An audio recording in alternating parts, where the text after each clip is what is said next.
Hey everybody, I'm live, and this is my informal 60th birthday. We'll start another hour, the Thursday night football game pitting the Las Vegas Raiders against the Jacksonville Jaguars in Canton, Ohio for the NFL Hall of Fame game.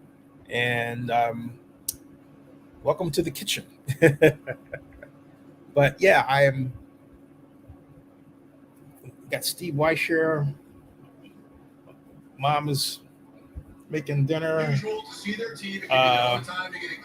Can't wait to see the new look Raiders.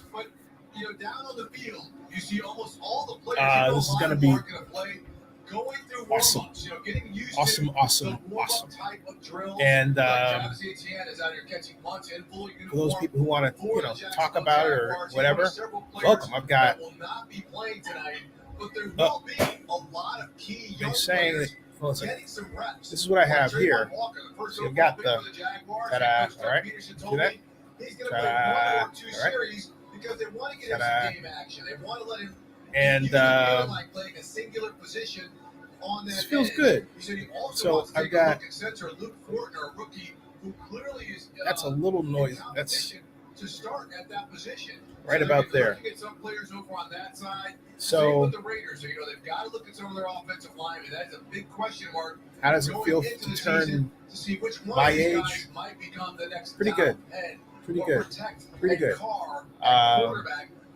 It's a bit. So, again, a lot of depth. This is where some guys I feel good in practice, get in the game and get the yips, or kind of like I am, and all of a sudden get some shine. But the energy is absolutely full effect. I feel good. But let's talk about the Raiders. Hey Barry, how you doing? Football is back, and you can feel it. Thank you, Barry, very much. Barry's been a long time listener, and hold on a second. Barry's been a long time listener. And friend, Barry, how's Texas going? Hold on a second. This a little bit, yeah. How's Texas, Barry? Thanks for stopping by. Barry and I go back to Barry. How long have you been watching the program? I would say maybe it's been 7 years. This is 2022. Say it's at least 7 years. I know that it feels like 7 years. Yeah, it feels like 7 years, something like that. How's hey everybody, welcome. We got an hour before the Raiders start. Barry says I'm good. I don't know about you, but I'm kind of every year for my birthday is not up to. I love getting older. Yeah, it's been at least 7. I love getting older because of what I've learned along the way, the people that I've met, the things I've been able to do, and I think of equal importance, the things that I look forward to doing, but also where I'm at right now. It's just it's great to just be here, and it's just great to be here. It's great to have my mom here. It's great to be, I don't want to say satisfied, but I'm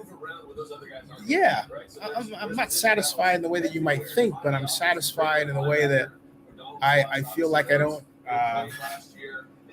I'm not wanting for much other than money, of course. But but I don't, and even then I'm cool, right? I feel good.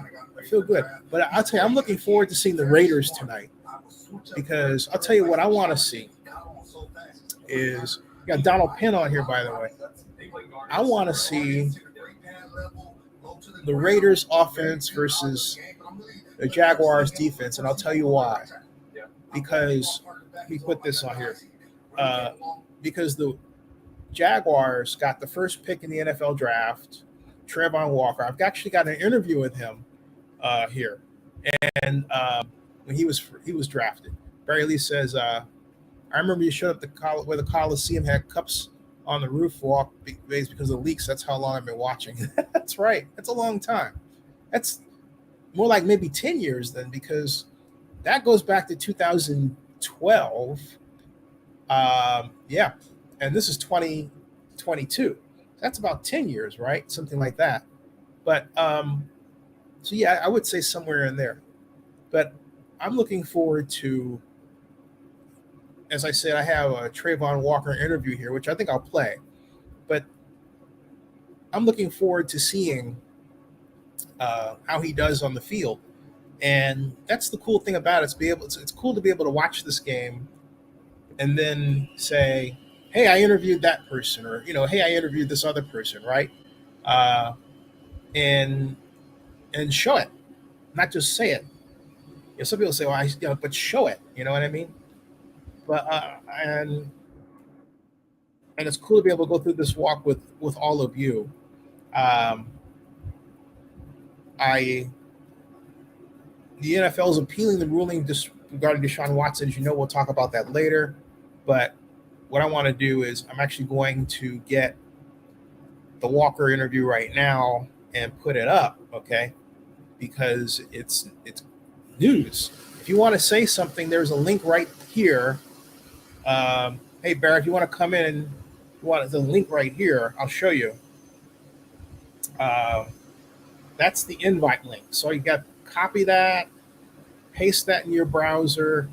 It'll sync your smartphone or your computer with your camera and mic.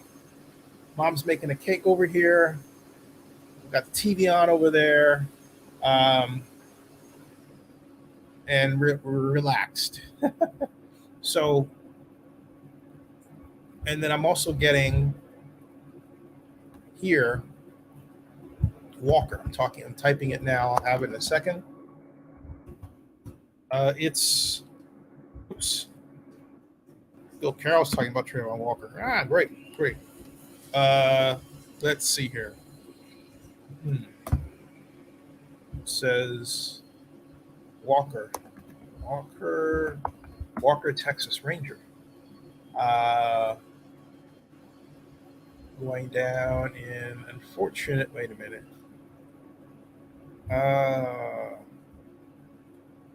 Chaz Walker. Trayvon. Let's try this one. I said Walker. Let's try Trayvon. Oops. Trayvon. That. And combine update. Not give me what I want there. Let's try this another way. Well, while I'm doing that, I'm going to make sure that everybody's coming on in here. Barry Lee says, would love to, but the internet is spotty. I'm relying on free Wi-Fi at my apartment complex. Hey, free Wi-Fi is cool.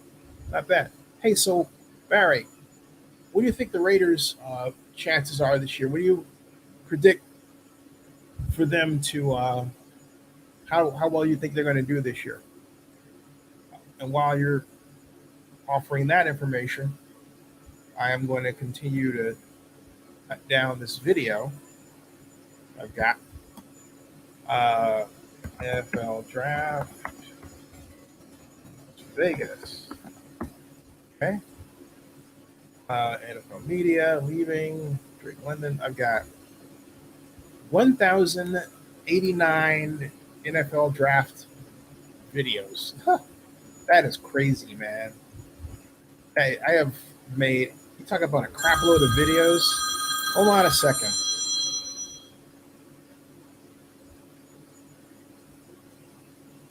Hey, Beth, how are you? Happy birthday to you. Happy birthday to you. Happy birthday, dear Zennie. Happy birthday to you. Cha-cha-cha. Oh, happy 6-0. Oh, thank you. That made my day. That was. You're welcome. You just made me 30 years younger. Welcome to the 6th decade. You're catching up to me. Woo-hoo. thought you were behind me. I honestly, Wow. yeah, I thought you were behind me. No, I'm not behind you. I'm a little ahead of you, darling. Oh, you don't look Yeah. like it. Not at all. Not at all. Oh, Not all at all. right. That makes me feel good too. All right. Well, I'm in Sonoma. I'm just getting ready to get Ooh. settled here and head out to my client event. I was just over in the office.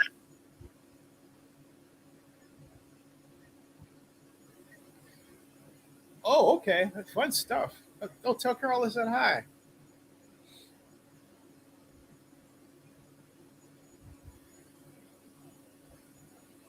Yeah, send pictures. I'm on live. I'm on live now. Mm-hmm. Thank you. Yeah, I feel it's wild. How am I supposed to feel at 60?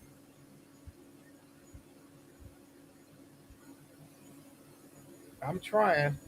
Thanks to you. Thanks to you.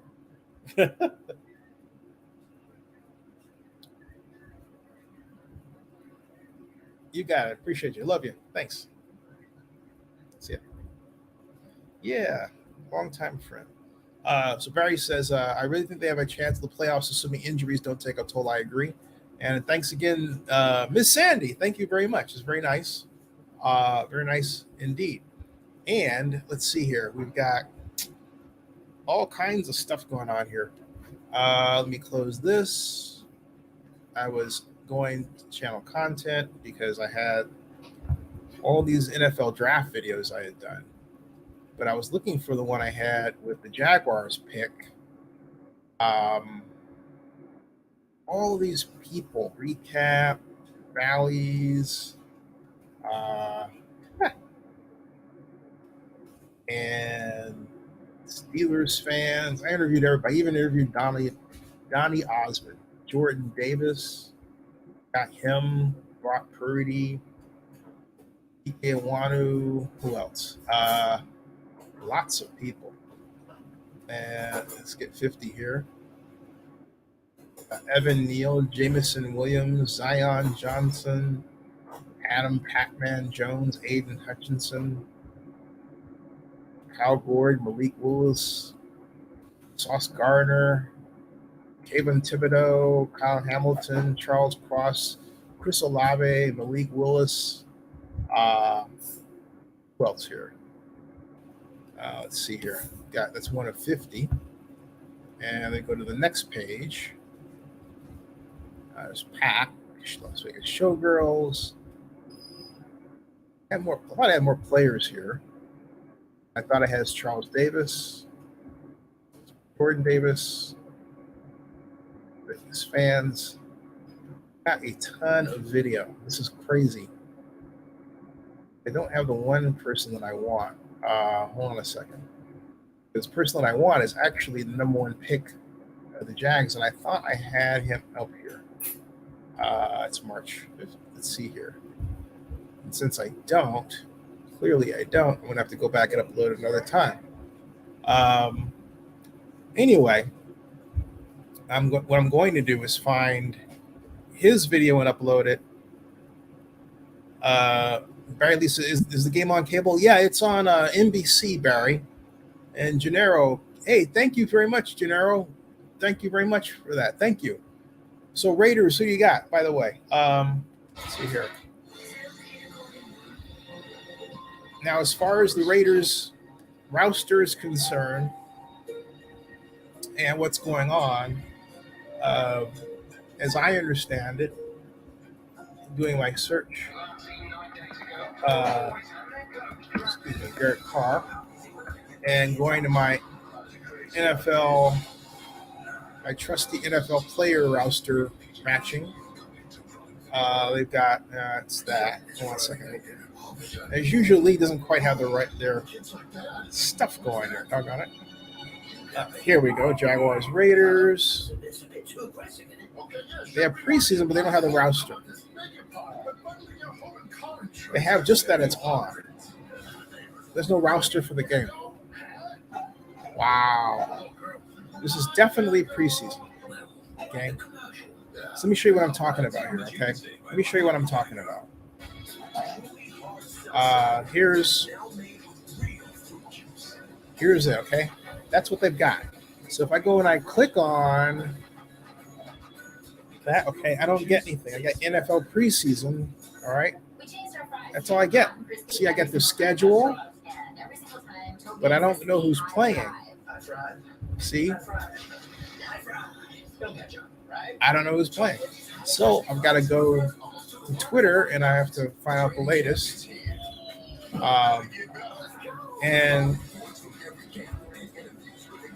Derek Carr will not play on the full preseason, it says. Derek Carr is not going to play tonight. Jarrett Stidham is going to open for Derek Carr. So let me make a note of that. Jarrett Stidham.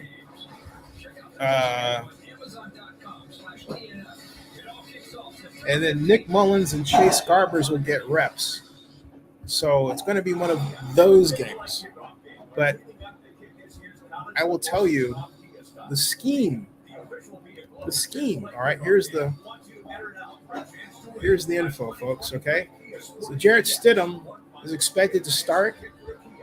Nick Mullins and Chase Garbers of Cal, go Bears, will also get reps. Really excited to see this offense. I want to see Jarrett Stidham because, arguably he has the most experience in the McDaniels offense, right? So I want to see how he's going to do, and so should everybody else. Then there's Nick Mullins and Chase Garbers from Cal. Go Bears. Chase is going to surprise a lot of people. You watch. Chase will surprise a lot of people. Barry says, Carr looks like he kept in shape. Yeah, I'm wondering how well he's really taking to this scheme. And because this is a terminology is new, okay? So, and then I want to see how they do against the defense there, all right? That's what I'm interested in as well. So I'm checking to see, folks, because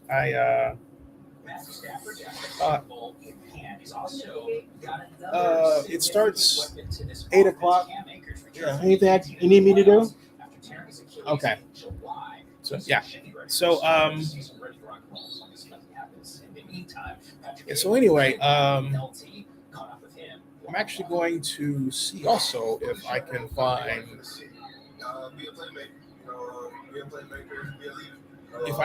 something that this video, because I'm sworn I uploaded it. I uploaded a lot of player interview videos. And this one when I walked in, he was a little late. So this says recent. Let me see here. How about NFL draft interview? Drake London, AP Statham, Charles Cross, Turo, Kurt, Bryce Hall, Jordan Davis, Derek Wilson, Evan Neal, Jameson Williams, Zion, Sauce Gardner, Kayvon Thibodeau, Ross Olave, Peter O'Reilly. Oh, you know what?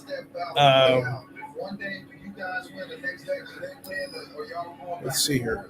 Keep going down here. There's one thing I forgot. NFL draft 2022.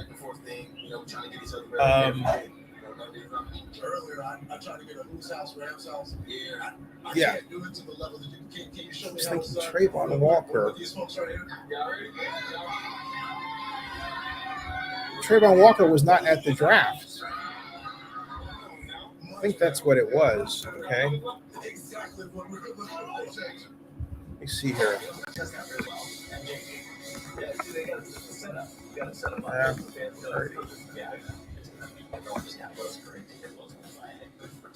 Yeah. He was in. See, I don't have an interview with Trayvon Walker, who was the number 1 pick, because he was in Atlanta. I have Aiden Hutchinson, Michigan defensive end, but I don't have Trayvon. Trayvon was the number 1 pick of the Jacksonville Jaguars. Okay, that's where. I thought, I got the number 1. Okay, there it is. Now, would you say that's a byproduct of me being 60? No.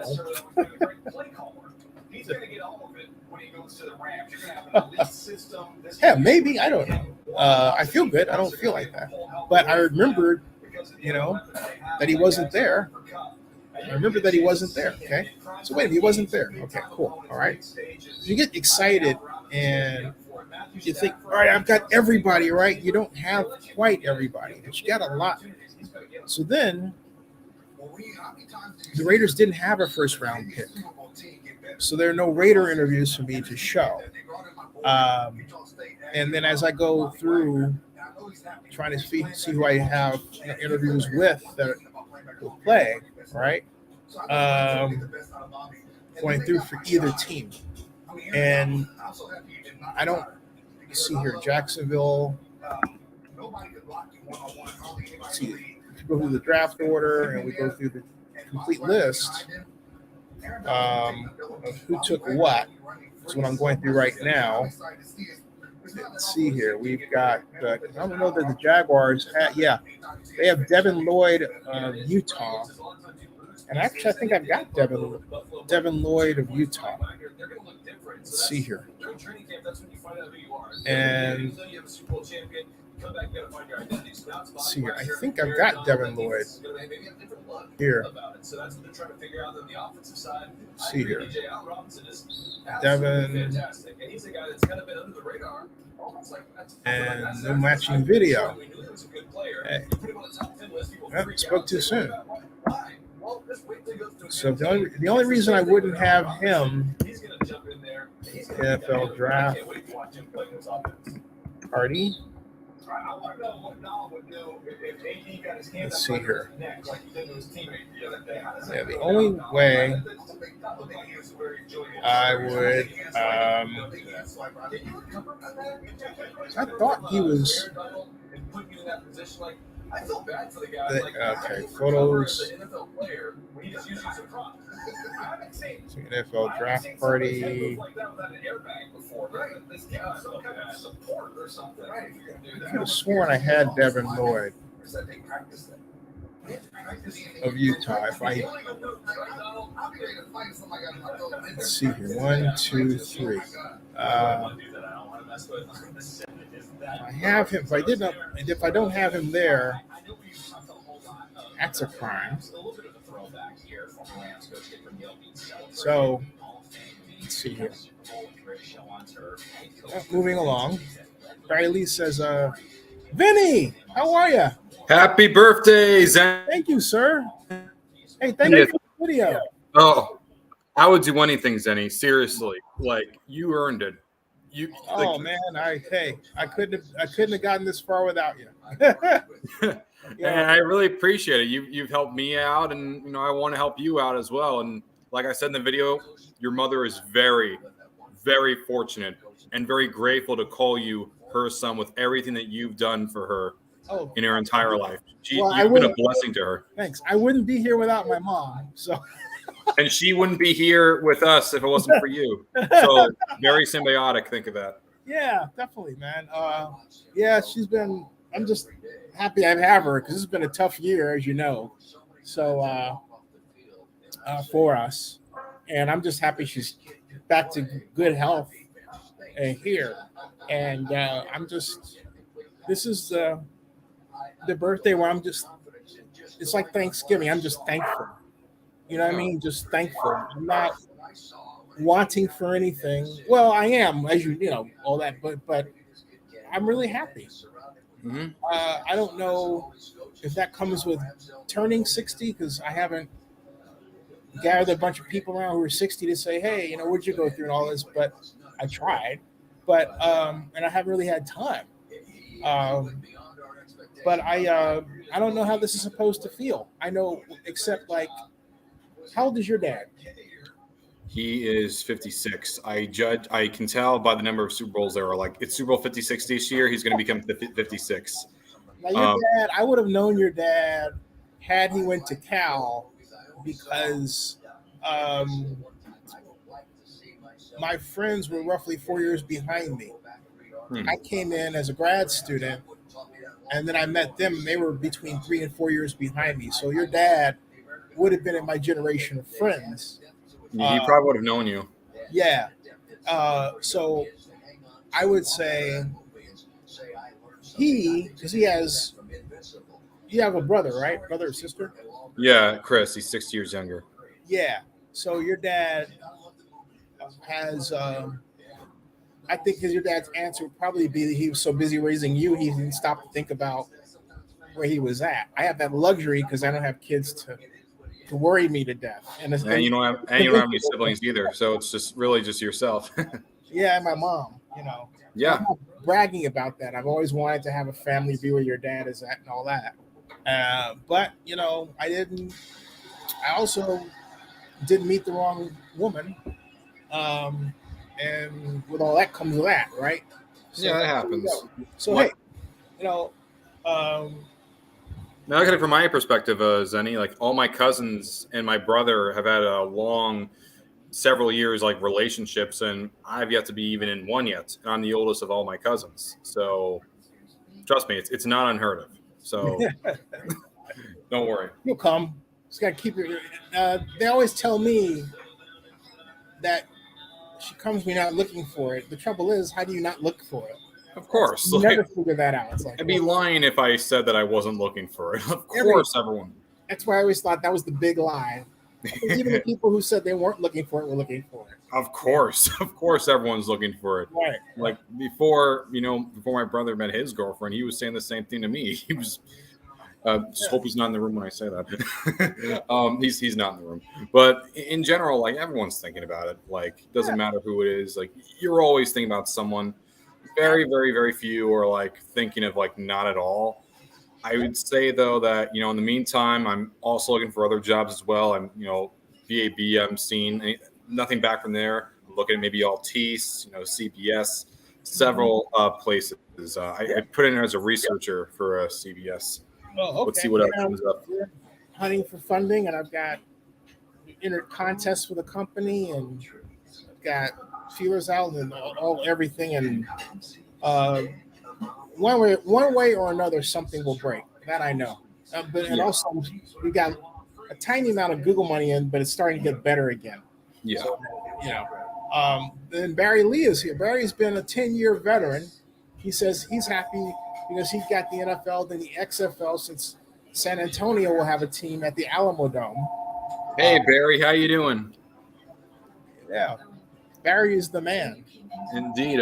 Speaking of which, besides San Antonio, I want to actually ask you if you've heard anything in regards to potential expansion of the league. I've heard nothing, but, I think Florio mentioned rumors saying, they're considering like 36, 40 teams.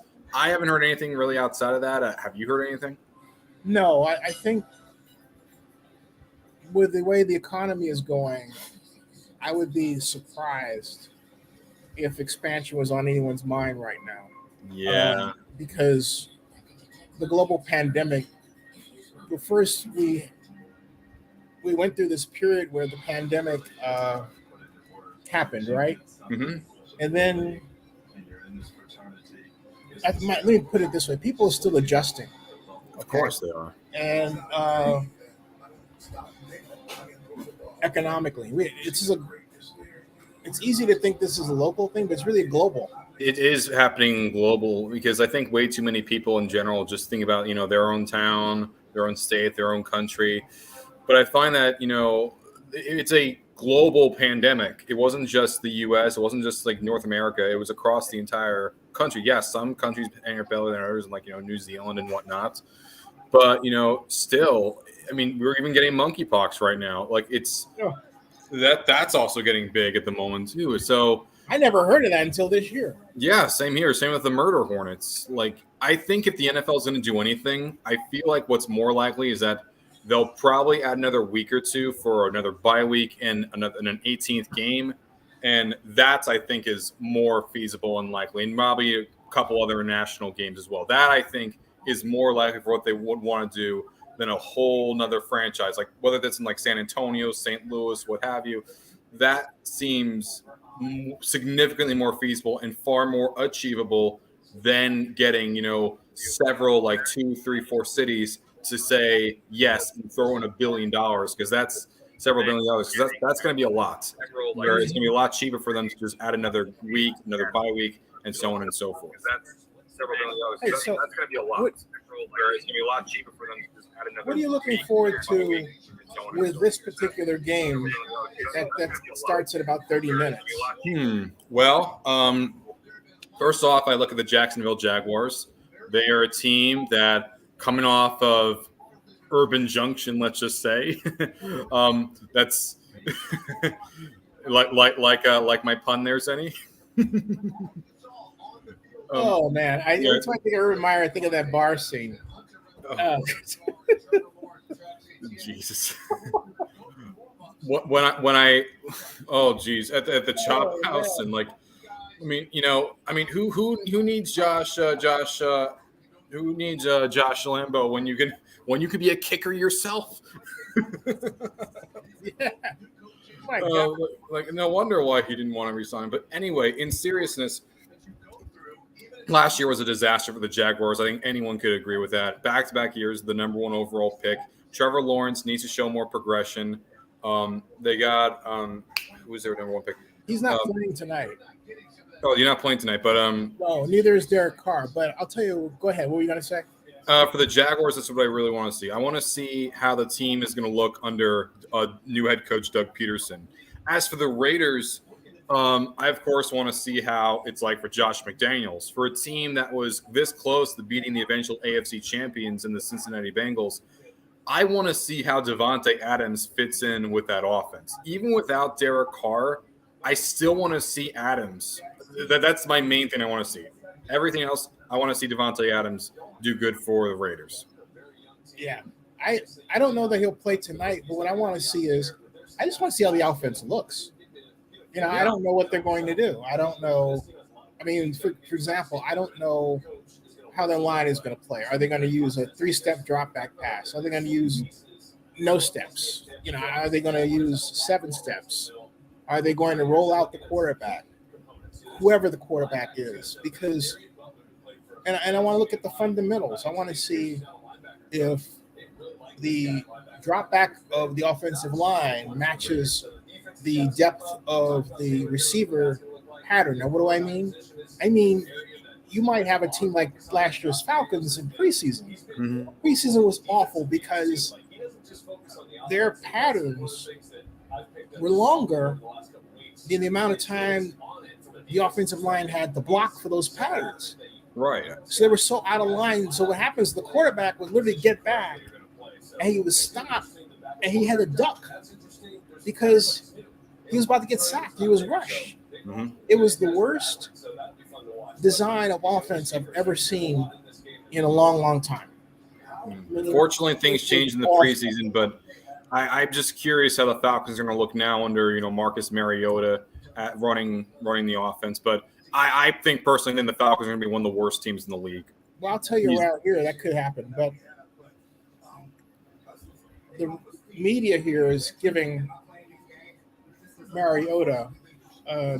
Need help with something, Mom? Okay. The media here is giving Mariota not much respect. A lot of them are actually rooting for Desmond Ridder, who is the Falcons' second-round pick from Cincinnati. And I want to see Mariota do good. I want to. Well, I don't want to see him do bad. Yeah, I just don't like that the Falcons got rid of Matt Ryan. And I'm very upset about that. And I felt like Matt Ryan was a casualty of Deshaun fever around here. It absolutely was. He's from not too far from where we are. Well, it actually is quite a distance where we are, but relative to where you are, Yeah. It's like just down the road a piece, right? Right. And so there are people who I feel like Matt Ryan was the wrong team to begin with, and when I have nothing personally, I met Arthur Smith this year, nice guy. Mm-hmm. He's a big, nice bear of a man who is he's a how you doing, all shucks kind of guy that you want to like. Yes. Okay. But I don't like. There are a lot of Raider fans here. I don't like. There's a Thunder. They might be. This might be a delay. I'm not shocked that there's more Raiders fans because not to be that guy, but Jaguars don't really have as many fans. No, they don't travel much. But they don't travel much. Yeah. There's clouds here. I need a portable thing so I can show you, but maybe I can turn around this way. I can see that. But I'm on NBC right now. We're gonna delay it. Are they have it on NBC yet? I'm on NBC right now. They've been doing the pregame. They've been doing the pregame for NBC, but I still think that they might delay it. Yeah. They seem to be walking. People seem to be walking up. Football night. Football is back, folks. People seem to be walking up the stairs. Yeah. It's like the clouds are gray all around. Yeah, they're going in. Yeah, the clouds are. Yeah. It's legit all gray. Like. Yeah. It says right here, attention, severe weather is approaching. Please seek shelter immediately. That's what it says right there. It says, attention, severe weather is approaching. Please seek shelter. On that big screen over there? Yeah, on their big screen. You are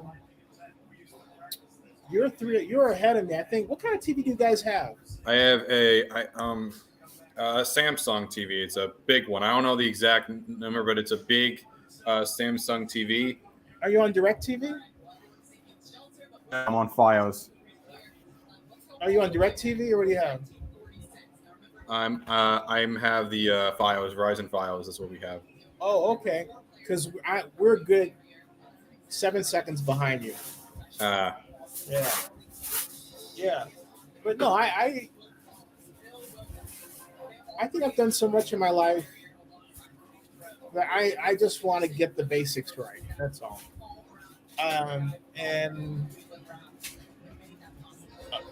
Barry Lee says, just check the radar. Heavy rain is moving in with some red on radar. Ooh. Yep. And now, you see, what's her name? Maria Taylor. Yeah. I've met Tony Dungy. Tony Dungy is my size. I'm 5'11" and a half. So she's easily 6'2". Maybe 6'1". Mm-hmm. That's tall. They're revealing this huge bronze statue of Marion Motley outside. Oh, nice. It looks fantastic. Yeah. Have you been to the Pro Football Hall of Fame? I haven't been. I never have, though. I know you want to work there. I tried to go there. However, just gain money to go to a hotel is very expensive. Just looking at they're talking about like, the 4 people to reintegrate the NFL. And yeah, half of them are in the Hall of Fame, but the other half aren't. Kenny Washington and Woody Strode, and those two predated Bill Willis and Marion Motley. I understand they're giving them an award, but like it's not the same thing. They're not part of the actual Hall of Fame class. Like, especially with how Woody, we knew Woody Strode. Oh, you knew Woody Strode? Yeah. Woody was the hey mom.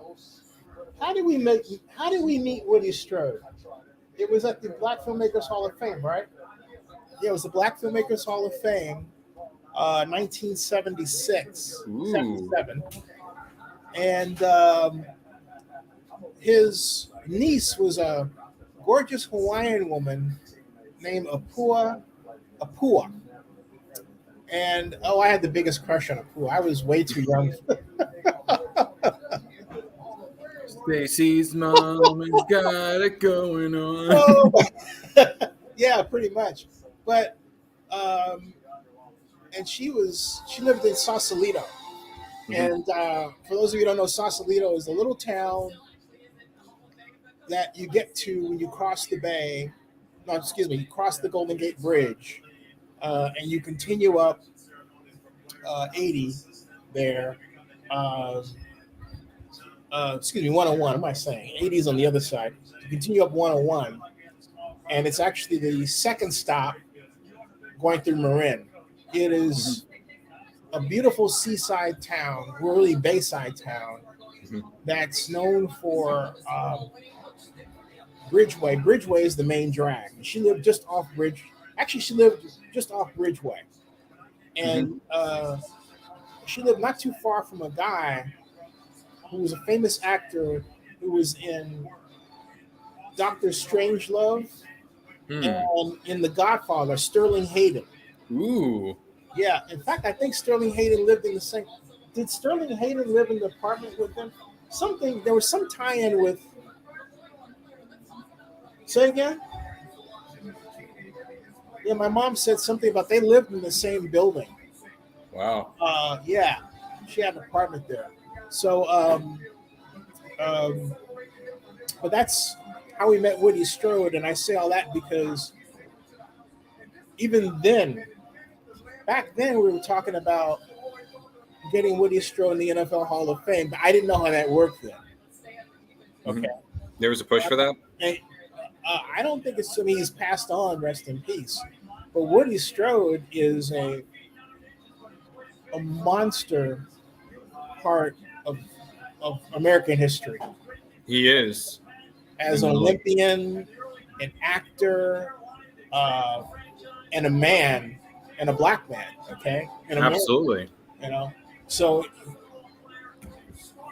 that he's not in the NFL Hall of Fame is it's ridiculous. I mean, yeah, they may have an honorary award that he might have gotten, and yeah, they might have him on like a banner, but it's not the same thing at all. It's not the same thing. Like look at with baseball. I mean, it was obvious. Yeah, they may have given a statue to Buck O'Neil. They might have given an honorary award named after and given to Buck O'Neil. They may have done all this stuff for Buck O'Neil, but he was still not in the Hall of Fame. He might have been honored by such. And it wasn't until this year where he was finally put in the Hall of Fame along with Bud Fowler, who was the first ever black baseball player who started playing 150 years ago when he was 14 years old. Like say more. Yeah. Hey, so what do you think about who is your favorite going in? Art McNally. That's that's my choice. Mainly because the last time we had an official made the Hall of Fame was 1967 with Hugh Shorty Ray. I think there deserves to be more officials in the Hall of Fame. I think they get way too criminally neglected by the media and many fans, and I think more often they get piled on. But Art McNally was the official of officials. He was ahead of officiating for several decades. He also pioneered instant replay and was with the league until 2015. But most importantly, besides that, he's still alive. He's 96 years old. He's going to be the oldest person alive to ever get inducted into the Hall of Fame. That's never happened before. 96. So it's about time that he's finally getting in. 96. All those reasons are why he's easily my most the one. It's so crazy that he's alive to cherish this moment because unfortunately with the Hall of Fame is that once you die, they never give your family the ring or the jacket. And I asked the reason why. Yeah, you want to know why? Because they don't want to deal with people's wills. I'm not even joking. That's the actual reason they give. Wow. That's why with Pat Bowlen a few years ago, when he was elected and then he died in between that and his induction, and there was a lot of questions and there was a lot of debate going on. Eventually, because of that, because they were forced into it, they had no choice but to give the family the jacket and the ring, which is it's ridiculous. That's been something that's been around for like 60 years, and they're like, it's Jim. We can't give it to this person because who are you going to do? Because they say that, but like, why not just do the right thing? Why can't they just do the right thing? It makes no sense. But fortunately, McNally doesn't have to deal with that situation. He's going in the Hall of Fame, alive and well, 96 years old. Who knows how many years left until he has to tell a story. The oldest Hall of Famer currently is Charlie Trippy. He's 100 years old. He's living in Georgia right now. Chicago Cardinals icon, legend, quintuple threat, as they called. If there's one person I would ever want to interview alive, it would be him, because 100 years of stories to tell. What about yours, Zennie? Which Hall of Famer are you most looking forward to? Cliff Branch. Oh, great choice. Because I met Cliff. We know a lot of this. I met Cliff. Actually, the first time I met Cliff was actually a Raider training camp in 2016. I was actually with the late Godfather Grizz, rest in peace, who just died. Rest in peace. Last week. And that's bad. And so, wow. And so, great guy. Great guy. And still shocking that he passed on. It really is. That's another soul gone from this world. That's the one thing I do hate about making it this far is the number of people who haven't. Or, well, that's not right to say it like that because they were older, but just aren't here to cherish this moment. Well, you'd like for them to be around forever. Of course. Okay. That's the thing. But the Lord has a plan for us all. Definitely.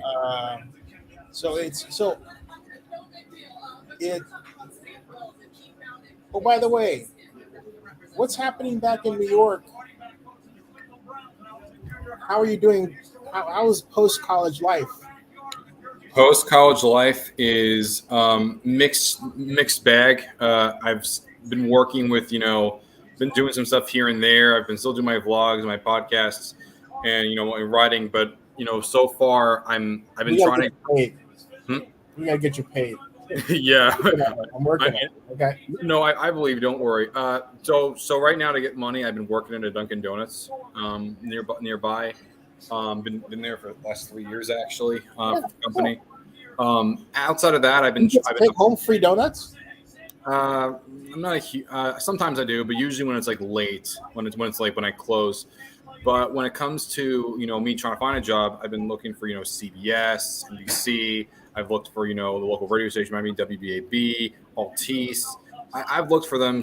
I've even put them for MLB Network and NBA. So far, nothing yet. But I might be working out someone with Altice at the moment, but I'm not entirely sure. But it's maybe a production assistant, just something. At this point, I want to just break in the industry. I mean, I would argue I already am, but I also want to be also with the big guns too. But don't worry, that doesn't mean I'm not going to stop vlogging. Don't worry, Zennie. I'm going to continue vlogging. Hey, like I said, this is your home. Hey, what's the market like in general for people? How's the situation? What do you mean? Well, because you hear reports about layoffs, and I'm wondering what the situation is like where you live. Not personally per se, but I'm saying just the conditions in the region, that sort of thing. I don't know. Hey, Dad, how's the situation been like in the region financially with people potentially getting let off?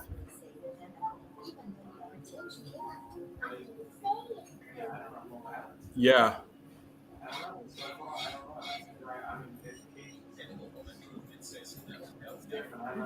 Both my parents are in education, so it's a little bit different, though, from what I've seen. Not as much layoffs, though. That's good. Not as many layoffs, though. I can't say that for everyone. It's only going for my county, my area, Long Island. But my mom says, my mom says that similar situation, same thing with my dad in terms of not really seeing any Tell your parents I said hello. They raised a great son. What? Tell your parents I said hello. They raised a great son. Hey, Mom. Zennie said, "Hey, do you want to say hi to him?" Hi, Zennie. Hey, You guys raised a fantastic son. Thank you so much. Thank you. You're amazing. We appreciate all that you've done and taught him. Oh, you know what? I'm only amazing when I'm putting money in his pocket. I promise you. I'll put more money in his. That's because he could be my son. And so from that, that's my responsibility. So that's how I look at it. That's my job. My job is, I'm gonna take care of him. So. Thank you. If you know of anyone or any companies, he's a hard worker, as you know, and very dedicated and committed. But we thank you. We thank you for everything, really. You got it. You've been amazing, and happy birthday. Thank you. Thank you so much. It's just I'm telling you, like I was saying to Vinny and everybody, I got my mom here. I thought I was going to lose her earlier this year. So that's enough for me. It's been tough that way. But, knock on wood, we went to the draft and she got pneumonia. Oh my goodness. It was, but I will say on a positive note that Bally's was great to work with us. I mean, still ironing out some big things, but the whole point is they really were great to me, because I was by myself. Wow. You and your mother absolutely deserve to be treated well. And like I said to you before, not only has she raised a great son for me, Zennie, your mom has raised an amazing son that she will live the rest of her life knowing that you were always there to make sure that she was healthy, happy, and with you to support. Well, the only reason I think if mom knew how I turned out now, looking back then, I don't think she would have given me as much freedom. Hey, but you know what? It all worked out in the end well. But she showed me. Enjoy your evening. Happy birthday. And my love to your mom. Thank you so much. I'm so happy that she's okay. Yes. And if you know of anyone or any businesses, please keep my son in mind. Thank you. I always do. And I will. I got his back. Yours too. Thank you so much. All right. Thank you. Thank you. Cody wants to say hi. Cody was barking. I hope he didn't block out my mom's speaking. No, that was cool. That was. I think it was like the first. I think it was the first time you ever met my mom. Yeah. Oh, hey, this is Marla. Hey, Marla, how you doing? Gosh. Hey, Marla, nice to see you. Yeah. Marla hasn't been. Hey, maybe Marla, did you get the link? You want to come in and say something? I think. Let me see. I put the invite here. Like that. And hey, there's the StreamYard link if you want to copy and paste that. And then Barry was saying, boy, it's going to be fun with all that rain falling down. That ball will be slipping in players' sliding. Oh, how do I get, I think I have to send it to you. I figure out, Marla, I may be able to send it to you by text. Hold on a second.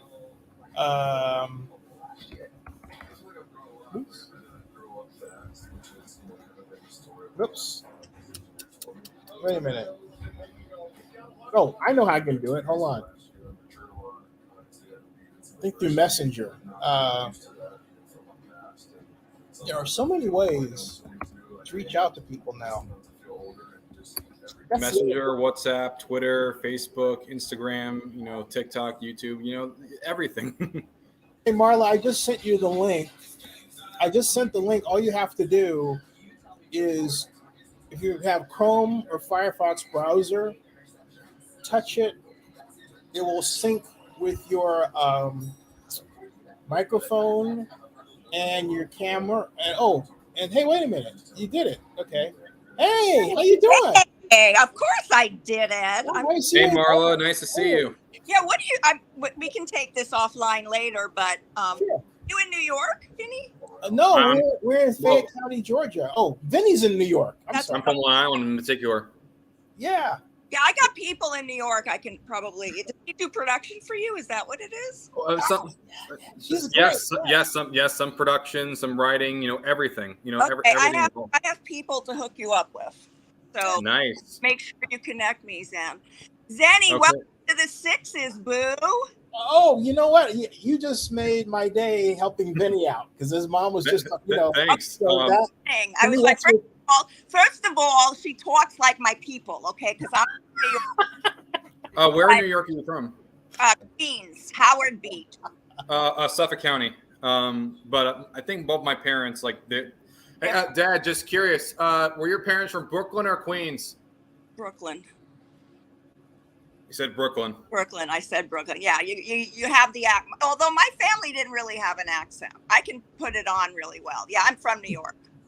And then I lived in Manhattan, so. Marla, I'm just glad you're here, and I'm glad you're with us. It's like, you look great. You look great. Oh God, I look terrible, but that's okay. You look fine, Marla. Don't say that to yourself. Okay, I got covering the eyes. Anyway, birthday boy. Yeah, I don't know what 60 is supposed to feel like. So I was saying the Vinny. It starts to feel like fuck, you know. 40 was great. 40 was great. But you know what though? I had, now if this were August of 2020, my attitude might be slightly different because my hip pain was so terrible. Right. I could barely walk. I got that. I mean, pain is horrible. Cancer is horrible. I beat it twice now. Yeah, she beat it. Oh, geez. What kind of cancer? Lung cancer. Found so early that I didn't even need chemo and radiation. Oh, thank God. My mom died early. I think she's watching me upstairs. Oh my gosh. My aunt had my aunt actually had cancer of the lungs. She had part of her left lung taken out. My Aunt Lorraine, she's amazing woman. Amazing woman, she is. I just created my scars. Oh, you have a big tattoo. I can't see any scars. I can see a little bit. It's very, very slight. You can kind of see just around there. You know, and that's where your operation was? Yeah. Wow. And then I did this one. Hold on, let me see. It says blessed. Wow. Oh yeah, I've become the tattoo queen. I'm so obsessed with tattoos now. I know my relatives that are in the Jewish cemeteries are probably rolling over and over and over. If they were cremated, would they be dusting in their urns or something like that? Yeah, exactly. No, they're all their bodies are in there. Believe me. I love your hat, by the way. Did you see it? It's an artist in New York. I love it because I'm a cunt. I just got you know. Nice. Every time I see you, I think of when you introduced me to Richard Dreyfuss. That's right. Remember? Yeah, that was Night of One of the Stars 2010. You met Richard Dreyfuss? Yeah, I shot me in my interview. Yeah. Yeah, we had dinner with them. Didn't we have dinner with them? Yeah.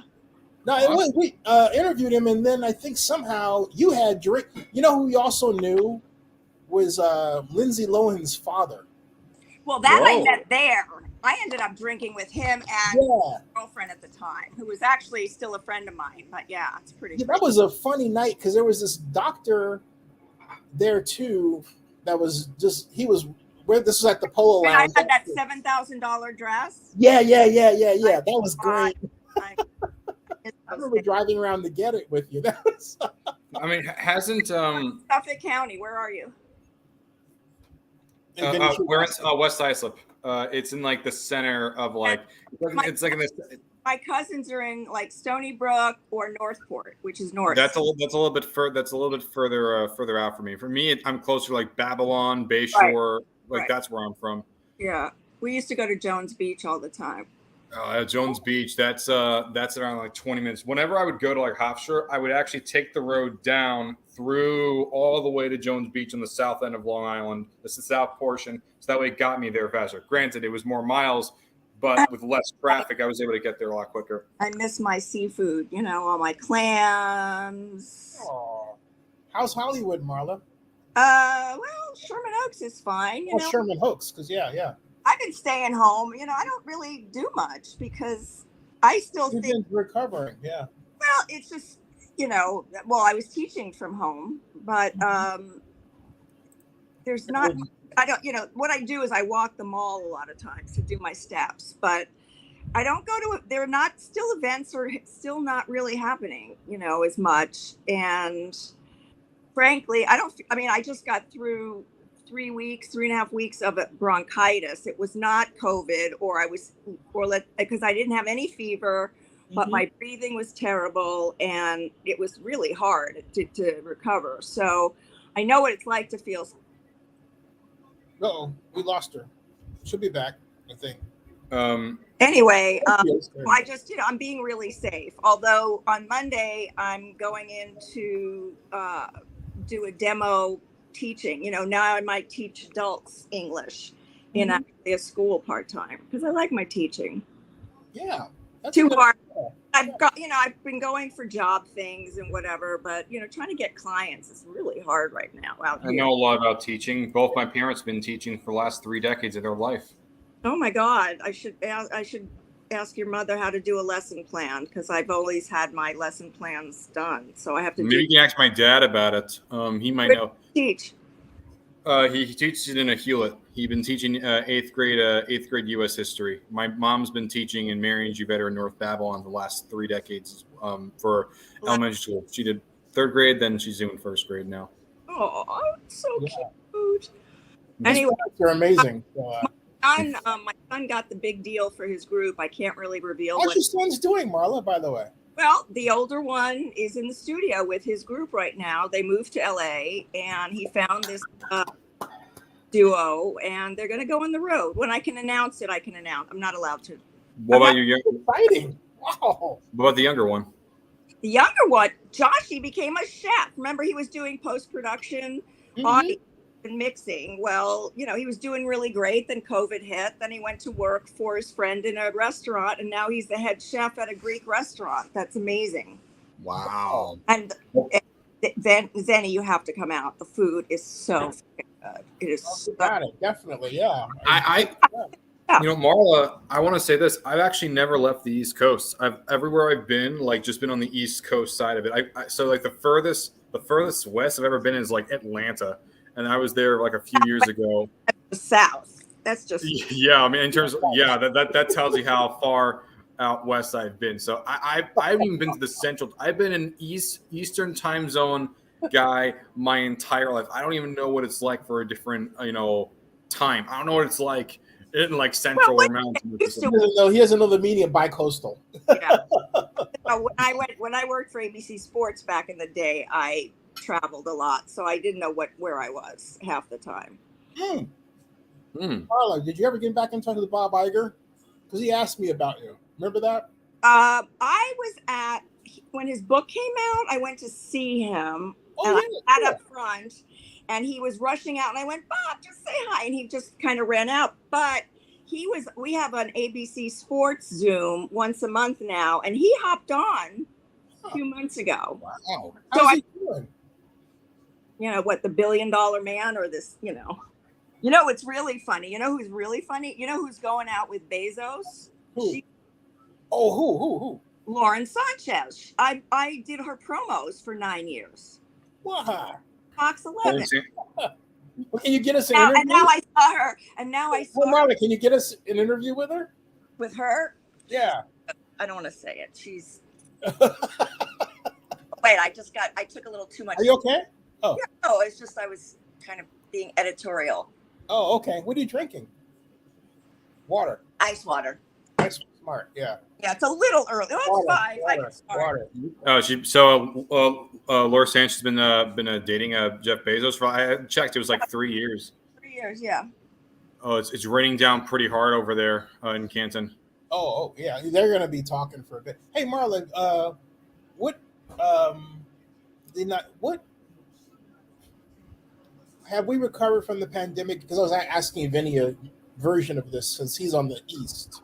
But how is it going out there? Saying, there was an article that said there's about 10 to 15% of the people have never had it. Now, I've never had it. Neither have I. What they're saying is, ditto. Or you might have had it and you didn't know it, meaning you might have been infected. You might have had. There is some kind of test. I'm going to ask my doctor when I see him next week because I am curious. Because I'm one of the. I mean, I know that I have a really good immune system with my. Did you get all that pneumonia shots and stuff? I got my flu shot. I have my I got my COVID shot. I've had 6 doses of the Pfizer vaccine. 6. Wow. Yeah, and what happened was after the 4th dose, which I got on my mom's birthday, October 1st, I think that's when it reduced my arthritic pain 90%. And then the 6th dose got rid of my arthritic pain. And I've had this big battle. I've got to call tomorrow Kaiser because they're finally good enough to call me back. But yeah. I got rid of one doctor, put it that way, but that's what happened because I was saying to Chris, I said, hey, I'd like to have my x-rays done again because last time I had them done was a year ago plus in January, and they're flat as a pancake, my hips. And so Megan, the doctor, then was saying, the assistant was saying that she wanted me. She put me on meloxicam and said, "We'll take this for 3 months, and then after 3 months, we'll see how you're doing. And if you're not getting better, we'll talk to you about a hip replacement." And I have a video stream of this. Thank you, because my walk was so bad that on the 26th of August, 2020, I made a video of me getting a cart at Kroger because I could barely walk. And I was saying, Lord, why did you put me in this position where, I need to help my mother or just keep her company, do things, and or just even separate from that, just, be marriageable, and I can't walk. And lo and behold, I can run now. Wow. I just went shopping, and that's great. Well, I've been doing. Marla, and Vinny, I could not get out of bed. Wow. I mean, that's how bad it was. I couldn't get up. I couldn't bend over to pick up anything. All right. That's how bad it was. And so the doctor I have now, I went to visit her, and this is where the complaint came in, is I said to her, hey, you know what?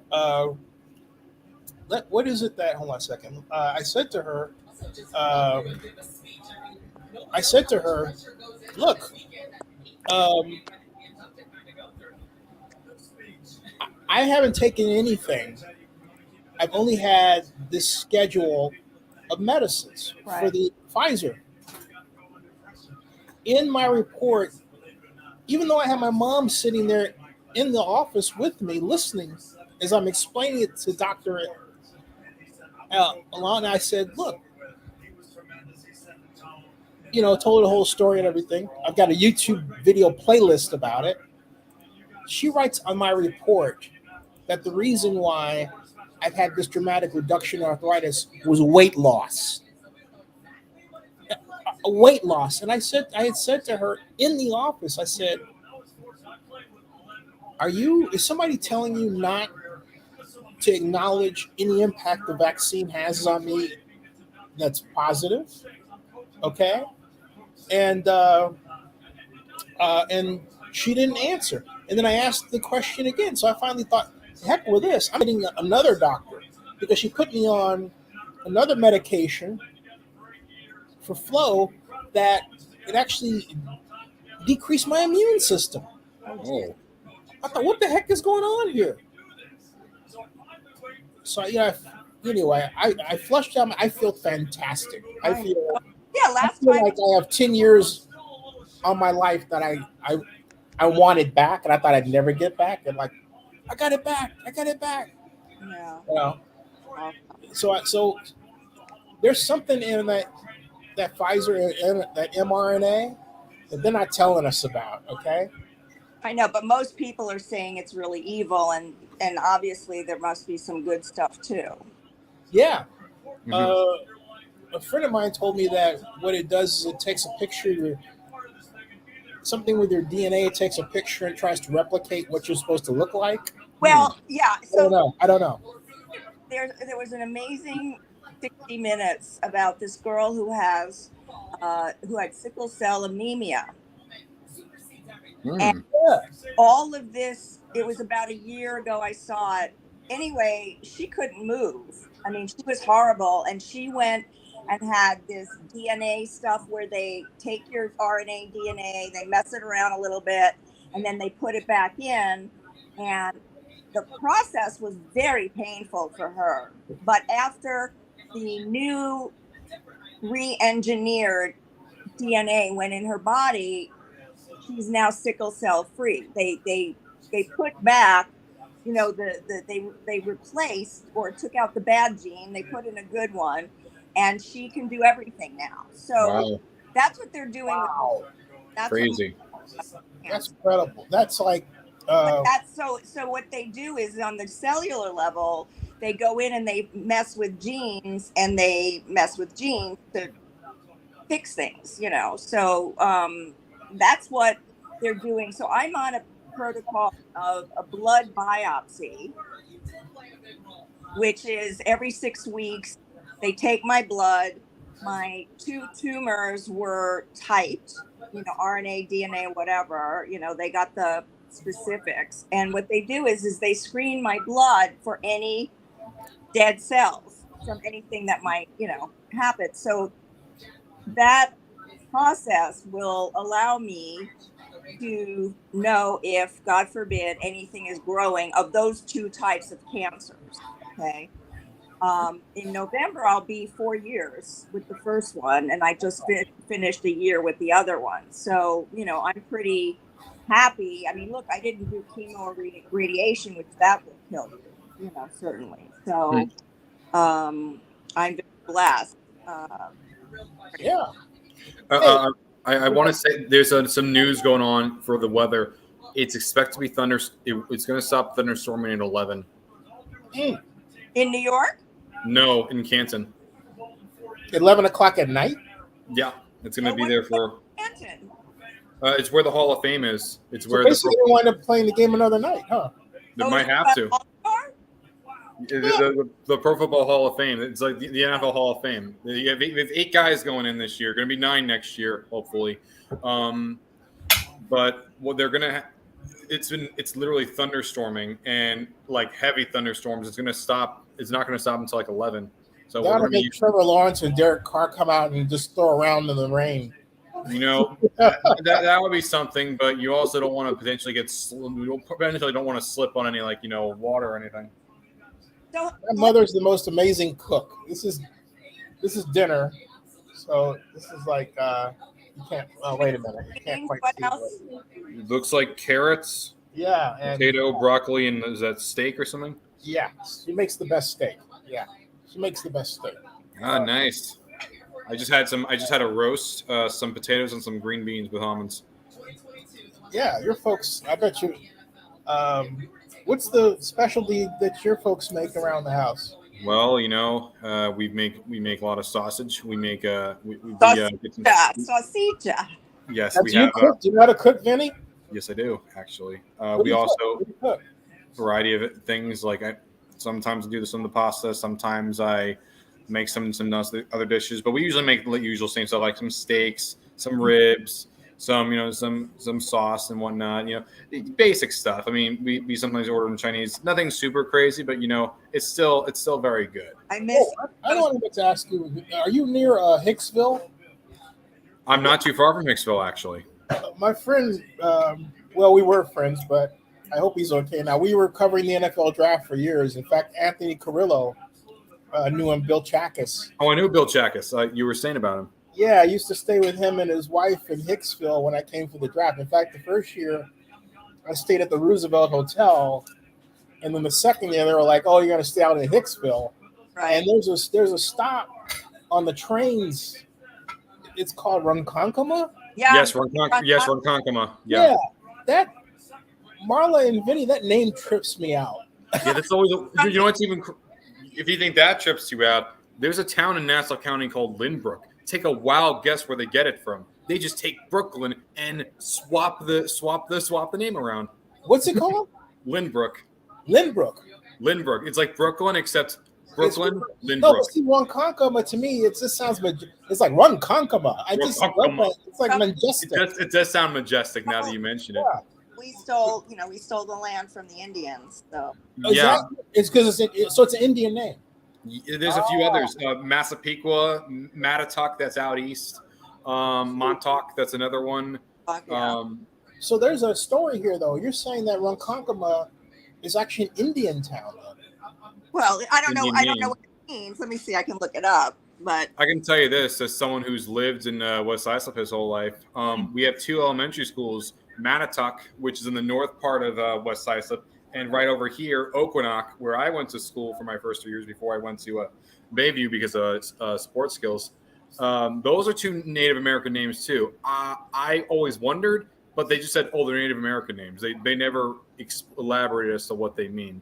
well, See, when I think of Ronkonkoma, I also think of, for some particular reason, I think of the Dick Van Dyke Show. Now, this is before your time, Vinny. I know about the Dick Van Dyke Show. Listen, I'm the kind of guy that pushes for people from the 1800s to make the Hall of Fame. So, Okay. Because there was, so how far are you from New Rochelle? oh, here the name The name Ronkonkoma comes from the Algonquin expression meaning boundary fishing lake, also earlier written as Ronkonkumake or Ronkonkamak. Mm-hmm. Yeah, the Algonquins are on Long Island. The Iroquois were more upstate by comparison because those are the two that I was taught a lot. Like, in fact, even in elementary school, I would sometimes go to like a settlement where there used to be some Algonquin, like a little history museum about the Algonquins, and it was really, really cool. There was also some deer there. They showed like the teepees they had, like the wigwams and whatnot. And the longhouses, those are more of an Iroquois thing. But the wigwams and the teepees here, they showed how they made it, and they also mentioned the importance of the corn they had. It was really, really good, but I haven't been there in like over a decade, so who knows what it's like there now. Oh, by the way, you guys have each other's contact info? No, you'll Yeah, I'll hook you all up. Yeah. Zennie, send her my. See the Divine Miss M. That's me on Instagram. I got shut out of Twitter. I'm off Twitter. You're on Twitter? Shut out. You mean like? I called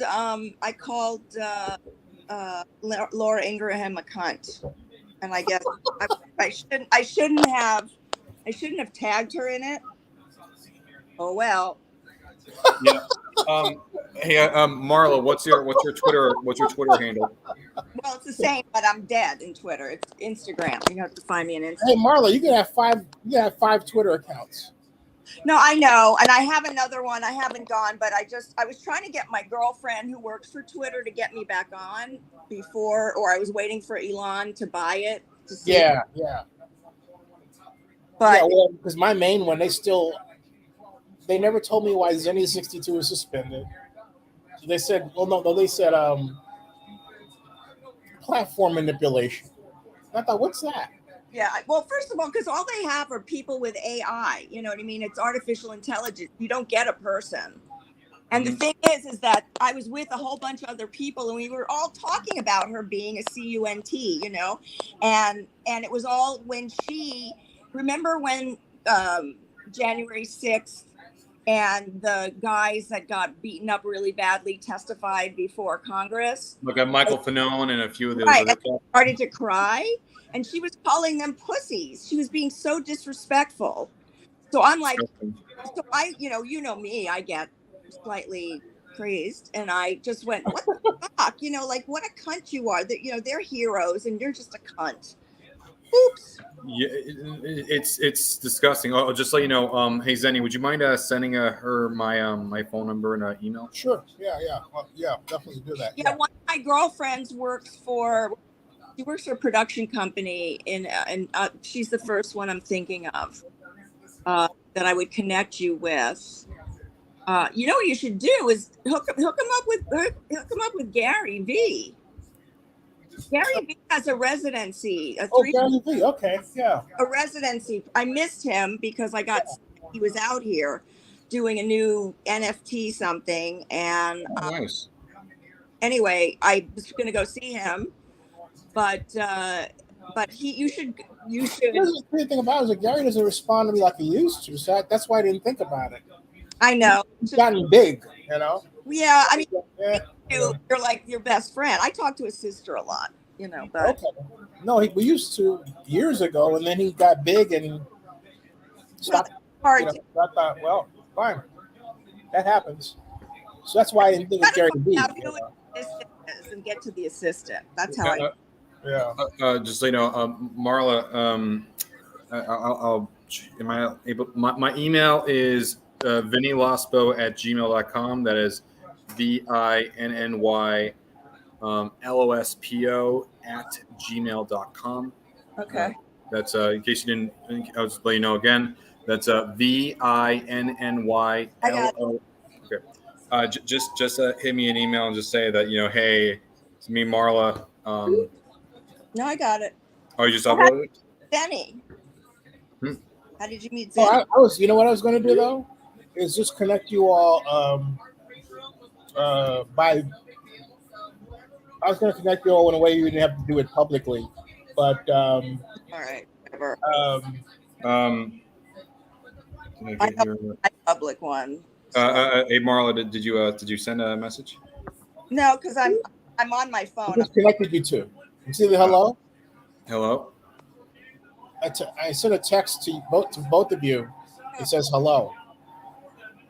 So I think you had both have a. Yeah, see that? Okay. She's on the other end of that. If that's the right. There we go. Yeah. Got it. Yeah. So there you go. Yeah, and then this Got is it. That works. So Marla, you were asking about how me and Zennie actually met up. Well, that's a story. So the way that I can you hear us, Marla? sorry. There you Yeah. go. So the way that well, first off, I've been watching Zennie's videos going back to 2015, back when he was talking about how the Rams were about to go to Los Angeles. In fact, I think around that time. Wow. And I was even messaging the one telling him, but hey, Disney's trying to acquire Fox. And I was Bill, like being the one that's always like liking and all this other stuff. And then one day, it was 2019.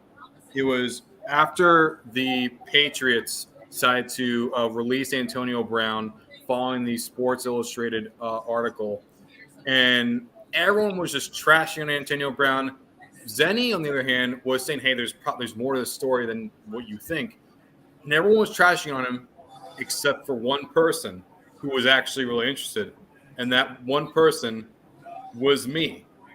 And so I was talking to Zennie about it, and we hit up. He actually blocked me for a little bit for some reason. I said, here's what it is. But then, he said, hey. I was getting inundated. I was like, what? Oh, no. No Wait worries. Wait a minute. Yeah, and then, we met up, and, he offered me the job for Zennie 62 Media, and, the rest is history. I've been working for him for like 3 years now, and How did honestly, it's I know this? Yeah. what? Yeah, what do you think of that story, Mara? That's pretty excellent. That's most of the vloggers are people that listen to the show. And now the way Zennie 62 Media works, anybody with a smartphone can be on our. We have up to 50, and I haven't tested the limits. Cover women's soccer. We've got the great LA Say again? women. I said we have the great women's soccer now. Oh, okay, yeah. Because I haven't tested the limits of this, but I built a company around it. Zennie 62 Media is now a C corp. Vinny has stock in it. Mm-hmm. We have and I own 67% of the firm, and we're in our third year as in good standing. Now, how are you doing YouTube? I mean, are you making money there, or are you just getting advertising? The model is that we make money primarily through client work. So we do content development and marketing, reputation management. All right. And that on top of the advertising pays for what folks like Vinny will do. Right now, we're hunting, and I'm hunting for investors and clients openly. Also should mention this too. It's clearing up a little bit. It's still raining down a lot, but the sun is now popping. Oh yeah, they're coming back. And so, but the business model that I developed keeps our costs extremely low. Mm-hmm. And it's basically because we're just basically a marketing machine from a tax perspective. You can write off marketing. Of course. Yeah. So basically, we have that going a number of different directions, and it really helps because when the revenue times are lean, you're not spending out money that you don't have. You know what I mean? Yes, absolutely. It's out really well from that perspective. And so I'm very happy with it. Very happy with the model we built. Quite literally just at what I've talked to a couple of NFL owners I was trying to get as investors. One, I think I'm about that close. Ooh. Fingers crossed. So why do you think nobody picked up Kaepernick? I mean, he was so close. I thought that someone was going to do it. How do I explain something I don't agree with? I mean, what I mean by that is it's hard for me to explain the logic of somebody that would not want him on their team. Mm-hmm. Makes sense. He's a good guy. He hasn't done anything wrong, but the NFL's ran by their mom and pops. Yep. And there are a lot of people who are not interested in a scientific look at society. And so their base or their loudest people might say something negative and they react to it. Does that make any sense? Makes perfect. It's sad, but unfortunately, it's true. Idea so ridiculous. I don't want to go down that road because it makes me sick. It is sad, and it's we should look at this and with everything that happened the last couple of years, we had the president of the United States lying and being disrespectful to everybody at every turn, and one guy, basically raised his fist in the air, and now he's not allowed to do stuff, and now we're getting into this Christian, Neolithic, Christian thing, telling us what we can do with our bodies. I mean, it's ridiculous. Yeah, I love how yes, life is precious, but it's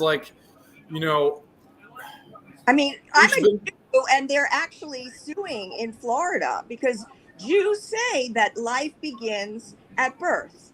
So Christians are trying to tell me, a Jew, and Jews that our religion and our beliefs are not right. That's the biggest issue. It's almost, it's actually beyond the pro-life, not life, and this whole thing where a little girl can get raped by her father and have to have the baby. I mean, that's disgusting. It's sickening. So, but I'm just talking about, let's talk just bottom line. You're trying to tell me in a world that's supposed to be free that I'm supposed to live by Christian values or Christian rules that are actually not rules. And the people who are saying this are the people who absolutely are the least amount of people who ever do that. And the funny thing, too, is that when it comes to a lot of these people, they always keep talking about the Constitution. But you know what the Constitution says? It says about the separation of church and state. Oh, no. They will. What the former guy did is I have to go get a drink when I start talking about this. Listen, that's from a lot of people. You're not alone. No, what he did is he created a world where people don't believe in the truth anymore, which is really fucked up. Hey, thanks, Whitney. Thank you very much. Thank you, Whitney. Very nice. Whitney. Anyway, I'm doing a high noon sip. A guava. What is that, Marla? What is that? It's a low sugar, it's like a keto vodka and soda, guava, real juice. Oh, nice. Wow. So it's good. They had peach, they had kiwi, and this is guava. High noon, made with real vodka, real fruit juice, and sparkling water. Easy drinking, always socializing, great tasting, sun toasting, blue sky celebrating, great marketing. No high fructose corn syrup, no artificial sugars, 2 to 3 grams. All good signs. Yeah. Do you want to see my puppies? Look at my. Yeah. Yeah. Leo. What's that? That's Leo? Leo sucking his, you know what? There's Mia. Oh, hi. Is she old? Is she older? No, she's got her dogs up.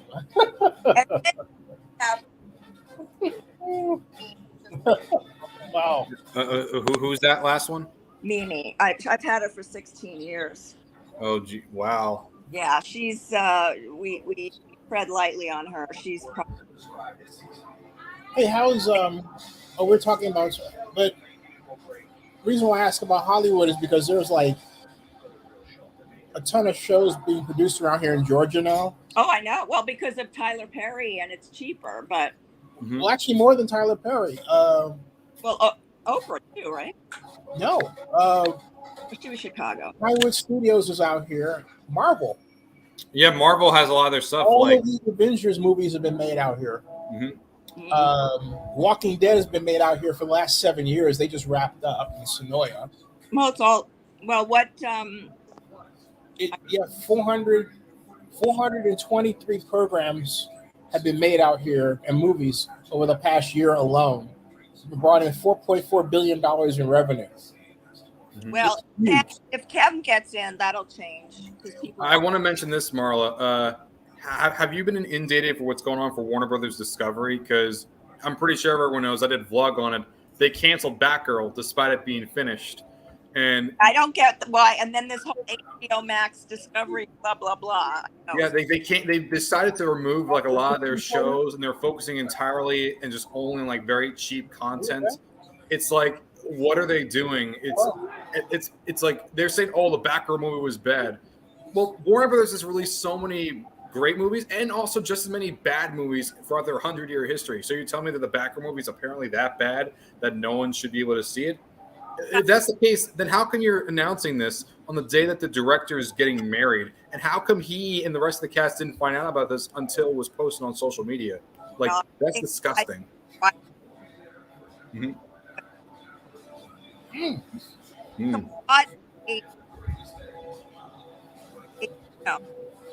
You're breaking up, Marla.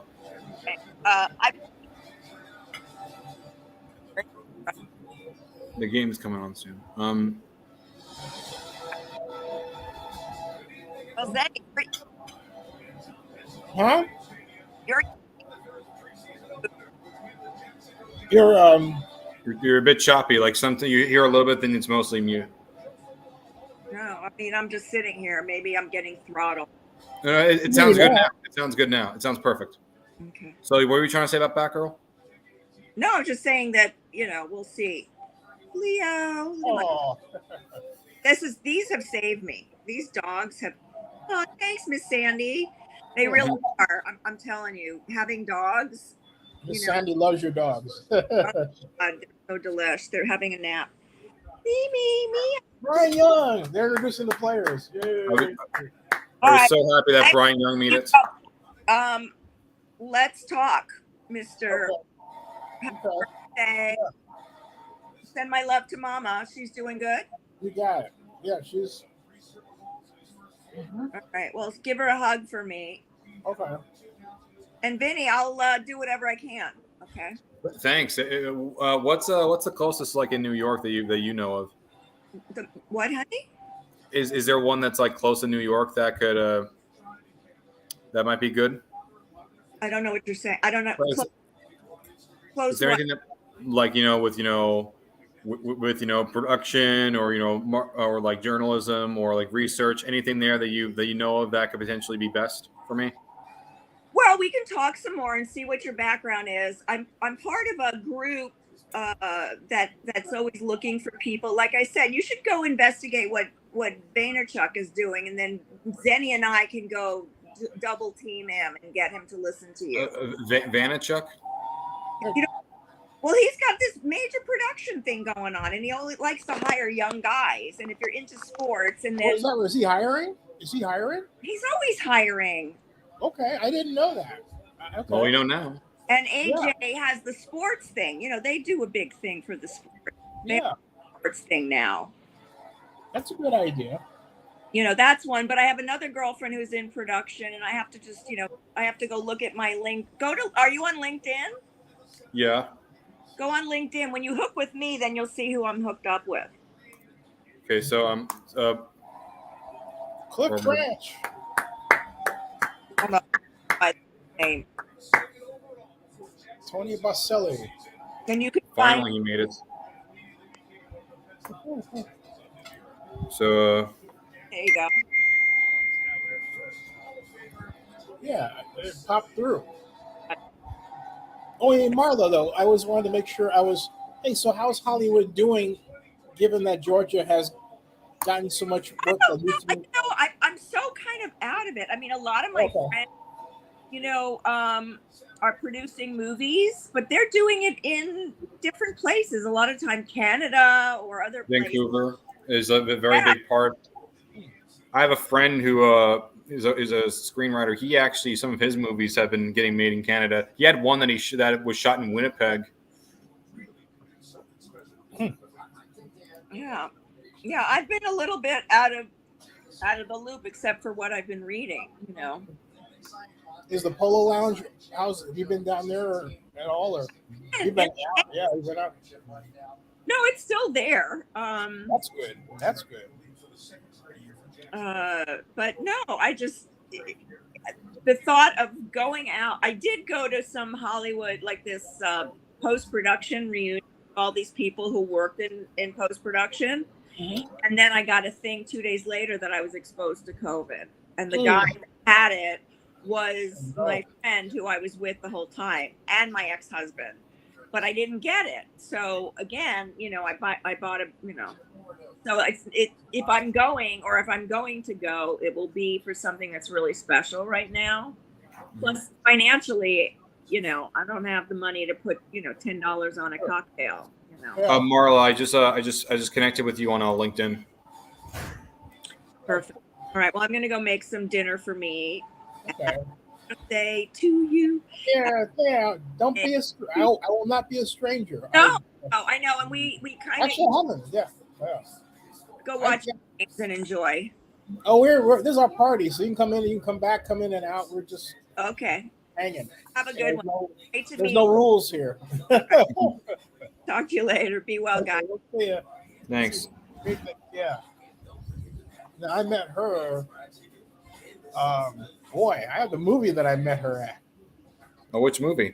Yeah, I'll show you. It's a short video of a mutual friend of ours. Let me see here. It was, let's see if I can get it back here. Let's see. Going to YouTube Studio. Go to content. Awesome.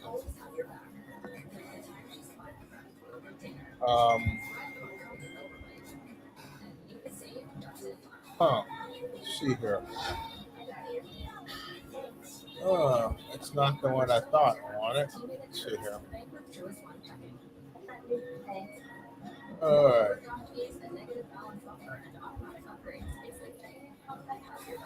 Oh, that's not it. Wait a minute. Channel content.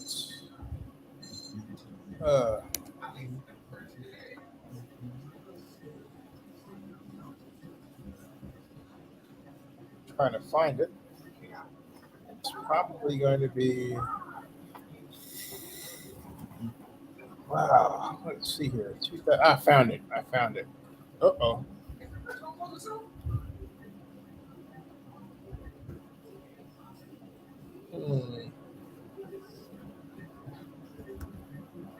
Okay.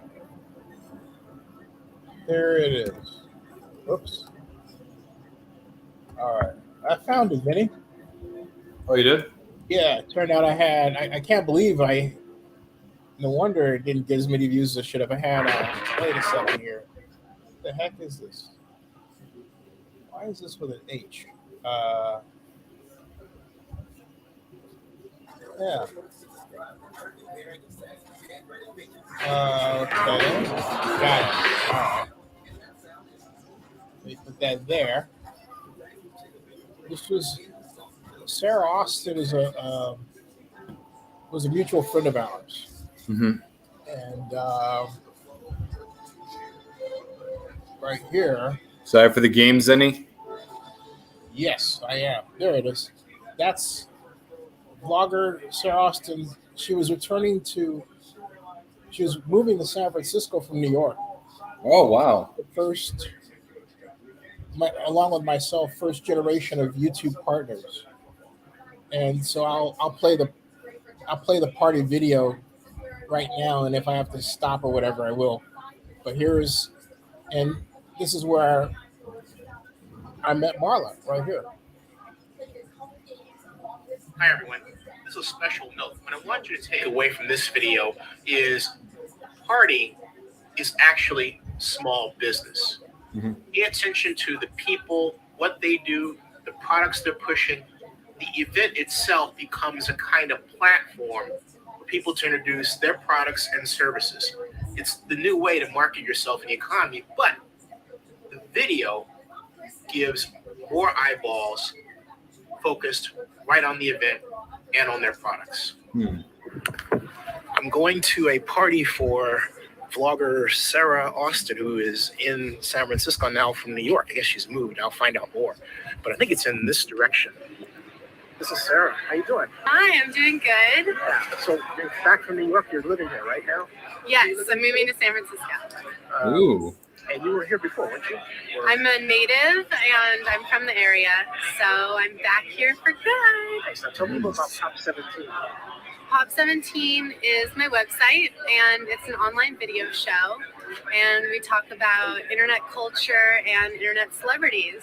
So you're sitting on this cool car. Yeah, check it out. Look at this thing. Man, it's a Fiesta, right? Yes, This is way cool. Look at that. this is my car. Man, Yeah.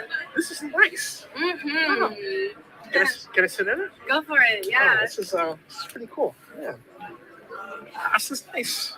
It kind of fits me almost. It's short. I like it. I like it. You I like like it it when indeed. things. I have to buy them. Yes, they come out next year. So Oh, this is like not even out. It's a 2011 Ford Fiesta, and you can get it next year. 2011. Yeah. Sweet. Wow, 2011. That's only like 10 years ago. Top17.com. But mate, thanks for inviting me to your party. Oh yeah, thanks for coming. Yeah, thanks. Cool. Tell us about this cool wine. Titus Vineyards, Cabernet Sauvignon, 45 acres, family owned, not public facility. Come on and see us. We've got a picnic table and some vineyards and a glass of wine. What's your website? TitusVineyards.com. All right. Hey, thanks for Cheers. Hey, it's my friend Ted. What's going on? Hey, I'm Turbo Ted, not to tell you that Zennie is the top blogger in Oakland, California, my favorite place to live. Thanks, man. That's he didn't mean that at all. Thanks a lot. For the camera, introduce yourself. Okay, Carlton Colbert, actually a part of Summer Search. Happy to be here tonight. And You said the 66 Mob, is that right? yeah, the 66 Mob actually in Oakland.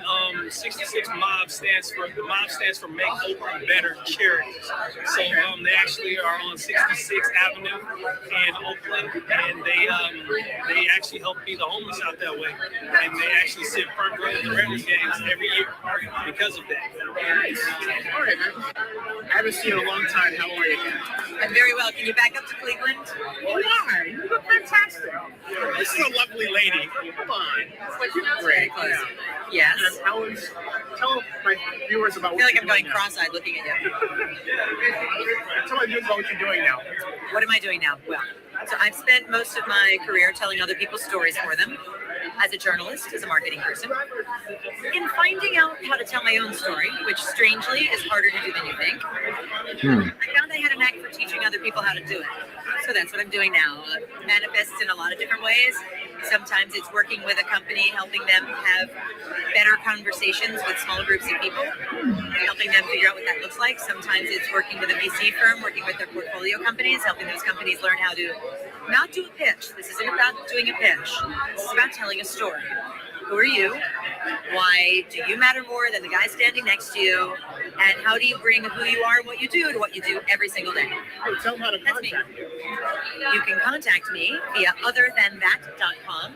That's www.otherthanThat. Like Other Than That, Mrs. Lincoln, how was the play? Or just Kathy with a C. Hey, that's perfect. Introduce your friend. She's eating. So this is Crystal. Hey, Crystal.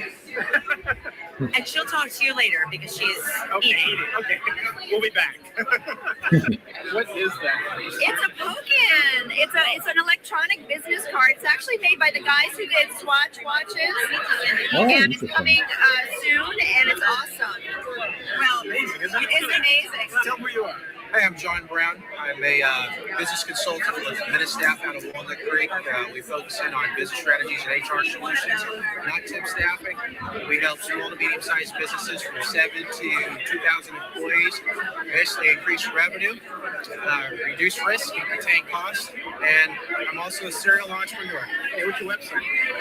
You can go to administstaff.com. Yeah. Great crowd. I know. Hey, tell us about your games, man. So the game's called Danielle's Dream House. It's a match 3 game. It's for the casual genre. The basic premise is that Danielle and Danny have bought a fixer-upper house. The player then has to match 3 objects to repair the house. So as the player goes through the game. I just want to emphasize these are the reason why I'm running this now is these are actually a lot of pioneer first adopters of tech. This is 2009. Wow. Yeah. So otherwise, but I'll explain later after this is done. Mm-hmm.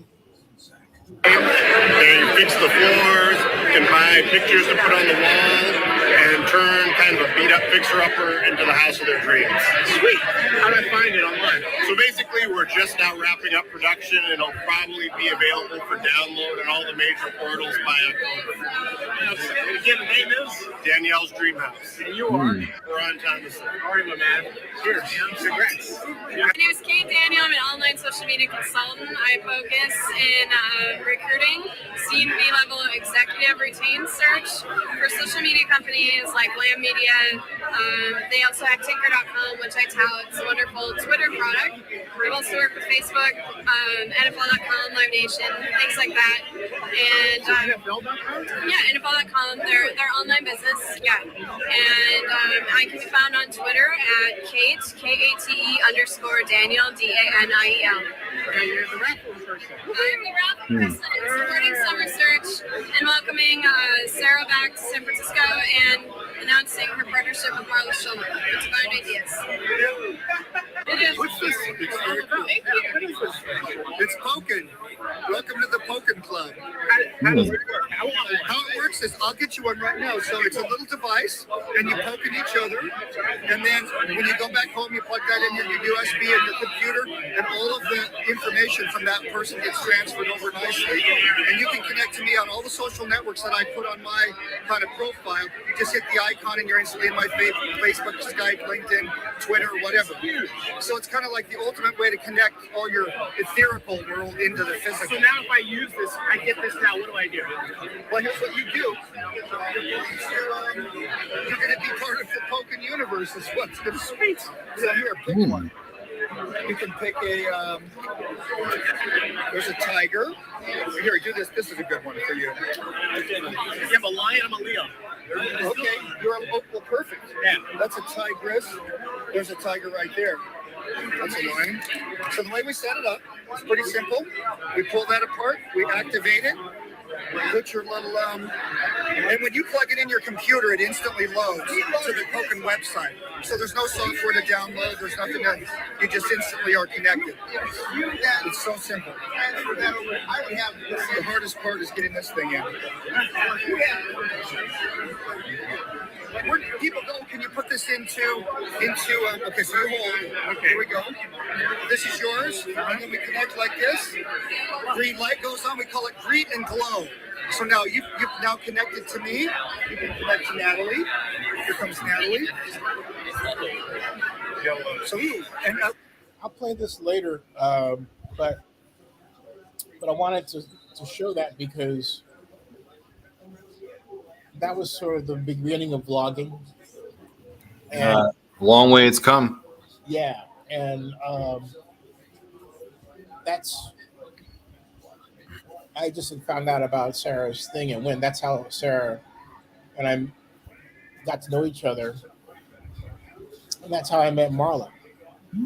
And what I wanted to learn from Sarah was how to do product placement. Because she was good at, for example, Ford gave her that Fiesta. Mm-hmm. And they gave it to her for like, I don't know how long. Hey. Oh, thank you. Hey, all right. Hey, Dave. Hey, Dave, you want to come on in? Here's the link. Come on, Dave. Come on Watch the beginning of the Raiders season. Currently, they're up 3-0. Looks like it's now 3rd and 7 for the Jaguars. Oops. Wait a minute. Whoops, wait a minute.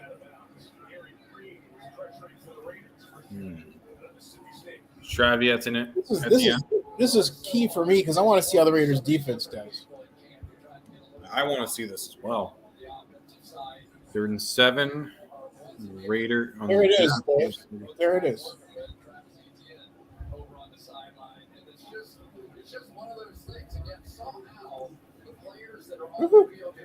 Oh, it's way above the head.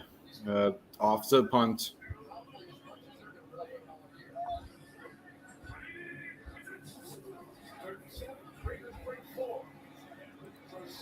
Oh, I see. Yeah. He was open. Way above. That's why Luton's the backup. Luton, yeah. Yeah, I said it right. It's Chase Luton. Garbers from Cal. That's the guy I'm waiting for. Mm-hmm. Chase Garbers. I think I can get this to. So, what do you think of the Raiders so far, Vinny?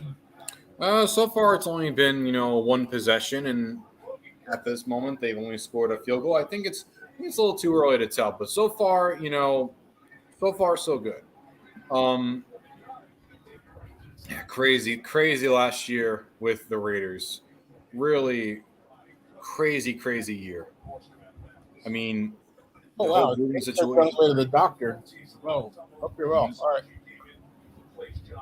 Hey, I'm sorry, what you were saying, Vinny? Just a crazy last year for the Raiders. The whole John Gruden situation. Losing six games, like what it was, like 7 out of 10 games, and then they win for their last 4 games. They have 6 World Cup games. Like What's more absolutely, eating fried chicken? yeah, it looks like fried chicken. Here's Jared Stidham with a throw, incomplete, just beneath the hands on the ground. I see a new helmet. Do I see a new helmet from Riddell? I do. I see 2 empty little holes there. And that's my next Hall of Fame case down the road. John Tate Riddell, the inventor of the plastic football helmet. One of the broadcast is ahead of mine. I can't figure that out. We've got Direct TV. I don't know if that has something to do with it. Maybe that's your. Maybe it's I think it might have something to do with the broadcast. Maybe it's the bandwidth. Maybe it's the location. I'm in New York. You're in Georgia. Location. But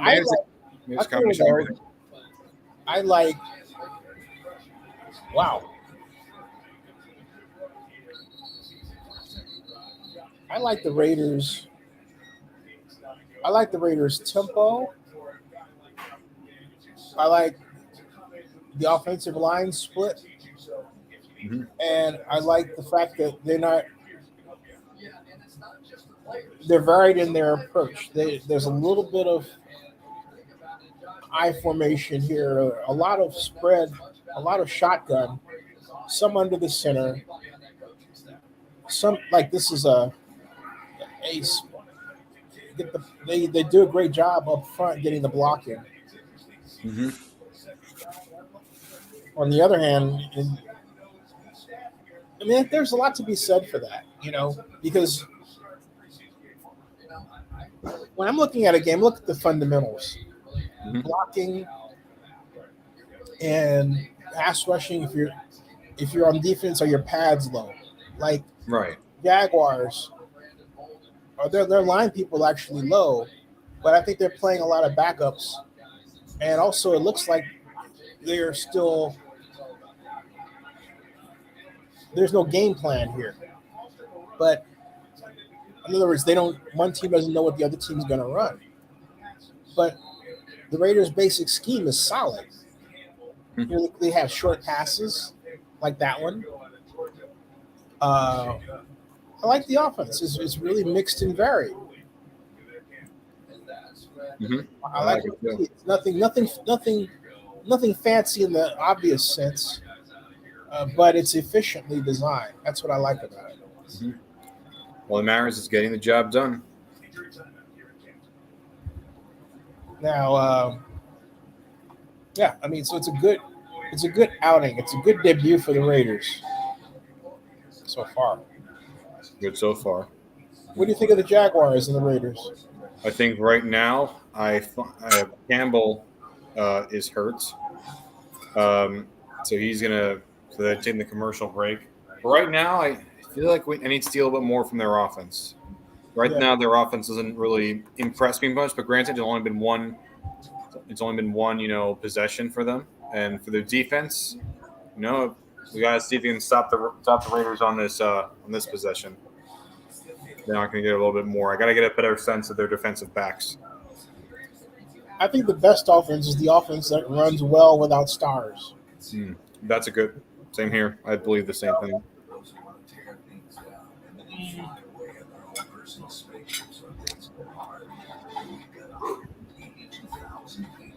You don't want to see this gigantic variation in offense. Look, you're going to have a star that gets you that extra pop of yardage. That's to be expected. But you want to have a baseline of performance you can rely on. And I think that's really key for the Raiders this year. Really is. What do you think of the Raiders' defense so far? Let me put it this way. Is the problem of the Jaguars more the Raider defense, or is the Jaguars offense just can't get out of its own way? We just got to see. Because right now it looks like the offense is not getting out of their own way. So I would definitely say more on the offensive side. But, let's just see so far. What do you think of the hiring of Doug Peterson for the Jaguars? Say again, please. What do you think of the hiring of Doug Peterson? I want Eric Bieniemy. Yeah, me too. But, Doug's a proven coach. He has a Super Bowl trophy.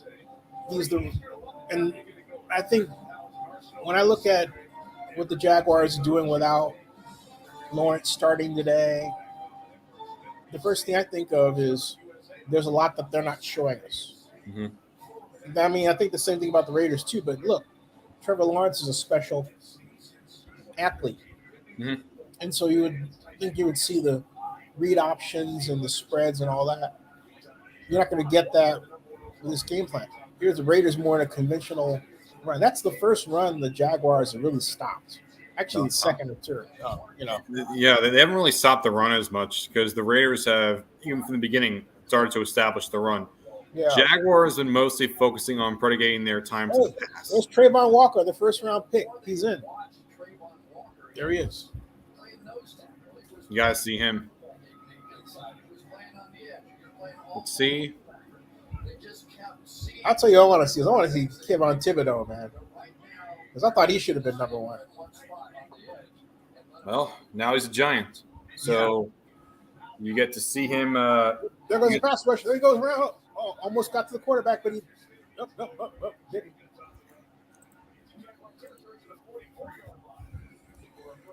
For him, you get to see for primetime national TV games for the New York Giants. You have just pulling it up right here. I love this offense. I like the offense too. Efficient, short passing. Gets the job done. I like look at the splits of the wide receivers. Look how far out they are. They really spread the offense. Look at that. Look at that. That's beautiful. There you go. The Giants are going to be on national TV only 3 times. Monday Night Football in Week 3 against the Cowboys. David, thank you for the 5-bomb. Much appreciated, David. Thank you. I'm sorry, Vinny, what you were saying? The Giants, you're going to see Kayvon Thibodeau on 3 national TV primetime games. Monday Night Football against the Giants in Week 3, then a game in London in Week 5 against the Packers, and then Thanksgiving Week 12 against the Cowboys. So they're going to be against the Cowboys twice on national TV. 2nd and 4. The Raiders are in an eye this time. Let's see what they do out of it. Hopefully they play fake. Oh, nope. They got first down and more. Wow. I already saw that play. Nice draw play. You don't see draw plays too often. It's a nice draw play.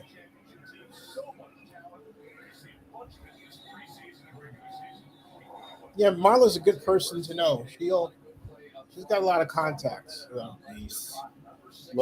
That's music to my ears. Yeah.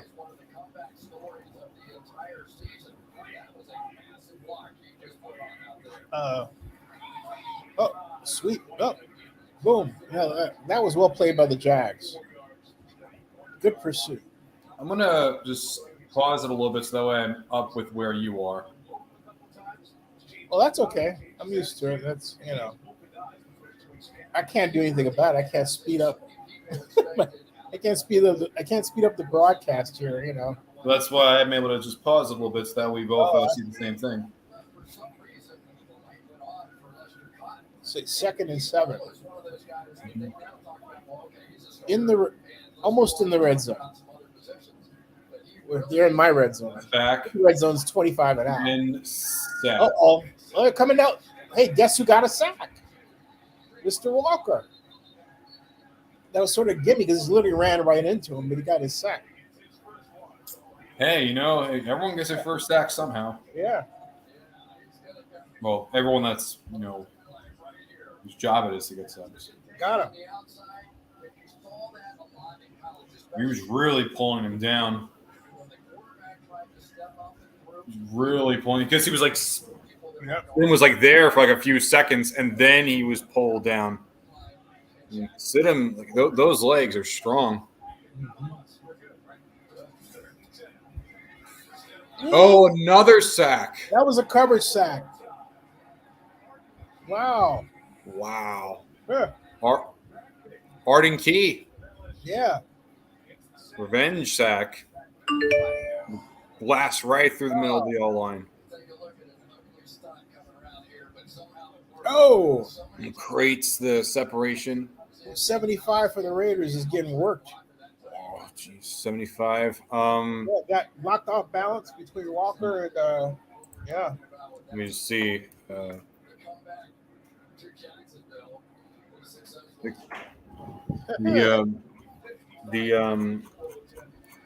number 75 on the Raiders offensive line is, and the kick is good. Brandon Parker. He's been with the Raiders the last, 4 seasons prior. He was a 3rd-round pick 65 out of North Carolina A&T. Huh. And he's from Kannapolis, North Carolina. Kannapolis, North Carolina. Hey, thanks for joining me, Vinny. Much appreciated, by the way. Anytime. The reviving Beavis and Butthead, huh?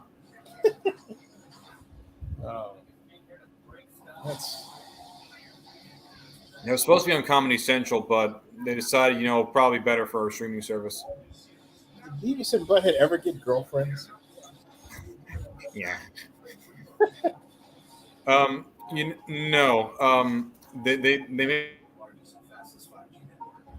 They talk about wanting to score, but said that more than likely they'd end up homeless. I think in like the most recent movie they did, they end up like homeless or something like that. They go into the future, and like I didn't see it, but I saw like a clip on Twitter where like they're in they travel in the future, 2022, present day, and they see like a college classroom, and they talk about the dangers of white power and white privilege, and as a result, Beavis and Butthead take it exactly how you think they would take it. They would just push and just cause total ruck and say, "Oh, we can do this. We have white power." Yeah. Which was funny, so funny. Oh. Mike Judge, he's created animation for Beavis and Butthead and American Dad, with Office Space, Idiocracy. He's a really, really talented man. Mike Judge. He's from Albuquerque, Beavis and Butthead were at Comic-Con. Oh, they were? Yeah. Oh, so Mike Judge was. So they mentioned it over there. Yeah. San Diego Comic-Con. Have you been to New York Comic-Con? I've never been. I've never been to the New York Comic-Con, but I've always wanted to go to the San Diego one because obviously that's a blast. Oh, that's the big one. Yeah. I was checking Marvel. Oh my God! Every year they always deliver. I don't know how. You go to Comic-Con a lot? No, I've never been to a Comic-Con, but I've watched. I'll tell you who used to go a lot. I haven't seen her in quite a while. But excuse me. Where is this? She's actually in this video I don't know if you ever saw the girl with the pink hair for a second, but she used to cover Comic-Con a ton. And I think I can find her in this. Hold on.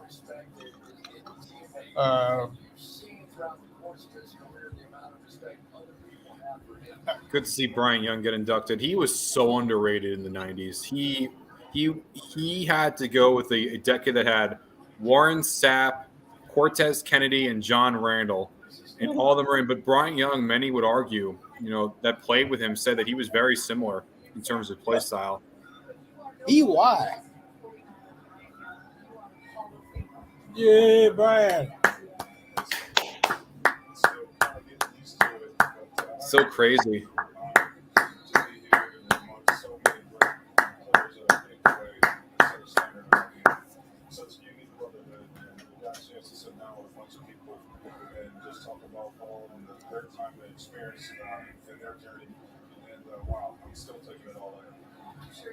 There is an epic photo of you after your final game at Candlestick where you are being carried off the field. Hey. Oh, that's a great picture. I see we're up at the same amount now. 2007. Yep. Old Candlestick Park. Mm-hmm. Did they retire his number? Let me see. I don't. I'm just looking. No, they haven't Oh, retired. you know why? You know his number is held by 97. Yeah, Vinny. I'm sorry. Nick Bosa. Oh. Yeah, Nick Bosa's number 97. Oh, fumble! Go! No, interception. Interception. Okay. They should retire his number, but I guess you can try to find a way to do it, but I'm not sure how. Is that the guy they got for free agency? Yeah. Yeah. See, he did him. Look. Yeah. Yeah. It was a fumble. fumble. The ground can't cause a fumble. The ground can't cause a fumble. Okay.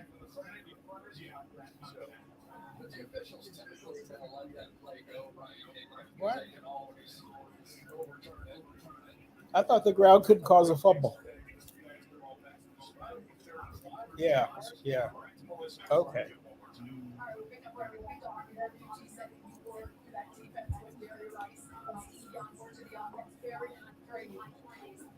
Wow.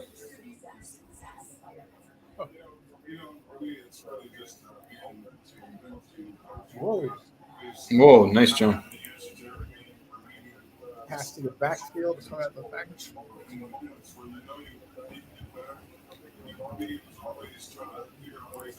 My mom worked so hard, she zonked out now.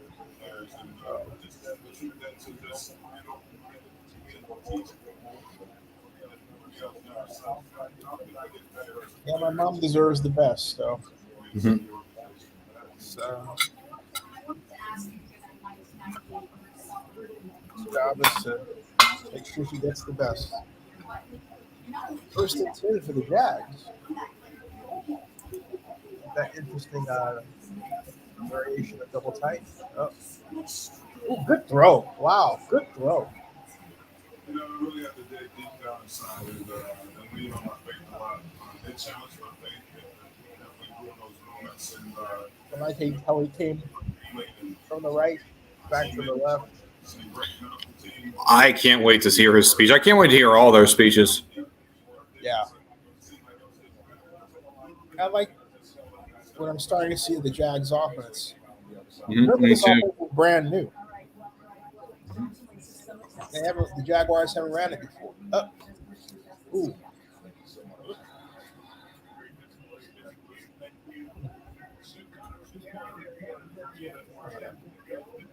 I am not a fan of this conventional running, though.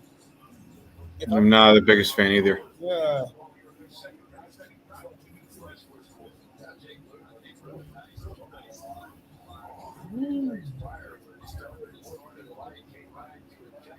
Let's see it fire that. Nice. 14 just sat down and hook pattern. Yep. Yeah.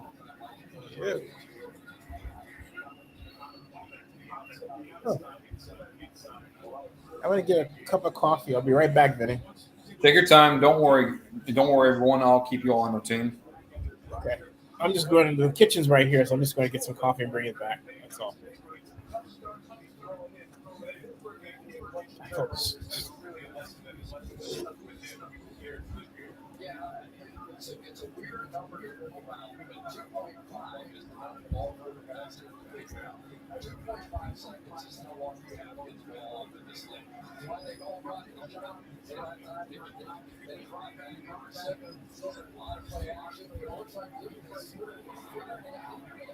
Oh, deep pass.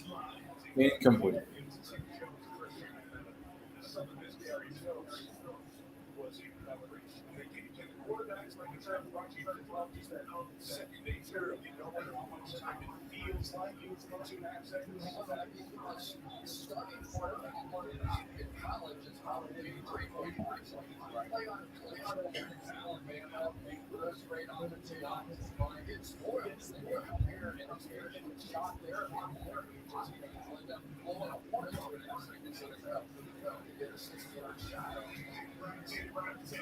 Oh, missed. 60-yard field goal missed.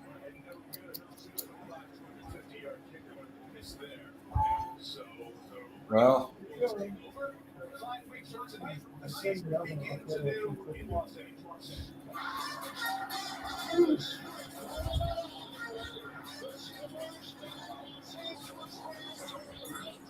I'm back.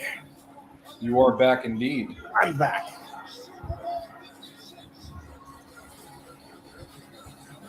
So who's going to the Super Bowl, Vinny? In terms of who I think is going to go to the Super Bowl, I would not be shocked if this is our Super Bowl preview, actually.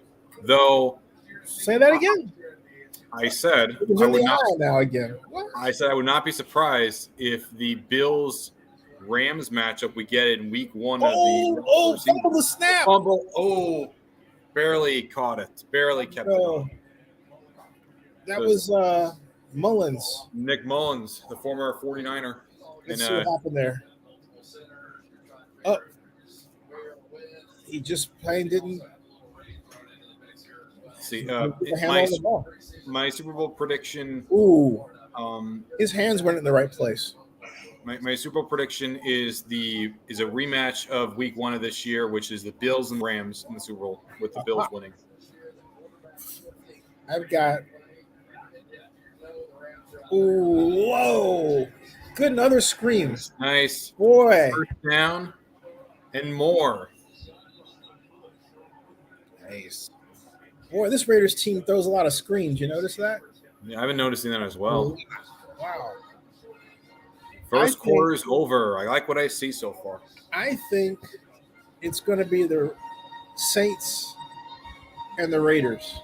Ooh. If it's not the Raiders, maybe, but I think the Saints are going to represent the AFC. The NFC. Sorry, the NFC. Sorry. If not the Raiders, who do you see representing the AFC? AFC representative. Wow. For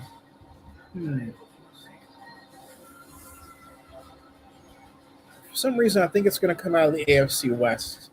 So it'll either be the Raiders, the Chargers, or the Broncos. I don't no Chiefs. No, because I think scheme-wise, it's not so much against the Chiefs, okay? But you have two teams that have brand new schemes and great players. That's the Raiders and the Broncos. And you have another one, the Chargers, that are, I think, a good defensive player too from getting the Super Bowl. They already have the offense. Mm-hmm. You know, they already have the offense. Now, what about the Cleveland Browns? They can do what they want offensively, but to me, their problem was defensively. They have great personnel, but they're not in the optimum scheme for it. Right. The Steelers They need help offensive. They might have the right mix though, to get to the playoffs again. Mm-hmm. The Steelers will never not be competitive under Mike Tomlin. There's a reason they've never had a losing. Imagine going your entire career and not having a losing season. Yeah. That is something that and no coach has ever done that. If that doesn't show big volumes of how dominant as a coach Mike Tomlin is, I don't know what will. Mm-hmm. Yes, I understand. Some say, his team doesn't perform as well in the playoffs recently. Well, guess what? They still make it there. And in fact, here's another thing. If there was a 7th seed in the NFL for the entire 2010s decade, they would have made it every single year. That's how dominant they've been. Yep. So there's McDaniels talking. I think I like the fact that he's composed. I mean, this is a guy who's been around for a while. He gets another shot at being a head coach. He knows what he's doing. I mean, that's a nice thing. I like McDaniels myself. I think he deserves another chance, especially as, he's been a great coordinator for the Patriots for many years. And I understand a lot of people don't give assistants for the Patriots any credit. They say, it's only just Belichick doing everything. Well, it's a little more. It's more complex than that. There's more than just. People just say, Tom Brady, Bill Belichick, Robert Kraft. It's way more than that. On the executive side, Jonathan has always been there helping him along the way. You had Scott Pioli back in the day. For the coaching side, I would make an argument that McDaniels, in many ways, has been just under Bill in terms of. Look at this wide receiver spacing. Look how wide they are. Look at that. Massive. Look at that. Massive at the bottom. Mullins, back pass. Nice pass. Nice catch. I love it. Oh, now you're in the red zone. The Raider offense. First and goal. With that wider spacing, or the receivers, they use the entire width of the field, sideline to sideline. I love it. I love it. Wide open. My playoff prediction for the in terms of seedings, I believe that the AFC West is going to get at least 3 teams. And I know that's not a bold. I know that's not an unheard of prediction because the AFC West has basically been like an arms race. But with touchdown Raiders, touchdown. Even though I don't see it, I also wouldn't be shocked if all 4 teams in that division make it. I don't think it's happened, but it would be pretty cool. 13-0. No, 12-0. Got to go for the extra point, obviously.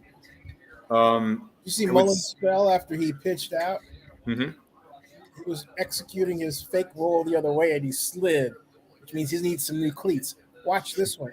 Watch when he pitches. Let's see him. See right here. He slipped. Yeah. Yeah, he needs some new cleats. It's that wet. It's very wet. Field, I would think. Bip. 13-0 Raiders. Woo. Okay, and as for the division winners in the NFC and the AFC, I meant. So, what do you think about the NFC? NFC, I'm thinking that Packers are definitely going to take a step back, but I still see them winning that division. Mm-hmm. I still see them winning the North. I like the Eagles this year coming out of the East. The West, I have the Rams again. And as for the South, honestly, I'm going to go with a wild card here and say, why not the Saints? I feel like the Saints have a good roster in place, though I do think the Buccaneers will be close. I think they'll be like the first wild card. And as for the other 2 wild cards, I see the Cowboys. And for the last one, probably whoever finishes second in the NFC West, so like the 49ers or the Cardinals. Let's see. I would say NFC West, Rams. Yeah. Cardinals. Yeah. It's not so their offense gives me a problem because it's not disciplined. Mm-hmm. They got a great quarterback, but the passing game is undisciplined. NFC Central. NFC North, you mean? Thank you. NFC North. Actually, I think Chicago Bears. I think the Bears are going to be a surprising winner of the North. Even over the Packers. Yeah, even over the Packers. They have an exciting young quarterback. They got a good mix of personnel on defense.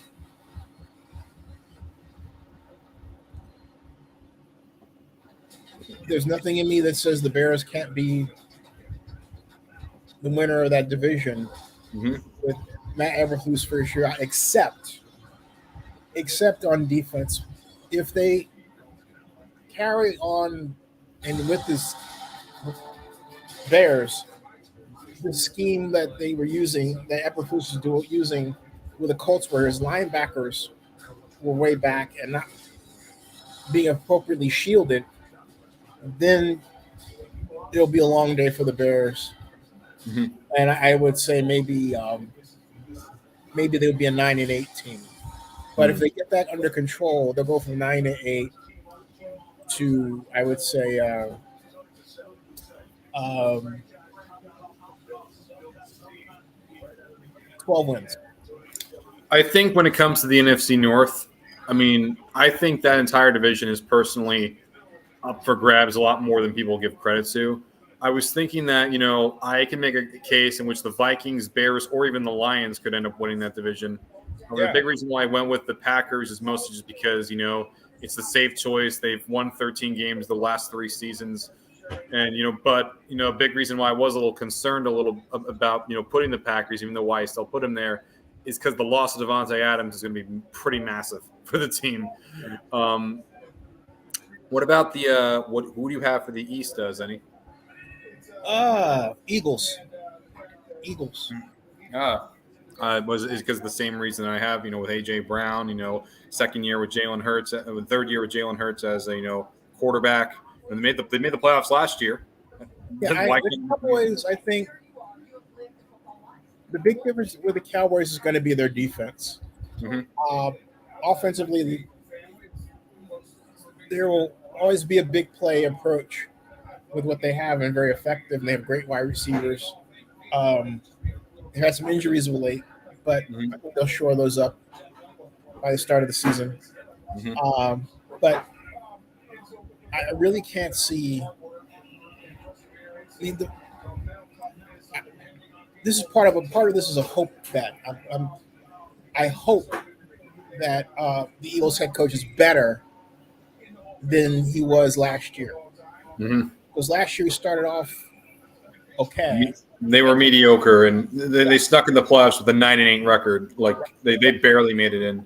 If he can introduce better formations and better, smarter offensive scheme to go with his improved defense, I think they're going to be really hard to stop. And Compton, how you doing? Hey, Dave. Hey, how you guys doing there? Man, thank you for stopping by for my birthday. You look younger. Oh yeah, I saw that right there, and I was late. But I saw your show afterwards. So you made 60 years old. Yeah, I'm 60 today. All day. As my late great teacher Eugene Robinson of Skyline High used to say. So I would say, Mr. Robinson is what's today? Monday, all day. He used to crack me up with that. Oh, pass deflection. Yeah. Because I always would think in high school, it was a Skyline. I would always what would happen if the day actually shifted midday? Because like he would say it was like Monday all day. Well, suppose it became Tuesday at 12 noon, right? You're the only one who can bring up Skyline, and I don't like it. Well, you don't like Skyline? I didn't like Skyline then. Well, why? Because it was just one of those things. What? Skyline was too dominating. We were good, football wise. Yeah, that's right. They were good in track. Baseball. Fumble. Raiders recover. Raiders recovered. Yep. Not a good day for the Jaguars. I was there when Tony Fardella was the coach. Yeah. To be quarterback, I wound up being equipment manager, which is a foolish trade-off because I wanted to get on the team because I was a cheerleader. I was interested. Got nowhere with her, man. Wow.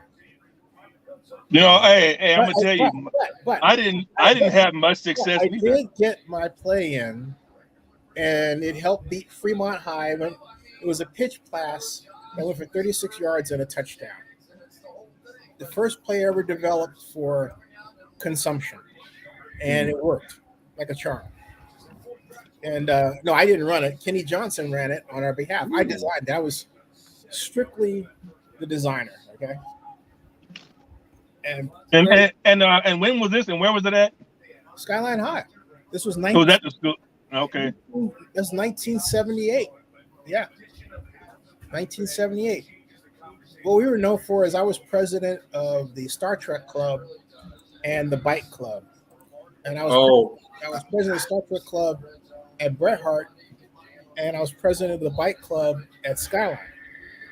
Oh, rest in peace, Nichelle Nichols. Yes, absolutely. I was a big Star Trek fan ever since they started out in '66. Wow. Yeah, same here. Yeah.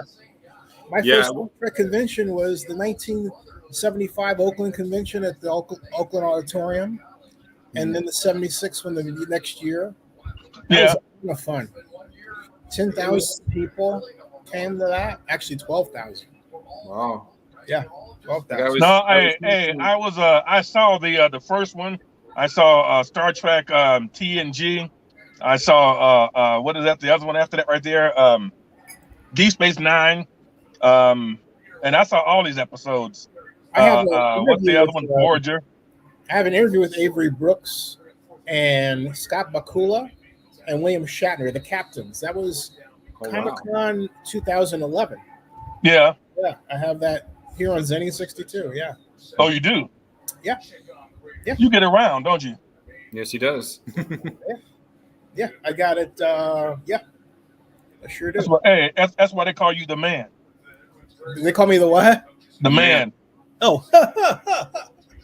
Hey, Zennie is okay. Yeah, I got. Oh man. Let's see here. Where was I with that? I was. Let's see. The captains. First down. Nice. Hey, I'm about to put you on mute for a moment while I pick up my prescriptions. Oh, no worries. We'll be here. I found it. Ooh.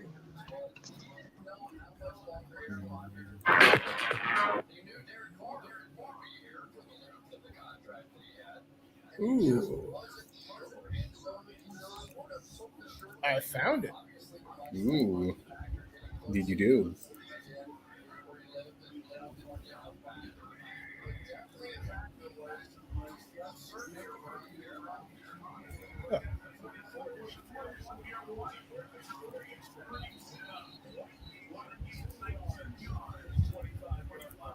Another screen. How many times have you heard that, Benny?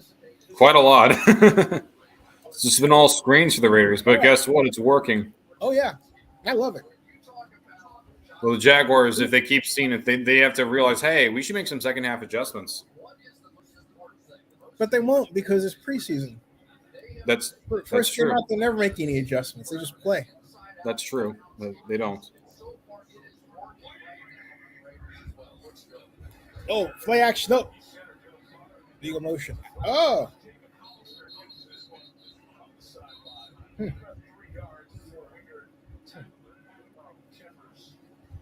All right, this is I will fast forward. This is William Shatner, the captains. Dave. Here you go, Dave. William Shatner and Star Trek captains. It's at Comic-Con 2011. And we're thrilled to be here today at the panel at Comic-Con. We're going to be having a great panel for you. Kevin Smith, the director, Kevin's going to moderate. I'm pretty happy. Also, actually get started. Let me fast forward here. So now I'm going to the press room for the Shatner event. Hi, I'm Steve Chertorisi, the Director of Creative Content at Legion AVS. premier events production company based out of Northern California. When we're out on the road working high-profile events, we often need a teleprompter that is versatile and reliable for our speakers. Whether we're working with tech CEOs or the next president of the United States, we use Prompter People's ProLine Stage Pro AutoStep presidential teleprompter because we know it'll get the job done. More This wide presidential splits stage for the wide teleprompter's receivers. high-quality 5. design means I can take it with me across the country without having to worry about any loss just missed. when I reach my destination. By It plane or was car, low. the teleprompter and accessories You fit hit him in the two hands, though. manageable Gotta catch cases, it. making travel That's something, but you need to catch the ball. Being adaptable is important to us here at Legion, and the presidential stage teleprompter's high brightness makes it perfectly capable to handle indoor and outdoor events. From cloudy and overcast to hot summer days in the sun, the controllable high-range brightness makes it so that no matter what, our speaker doesn't miss a word.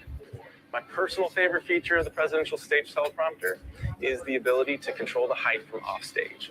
This allows for a seamless transition between multiple speakers of different heights without having to make visible on-stage Sack. adjustments. First sack. Instead, we can simply select the height by pressing a button from offstage, and the motorized stands do the rest. With a variety of different products to fit any scripted moment, Prompter People have you covered. For more information, visit prompterpeople.com. All righty, I'm back. All right. Hey, Dave. Here is That's from 29A. this is Comic-Con.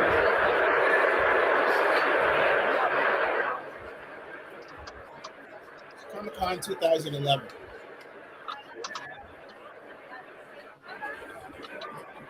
I gotta have Mrs. Fields cookies and coffee.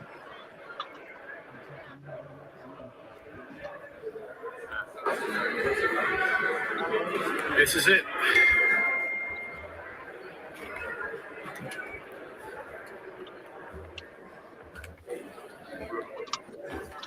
There we are. Eddie Brooks.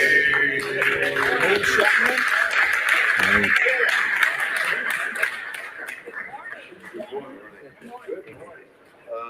Shall we? Sit here. Sit there. Let's, here's what I said. You're the boss. All on the same side. You see that. Let's get another, let's bring one of those microphones over here. All right. Down here, please. Yeah. You know what? Is that gonna work? Good. Good idea. Yes, we can. No, more. Is it moving? Oh, yeah, pull that out of there. Yeah. Give it a yank. Good. That's over there. Yeah. Right here. Yeah.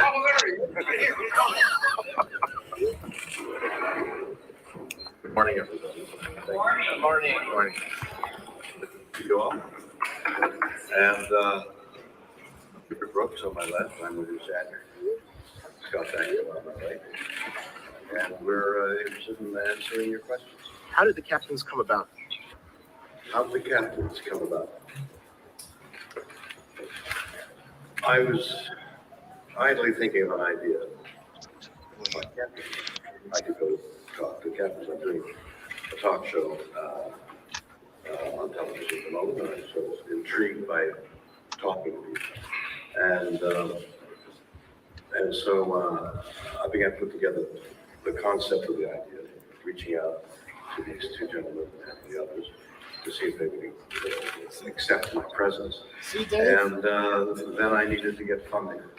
And then discover. I'll put it freeze on it. That's 37 minutes. But Dave, that's Comic-Con. That's what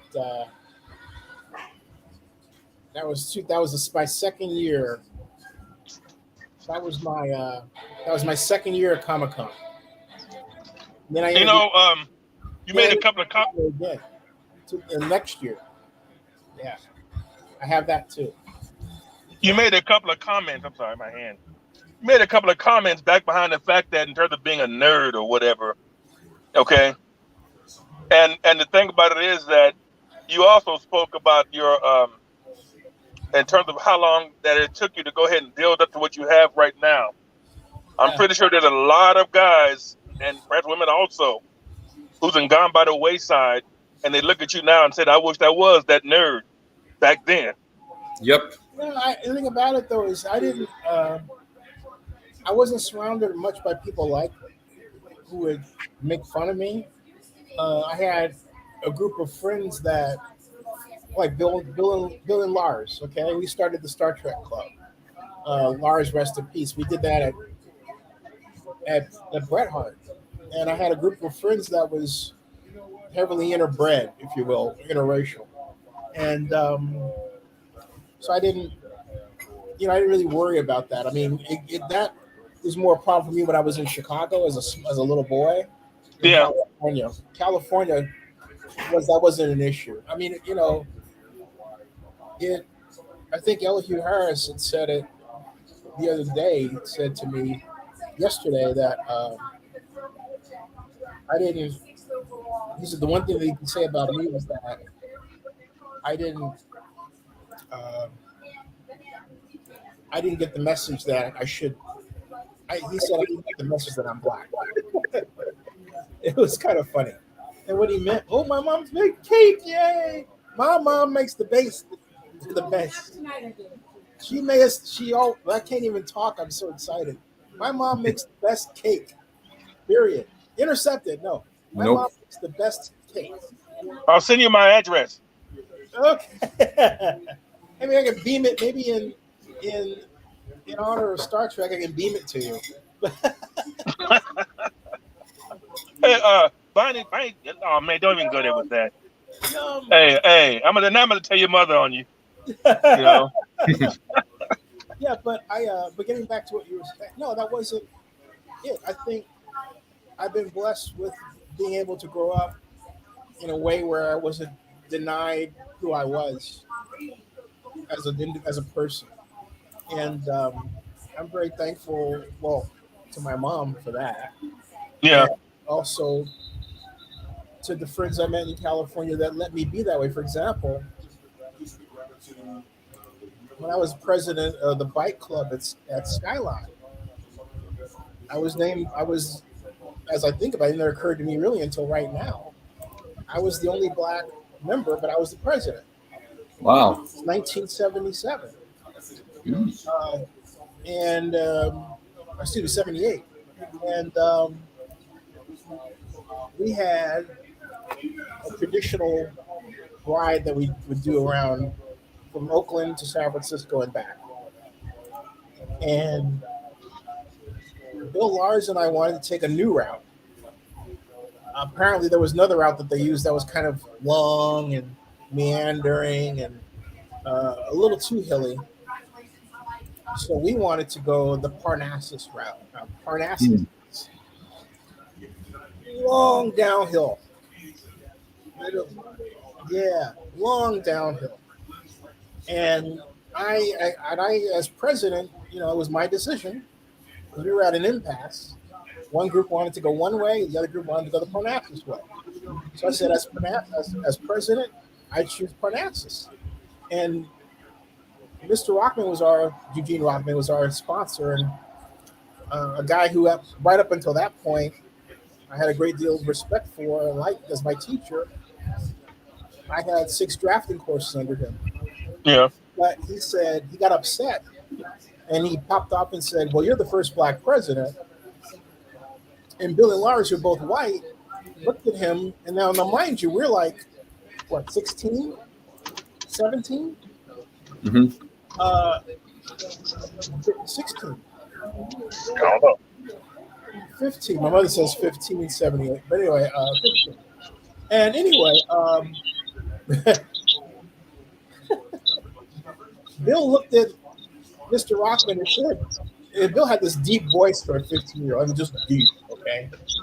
And he said, what does that have to do with anything? And it just, they're squeaking. Is there I'm not squeaking myself. I don't know where that's coming from. That might be you, Compton. But anyway, the whole feedback. You have an earpiece? But anyway, what happened was that, he caught it. Mm-hmm. He caught it. But my whole point is that it's so embarrassing, this Bill's reaction, that Mr. Rockman got me this great drafting job with M. Rosenblatt and Son, Naval Architects and Marine Engineers at 667 Mission Street in San Francisco. I tried this thing. Mom says I should have stayed there. I tried, but I had 2 summers out of it. Yeah.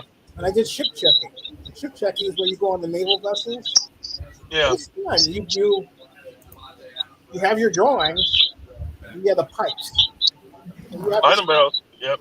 You know what I'm saying? That's what other people may not know, but that's what ship checking is. You check the ship's pipes to make sure the ship pipes match the drawings, and where there was discrepancy, it means that somebody made a modification or some type of installation in the actual pipes, and I would have to record that. That's what I did. I loved it, and but I think I was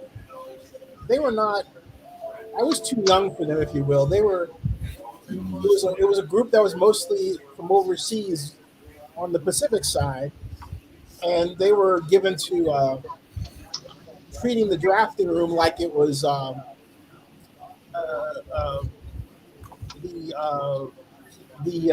would I say it? Treating it like it was one of those below decks bunkers where somebody plastered the Playboy centerfold, right? Mm-hmm. That's what they would do. And I took issue with that one day, and I said something about it. I don't think they liked that too. Plus, I didn't smoke. You know, I was young. I was a kid. Mm-hmm. Did you no drinking, no smoking, no nothing, huh? Nope. He was clean. Hey, I can say honestly, welcome to the club. Thanks. Yeah. I've never drank or really any smoke either. I'm not one of those I didn't do any drinking until college. That was the first time. But that was the Dry Gulch at UTA, Texas Arlington. But the first time I ever had in my life, I'll tell you, that was I was invited by the Dallas Cowboys to visit their offices in 1979. And I'd become a big Dallas Cowboys fan. Yeah, I lived in Oakland. I was a Raiders fan too, but I liked the Cowboys' scientific approach to the game. And I had a question about the flex defense. And so I wrote a letter. I was taking the Dallas Cowboys weekly. Well, my mom allowed me to take it because I didn't have a lot of money in those days. And I had a question about the flex defense. And I wrote a letter to them about it. And they wrote me back and basically invited me to visit their office in Dallas. Wow. And I took it to Mom, and Mom set up so I could travel by myself. So I was there for a day. Went in and went out. They gave me 6 reels of film. We were at 6116 North Central Expressway. Dallas defense versus I formation 1. Dallas defense versus I formation 2. Flex strong quality control. Flex weak quality control. Dallas defense reel 1. Dallas defense reel 2. And I watched it there for 8 hours. Ernie Stautner, the late Ernie Stautner, he was our defensive coordinator, came in. Yeah. Asked me, what I saw, and I told him because Sam Cunningham was the Patriots running back. And to make a long story short, I spotted a problem in how the flex was executed. And without going into long techniques about it, he said, "Oh, that's good." What I told him basically was that Randy White was supposed to move into a gap between the center and the guard, and they were in flex strong. They were shifting, and the Pats caught them.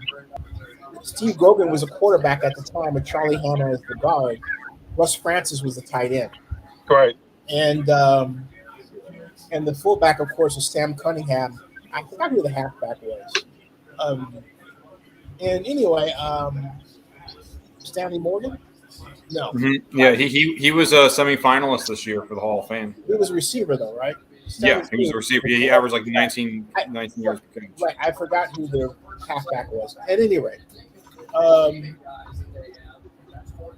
Bob Brunig got caught between Brunig and White. There was a hole so big that the three of us could have walked through it. Yeah. And I was obsessed with how that play came about because it exposed that weakness in the flex. You have to be, if one person were off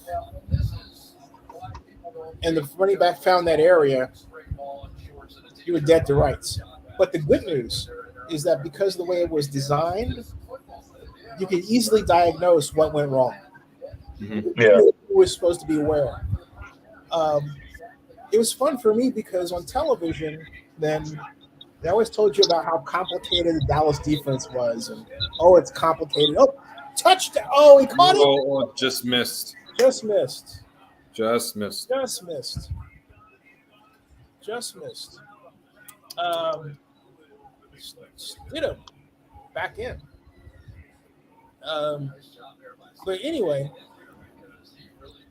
but in reality, though, that playbook was simple. It was like this thick, maybe. The playbook? Yeah, the playbook. The defensive playbook was that thick. It wasn't long. It wasn't at all. The formations are simple and basically easy to remember. It wasn't at all what I expected. It was really simple for me. Okay, and I remember it to this day. So here, let me ask you a question. You wanted to play, or you played a season or something like that, or? No, I went out as quarterback, but I never saw the field. Though I saw practice, but and then on defense I played strong safety, but my mom said that the coach said I need more practice. Yeah, I didn't want to. I tried. You know, I remember the feeling not making the team. I was pretty upset. I needed more training. It wasn't, in reality, it wasn't my thing. Okay. But apparently, you talking about the ability to go ahead and play. But he made me to become equipment manager. That was dumb. No. That deal. But I did. So. Hey, but you know what? But you know what, Dave? I got my plays in. You got your plays in. My plays worked. Yeah. That's what I'm talking about. There was a teenager. There was a teenager. There was a cheerleader I wanted to meet. I was trying to tell her mom was a cheerleader. Yeah, but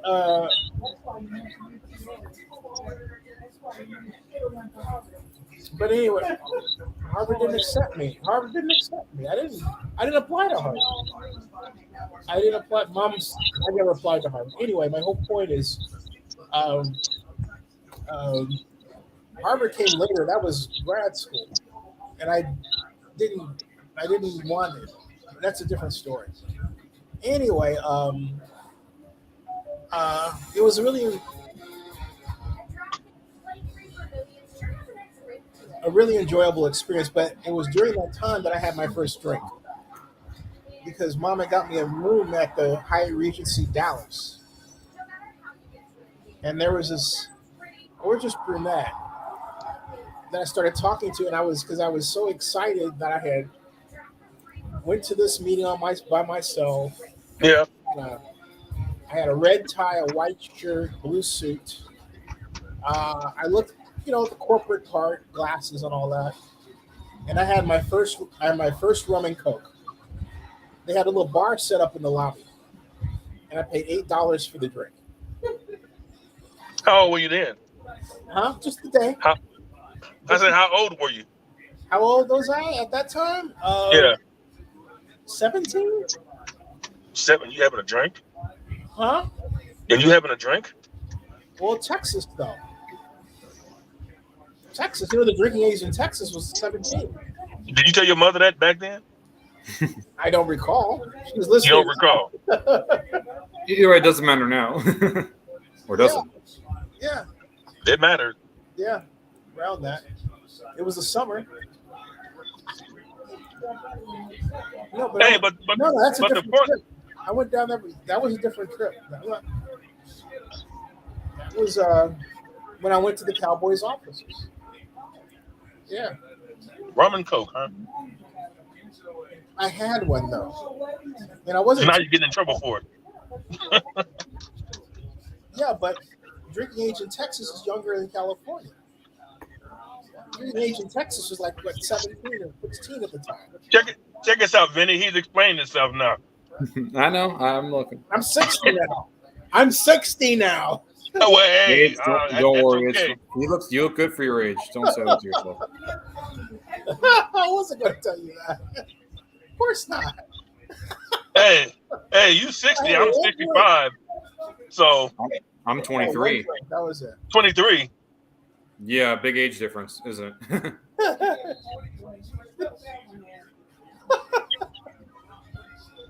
I had to figure out some kind of way to talk to her, Mom. I had to buy a drink. So that was and got him in trouble now. They had a bar island on wheels. And it's a gorgeous brunette that was there. Where was it? Oh boy! I was a great American red-blooded boy. You explain yourself at this point. Young man.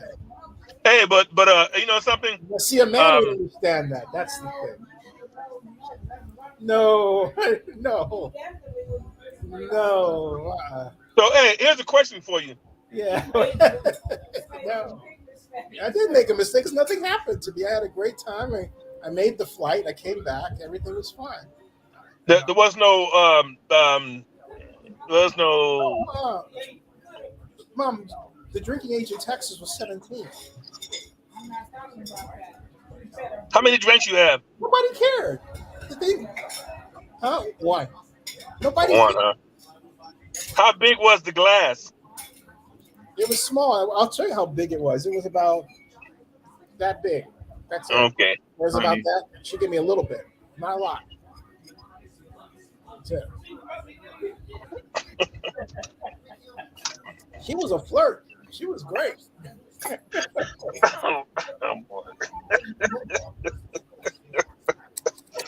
Oh, boy. I look corporate. Hey. Then you were a bad boy that day. Hey, check him out. I said one thing. Yeah, I just came from the Cowboys offices. That made me a hero. Check us out, Vinny. He's explaining himself now. You guilty, aren't you? Caught you red-handed in the heat of the moment. Woo, boy, I like this. Hey, he's explaining himself at home now. Yeah, it took you a good 40 plus years now. Took you Let it go by. Yeah, it went by fast, didn't it? Oh boy. Oh. Hey, you know what? Hey, you'd have made a good coordinator. You're missing the real point of the story, though. I got a coach him up by none other than the legendary Ernie Stautner. That's true. Think about it. That did not register, huh? Oh, I registered to me. I know who Ernie Stautner is pretty well. Thank you. One of you. See, thank you. Oh, good throw. He was the Steelers for many years before their dynasty. First down. I thought you might have had a talk with Tom Landry at the time. Say what? Thought you might have had a talk with Tom Landry. No, I didn't know Coach Landry. If you walk in there, Coach Landry was not in that meeting. You walked off the elevator. You walked to the left. I don't remember seeing any coaches. I'll tell you who I saw because I was sitting down waiting. You walked to this door. There was a chair on this side. I sat down on that chair, and I waited for Marge Kelly, the secretary, to come. And Charlie Waters, Cliff Harris, and Mike Hegman were the players I recognized that came out of that meeting. Oh wow! Right. Because I voraciously read the Dallas Cowboys Weekly. Okay. And they were kind of looking like this. I was like, "Whoa, it's them!" You know. That was cool. Like, whoa, it's them. Yeah. But anyway, all I was saying was that apparently, football wasn't you physically, but it seemed like it's your passion mentally. Okay, a lot of great coaches came out in terms of being coaches because of look at Bill Walsh. Yeah. He may have played a little bit, but his mind was, until really being into it and everything. Well, football, because it causes you like look, you're lined up in a formation. You have specific. That was stupid. You have specific markers you're supposed to be at. So many yards downfield for a pass pattern. Right. Everything is such that Garrett Stidham. Everything has to do with numbers, and so you can record the numbers, and so that leads to data collection, which leads to analysis. Right? It's easy to do that. Football lends itself to that. Football lends itself to a scientific approach. It doesn't mean you have to use one, but it makes the game easier, in my opinion. Okay, but touchdown. Raiders. Well, what's the score? I can't see the game. The score is now Raiders 20. After the extra point, which hasn't happened yet, 20-0. Yeah, Dad, the Raiders look good. They do. Are they at the halftime mark yet? This is the best coach Raider team I've seen in a long time. Really good. They are light years away. They are light years ahead. They are light years ahead of where they were with Del Rio and Gruden. What quarter is it? It's not even the end of the second yet. They're up 20-0. I'm sorry. It's not. It's near the end of the second quarter. Patriots, who's offensive coordinator. Yeah.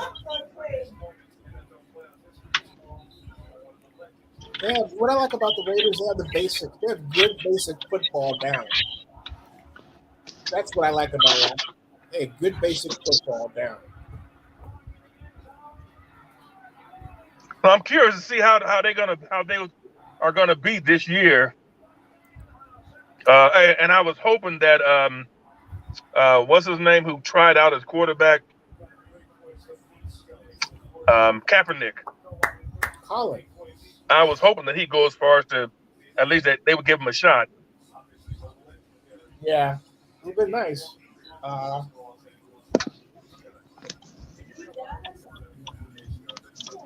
It would have been nice. 2 days ago. I gotta pull my phone. 94.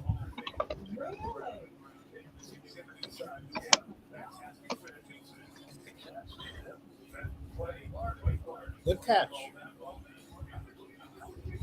I remember where I was when I saw the catch.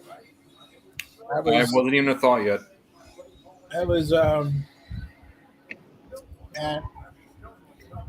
a friend's house in Arlington, Texas. It was my last year.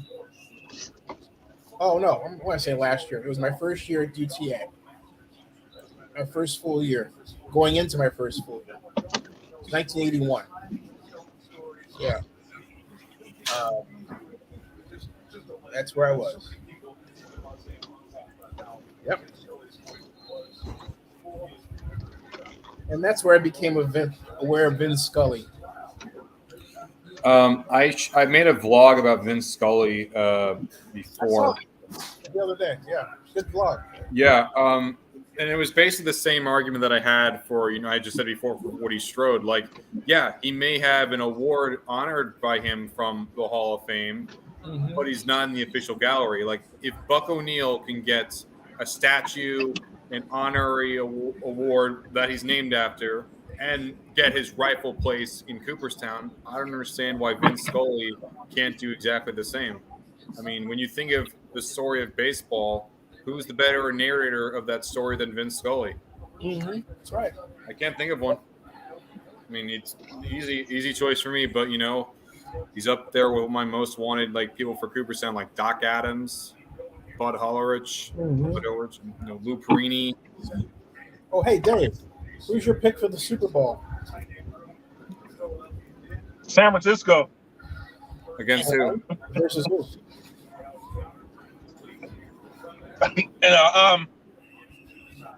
I gotta sit back and really look at that one. I know LA has a chance of going back again. I personally don't think that the Rams wasn't all that great in playing. They just did things right at the right time, which got them over. Yeah, I would say so too. Yeah, I didn't see him as being convincing. Mommy, okay? Everything just fell into place for him. Mm-hmm.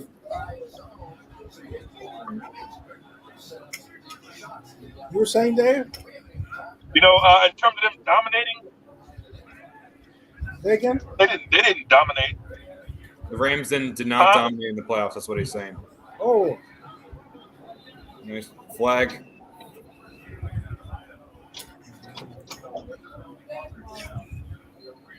Uh-oh. I tell you what, it kind of make you wonder, does Tampa Bay have a chance at going back? Maybe. No. No. To get past the Saints. That's their kryptonite in the regular season, the Saints. And the Saints are back. They're stronger than ever. They look good.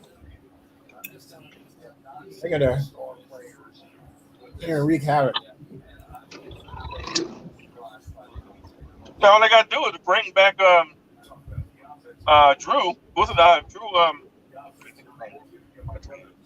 Who? And Breeze isn't coming back. I think Jameis will do good. Drew Brees. Yeah, there you go.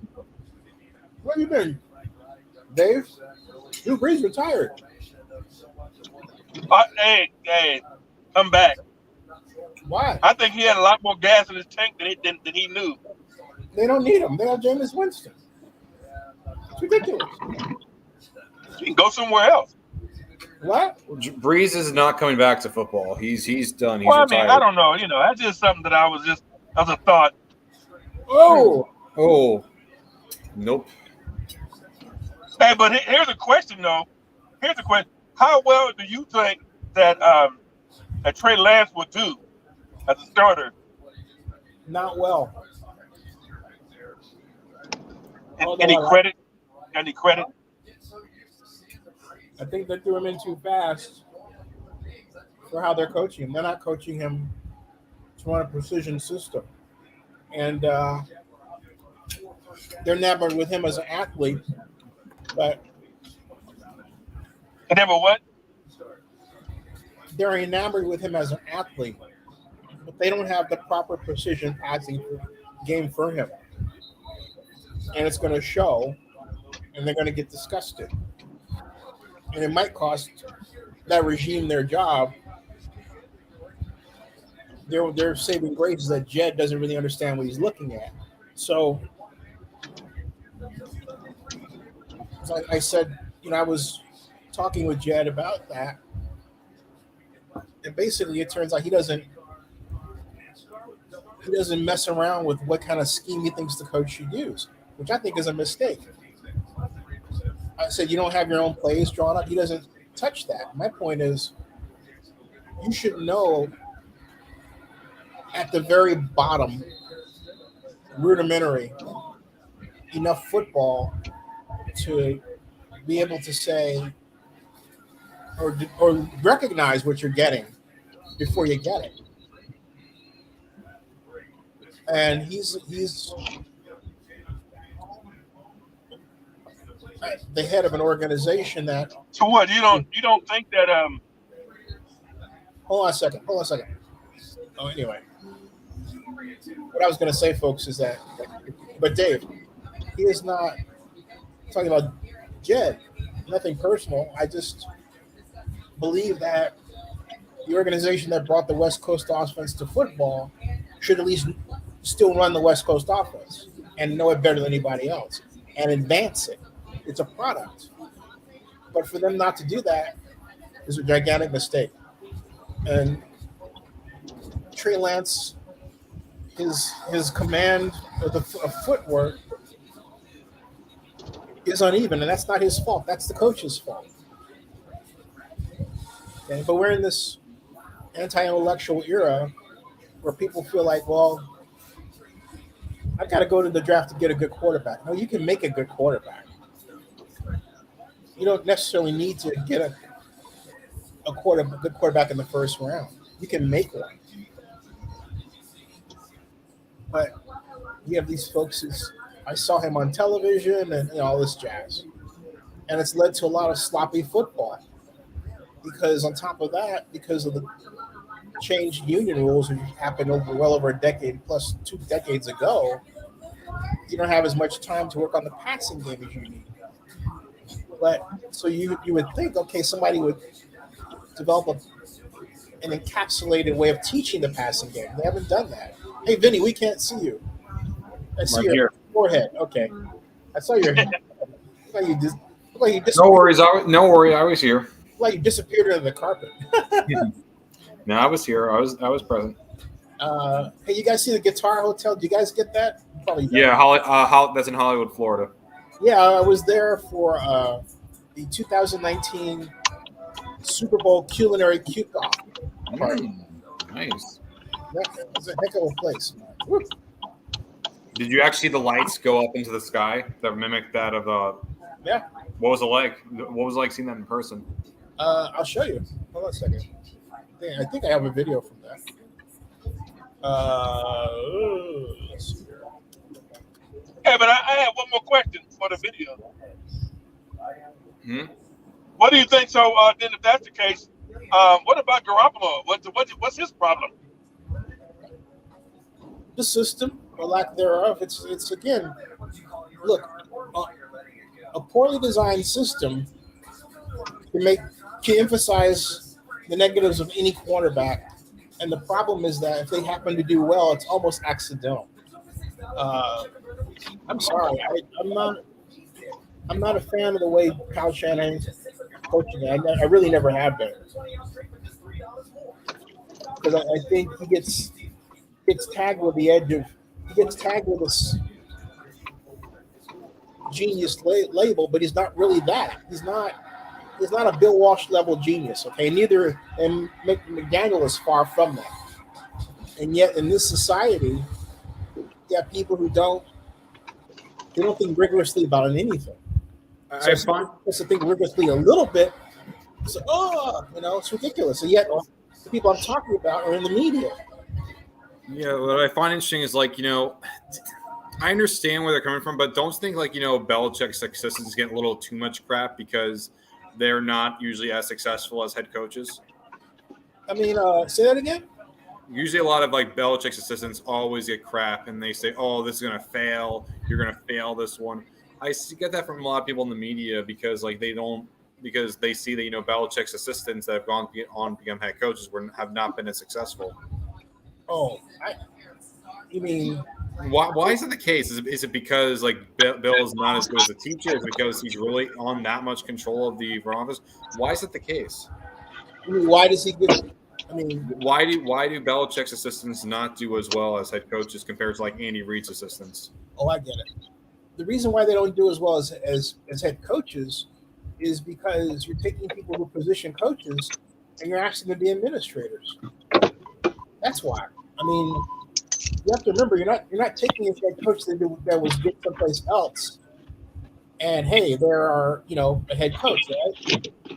You're not asking them to do that. So we both agree that you see what I'm getting at. Mm-hmm. So that's what's going on. You don't have just because a person's a good assistant coach doesn't mean they're going to be a good head coach. How come Andy Reid's able to do that, but Bill Belichick isn't, though? You mean I don't understand though. Under Andy Reid's time as a head coach, the assistants that he's had included the likes of Ron Rivera, Sean McDonough, Doug Peterson. I'll tell you why. Because each one of them learned the Bill Walsh way of being an administrator, and Bill Belichick is not teaching his assistants how to be an administrator. He's teaching them how to be a coach. There's a difference. There's a book you should have on your shelf as a football fan. It's called Building a Champion. It's by Bill Walsh. It talks about every aspect of the football organization at the NFL and college level. And when you work for Andy Reid as a coach, that's what you learn.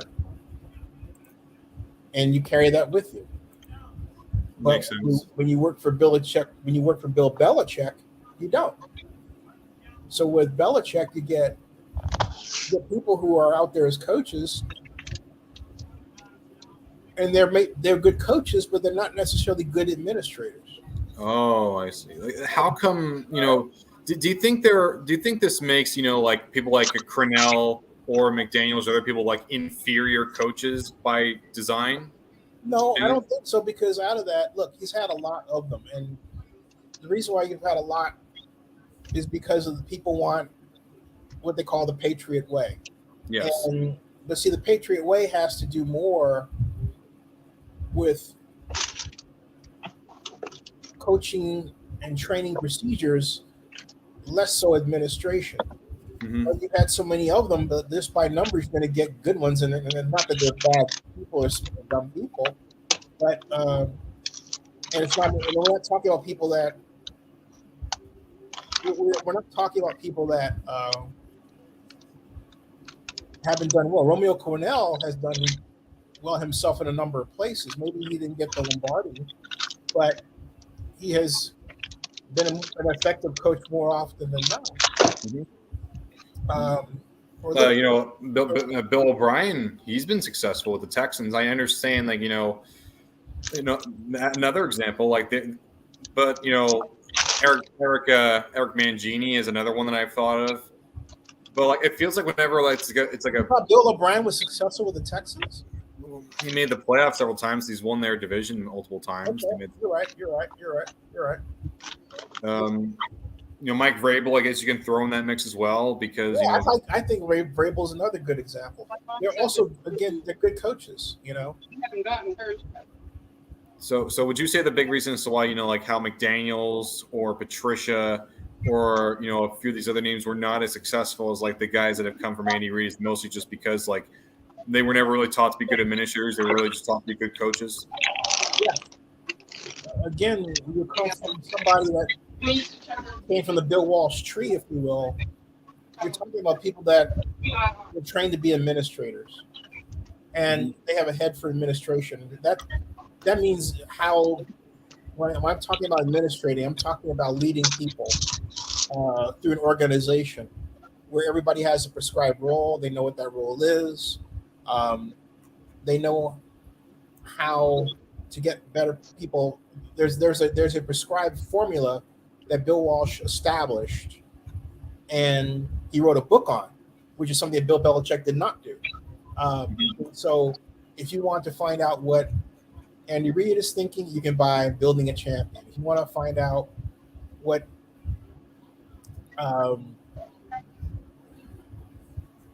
any of the coaches that have worked under Andy Reid, like Eric Bieniemy, okay? That's why Eric Bieniemy, if given the chance, will do an outstanding job. He comes from that way of thinking. That's administrative. How come no one's hired Bieniemy yet? It's so puzzling to me. Because you have people in the league who are surrounded by black players that come from the South and generally from poor backgrounds. And all those people know, for the most part, subconsciously, is somebody black that is a player and not in their position. They're not an administrator. They're not in the front office, okay? Mm-hmm. it is very much a kind of it's very easy for a person to fall into a plantation mentality if they're not careful.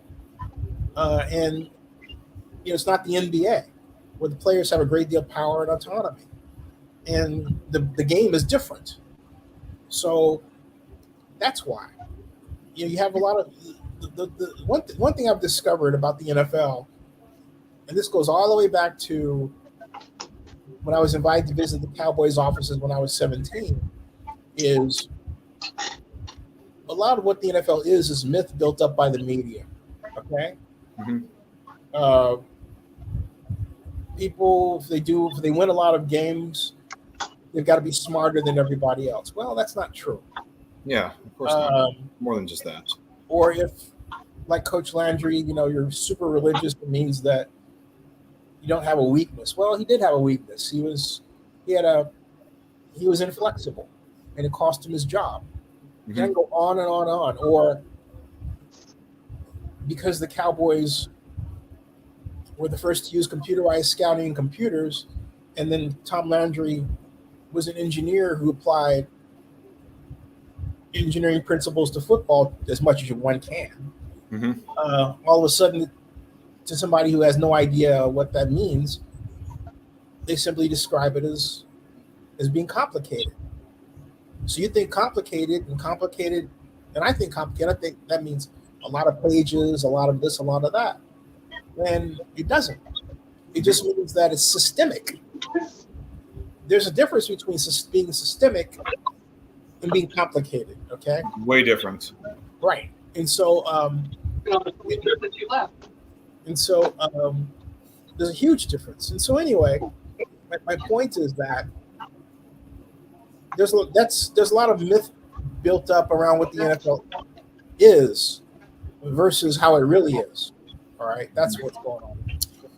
I think that's also a big reason for my philosophy in terms of judging the game's history, because I deal with a lot of people that like to say oh, the NFL was created. A lot of them pretend the Super Bowl is where the league created, or hell, 1920. But I would argue the league really started. Just the game itself started back in 1892 when Oliver David Thompson decided to sign William Pudge Heffelfinger to his contract.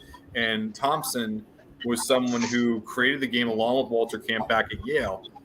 Meanwhile, we're looking at the hall right there. He's not inducted. This is a man that won 4 championships, and he gets nothing. They act like he doesn't get anything. You look at the Ohio League, the predecessor to the NFL, they don't get anything either. And hell, even for the founder of the league itself, Ralph Hay, he's the one that literally devised the NFL to become a thing, and he's the reason why the Hall of Fame's in Canton in itself. And he's not even inducted itself. And you get these people that say oh, but he was only in there for only a few years. Well, yes, but he's also the reason why you all have jobs. And yeah, you could have said a what if, maybe George Halas could have started, maybe someone else could have started. But the fact of the matter is Ralph Hay was the main guy behind it all. You could say if and when and whatever, but Ralph Hay's your father, basically. And I'm going to cut out of this phone and go to my computer. Okay. So I can quit holding this thing. So I'm not sure if it's going to go off or what, but we'll see what's what. All right. We'll be here. I hope. I think I find it with a lot of people that follow the league itself. I find that a lot of them, I'm not trying to put any of them down, but I find that a lot of them don't look into it as deeply as to how it actually is, because I think a lot of them just follow just the myths of, oh, this means that, but I always see it way more holistically and understand the fact that it's way more nuanced. It's not just the coach, it's also a lot of people behind the scenes as well that you don't hear about, because it's not because their job isn't good. It doesn't mean that they aren't important. It's just because they just focus on their job. Why is it the case? How come more executives don't open up about themselves in the same way that coaches do?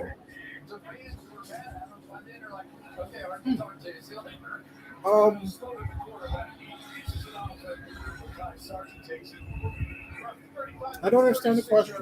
How come like people behind the scenes, like the behind the scenes people, like for instance the executives, the other team executives or the other team scouts, how come they're not as vocal compared to like a coach or a player? How come that's the case? It doesn't allow them to be. You get fired.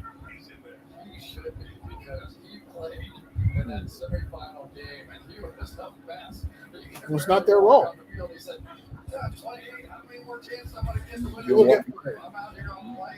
How come, other but don't you, couldn't this also argue this makes the scout feel like they're not really superior? They're kind of like in the background, they're not worth anything, like sense?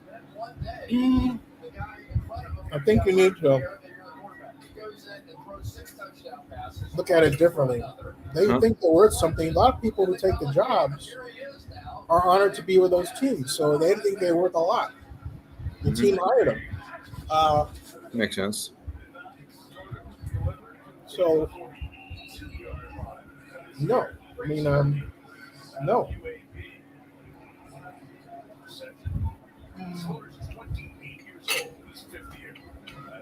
I'm pretty sure they're happy the team hired them, but like as a result, it kind of makes the entire scouting department just feel like just one whole big anonymous group. And you're supposed to be. Mm-hmm. You're supposed to be. You have. I was picked off. You have your director of player personnel, and everybody works for that person. Yeah. But yeah, you're not paid to be a social media star. That makes sense. In your time covering the league, who would you say have been the best evaluators of talent that were not general managers? Gil Brandt, unquestionably. Easily.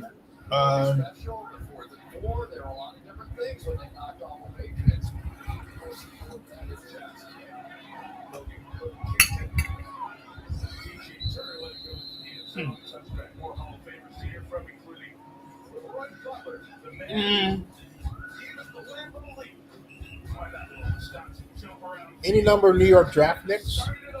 Bill Carroll, Bill. Mm-hmm. Bill Chakas. The late Joe Bushbaum.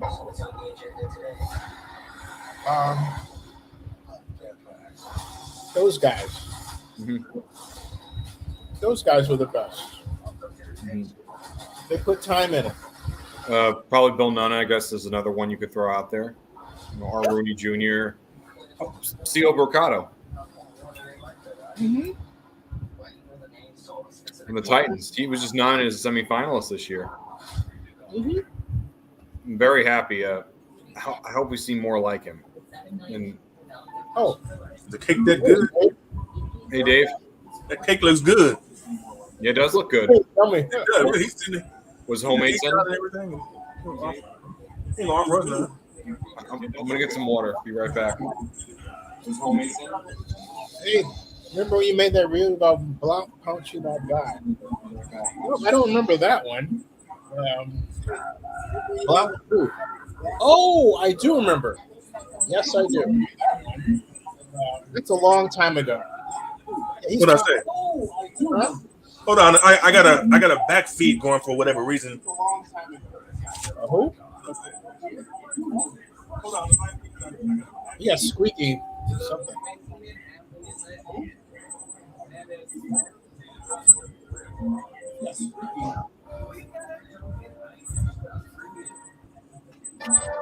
But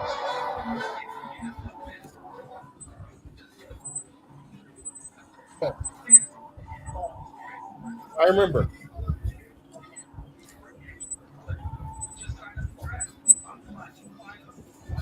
Yeah. What do I got to do to?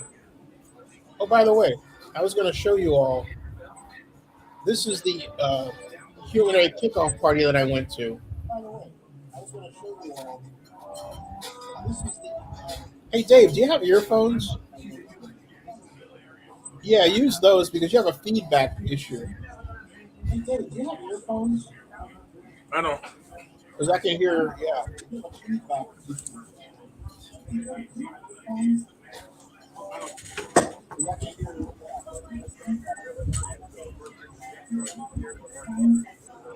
Hopefully.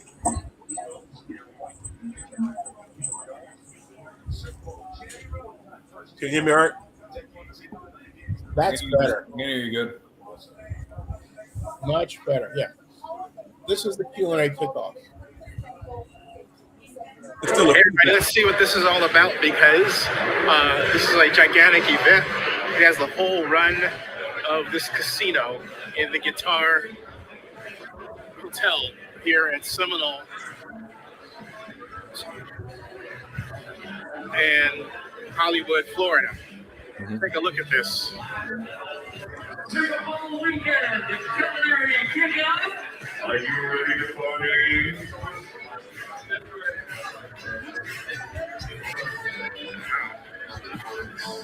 Wow.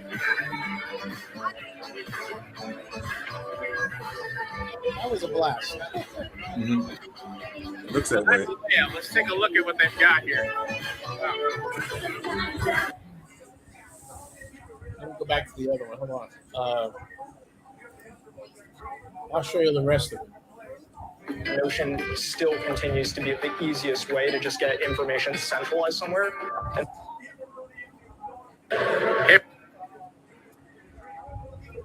See here.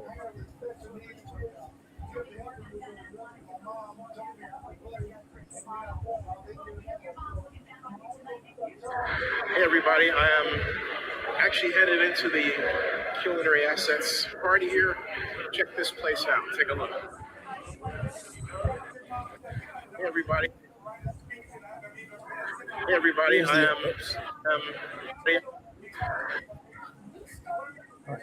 Here's the other one.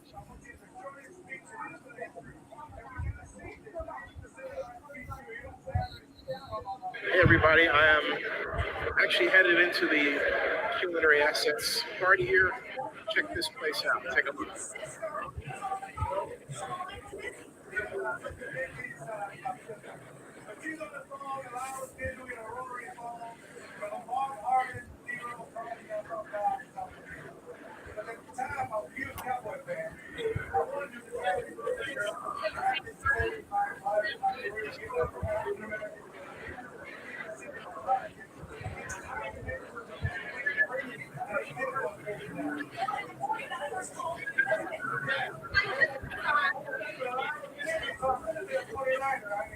Okay.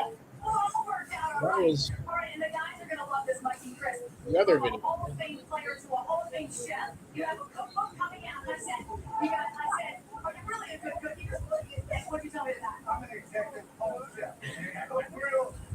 So I'm still hearing feedback. I'm not sure.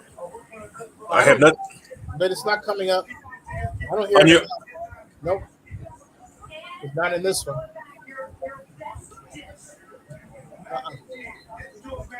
Anyway, let's see where we are. Now your voice comes very loud and clear. This is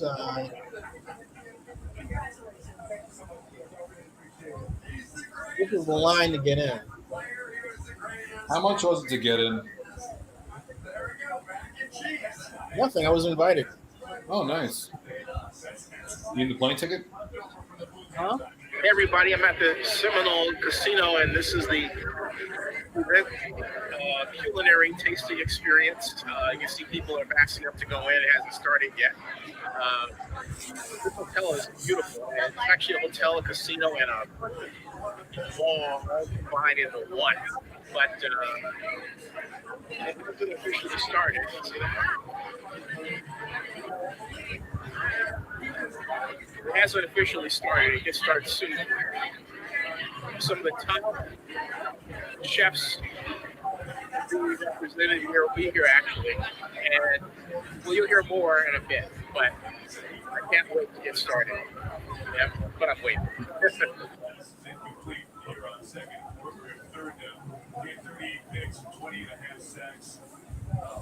Well, all right.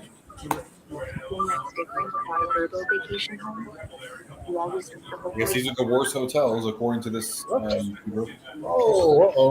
Pass too low.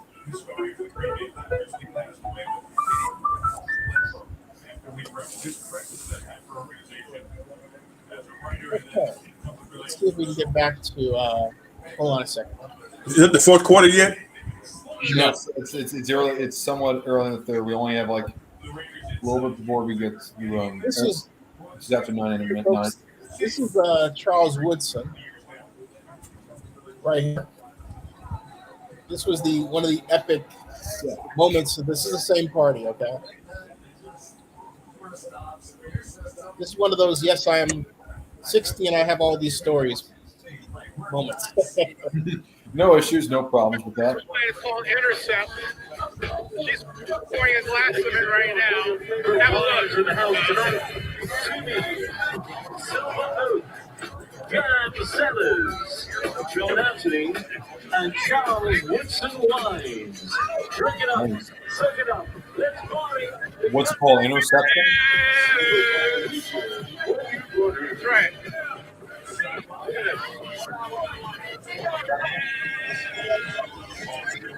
It's really good. Wow. How many years old was that wine? Woodson wine. It's called the Intercept. Like, Charles intercepting a pass, right? Yeah. The idea. So, it's really good. And actually, the wine goes well with the sandwich over there. So, What kind of sandwich was it? it's a can't miss combination. Pretty good.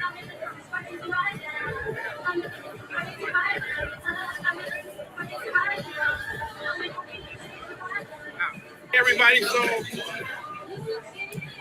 this is a great team, and this gentleman's going to tell us how this team works. How does this team work? So we're paired up with Charles Woodson Wine, and with Intercept, we have a partnership with them. We collectively make these wines together down in Paso Robles. It's really good. And Charlie Palmer's right there, right? Chef Charlie Palmer's back there. Yeah. And Charlie Palmer and Charles Woodson paired up this year as part of the Culinary Institute of America's fundraiser here at Culinary Kickoff. Wine is good. Now we gotta try that next. Thank you. Thank you.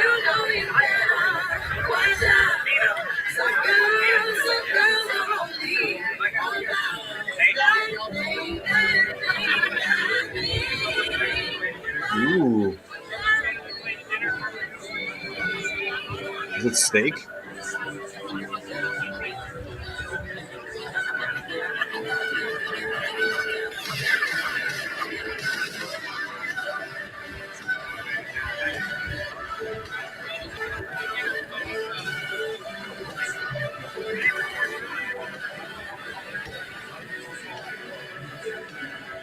Wow.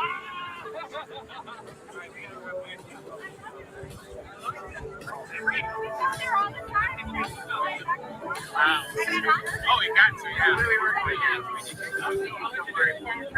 Charlie, this looks fantastic. That was little Snoop Duck. Yeah. What is it? And fresh grated truffle. And it melts in my mouth. You know, it's really good. Charles with some intercept. Yeah, amazing. I just had it. How did the pairing come about? How did you guys come up with it? We compare notes sometimes. I mean, I'm a big believer that Pinot Noir especially pairs really well with like duck. Right. Pork, of course, but duck, I think, with that deep flavor. And how did you come to do this event? We started this 7 years ago, and it's just a small idea. Lovers of Get Charles over here, maybe a second. Okay, cool. Hey, fantastic. Thank you. Yeah, thank you.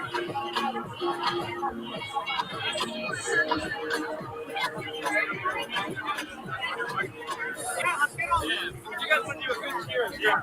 This is Charles.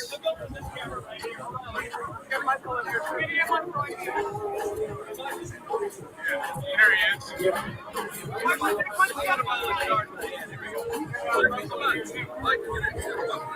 Right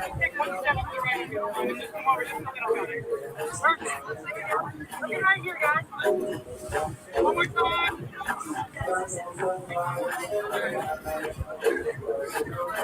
If you guys want to do a cheers and look at that camera right there.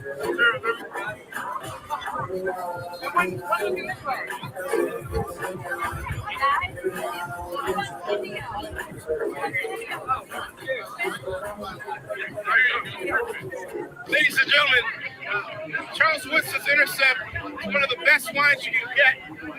Congratulations, you've done it again, my man. I appreciate it, brother. Tell me about Intercept. So Intercept is out of Paso Robles. We're gonna have 4 varietals. I have a Pinot, Chardonnay, Red Blend, and a Cabernet.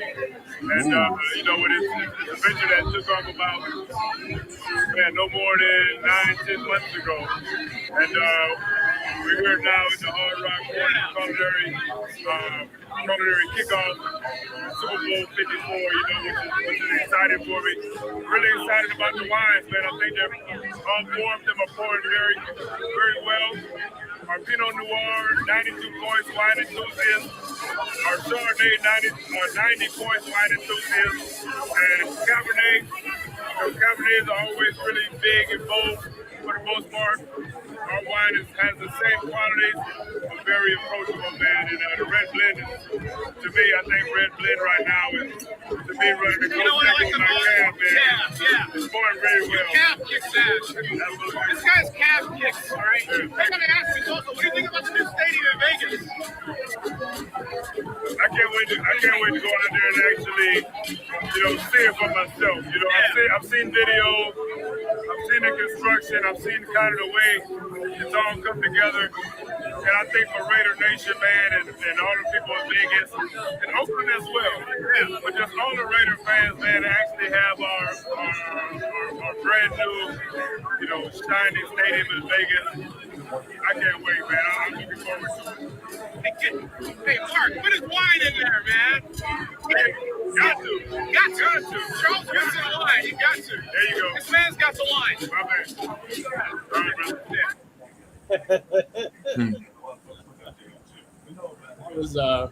That was a lot of fun.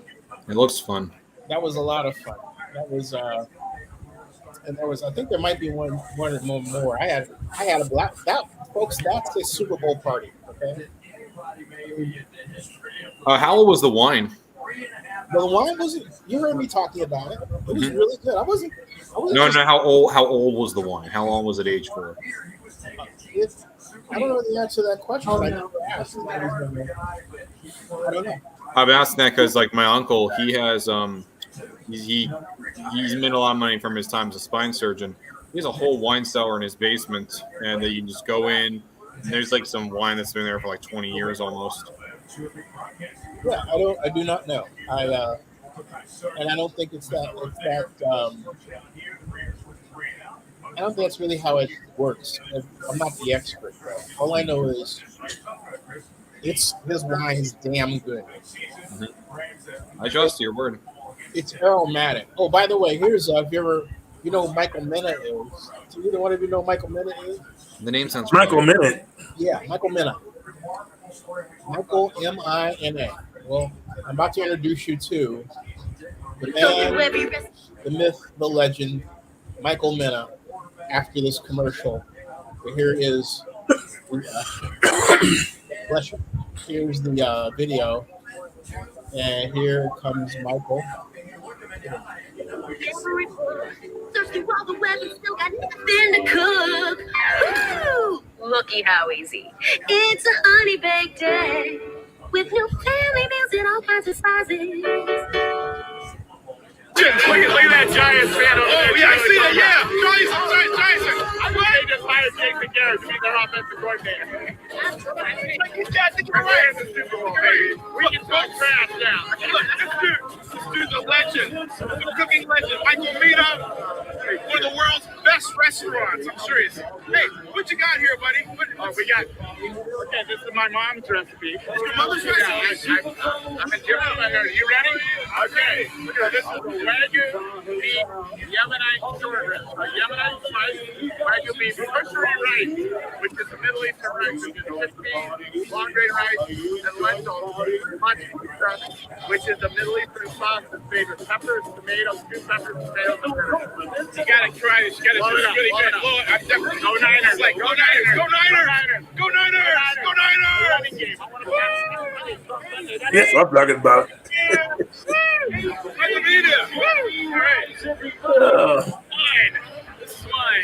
That's worth replaying. Look at that Giants fan over there. Oh, yeah, I see that. Yeah, Giants. I'm glad they just hired Jason Garrett to be their offensive coordinator. It's like he's got to get away in the Super Bowl. Hey, we can talk trash now. Look, this dude's a legend. The cooking legend. Michael Vito, one of the world's best restaurants. I'm serious. Hey, what you got here, buddy? We got. Okay, this is my mom's recipe. It's your mother's recipe. I'm in German. Are you ready? Okay, this is a Wagyu beef Yemenite short rib. Yemenite sliced Wagyu beef tertiary rice, which is a Middle Eastern rice, which is chickpeas, long grain rice, and lentils. Manchusha, which is a Middle Eastern sauce that's made with peppers, tomatoes, stewed peppers, tomatoes, and vinegar. You gotta try this. You gotta do it really good. Oh, good. Go Niners! Like, go Niners! Go Niners! Go Niners! Go Niners! Running game. I want to pass 10 times on Sunday. That's go Niners! I can beat it. All right. This is mine. This is mine. That was, like I said, absolute blast. Here is, this is the Seminole Hard Rock. This is the hotel itself. Okay. Hey, folks, check this out. See, Benny? You see the lights? Whoa. It goes all the way up to the sky. Yeah. Isn't that something? It's incredible. That's the Guitar Hotel here. Seminole. What do you think about that, man? That's incredible. What do you think about that? I love it. I play guitar, so. Yeah, those lasers in the air. I want one too. He says he wants one. I want one too. Stay tuned. It's a great party, folks. Yeah, it's a great party. Yeah, you having too much fun. You know what the hotel is very famous for too? Oh, you got to see this, by the way. Okay. This is me and Jerry Rice talking about goat fuel energy. Let me put the commercial to the back.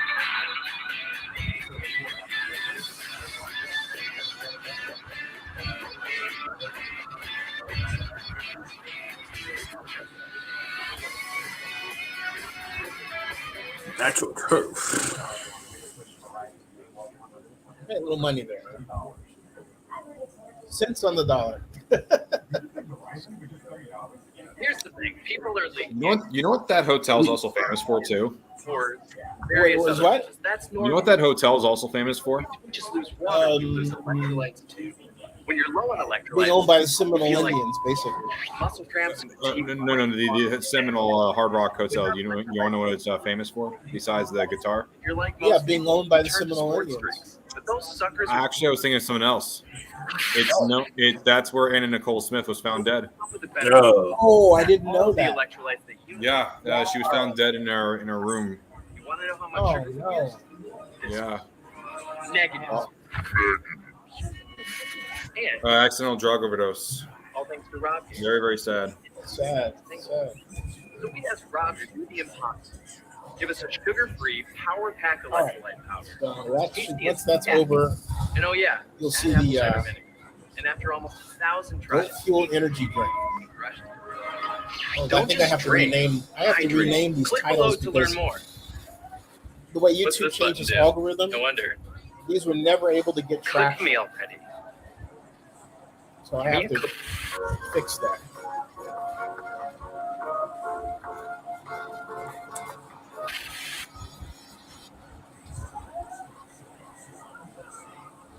Okay. There we go.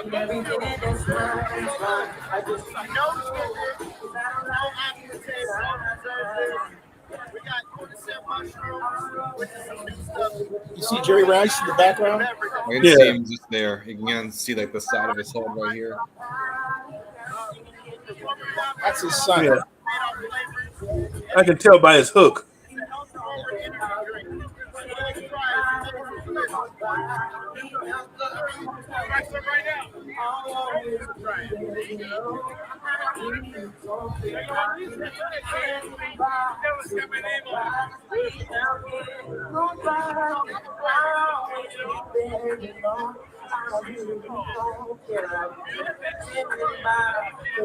And it's good. Finally, at long last, the Jaguars gets points on the board. We got off the schneid.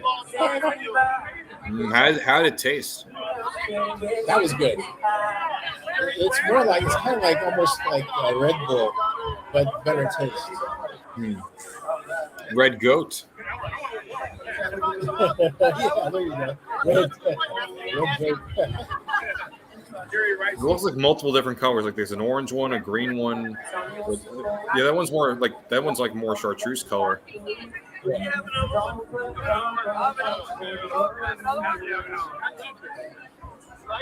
I know it's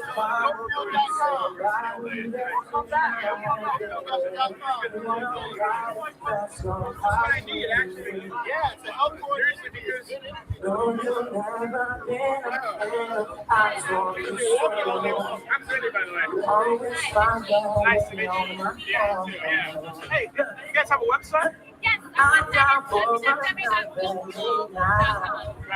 Go the window down, go the window down. We don't need a witness, so we can't talk about it. And if we call you friend, I'm down for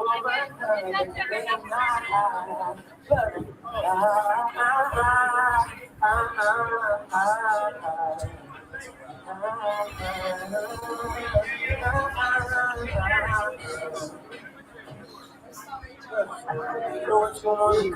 You looking at me like it's something that you got to do. Don't put up a front window. Hey, Jerry, this is great, man.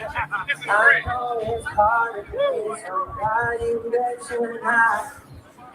But you don't gotta try so hard with me. Right here. Where's that can? Get it right here. You never been a fan of I told you so. Always not your way on my phone.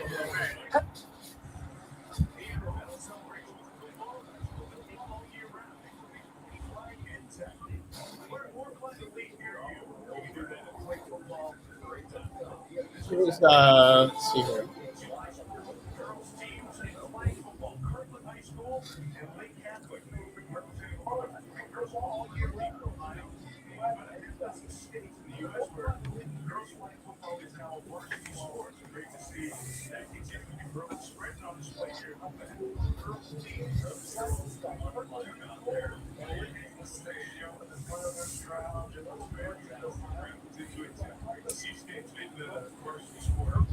Hey, this one's all the time.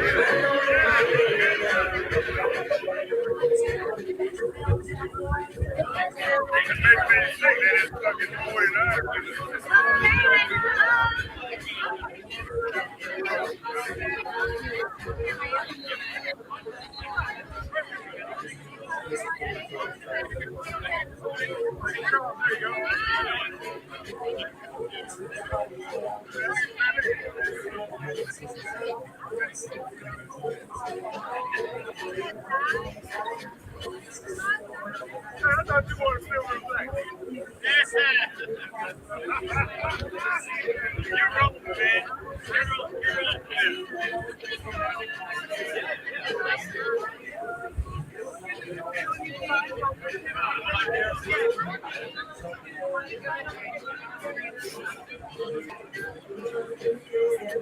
So every day you get to see someone like Jerry Rice.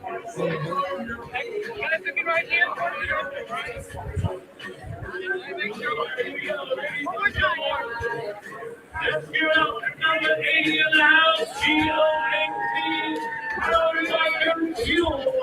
Mr. Jerry Rice. They were auctioning off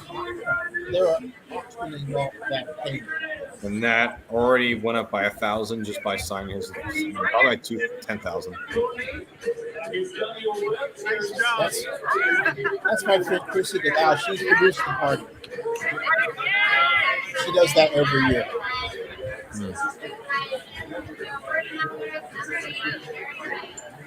You know, one time, Zennie, like, maybe one time we could all get, like, invited to one of these things one day. Well, yeah, that's my dream is to be able to have enough money to just fly everybody down and have our own party, you know? Yeah, it's not just about athletes. Yeah, you guys are ghosts too. And I'm honored to. There's no trick to doing this. Just have the right amount of money and the right space.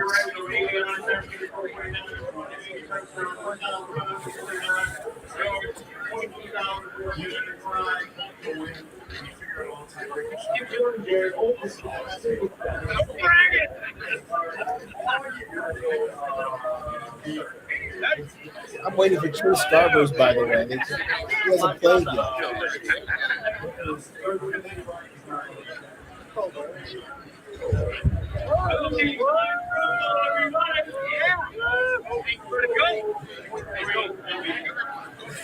Super Bowl 23 MVP.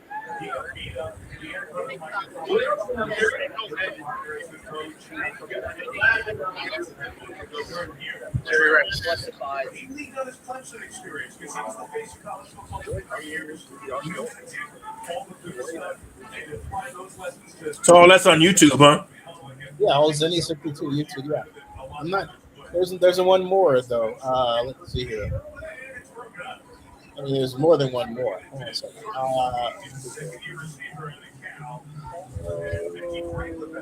It's page 2.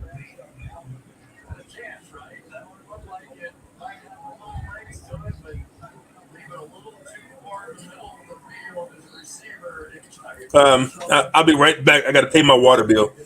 Okay.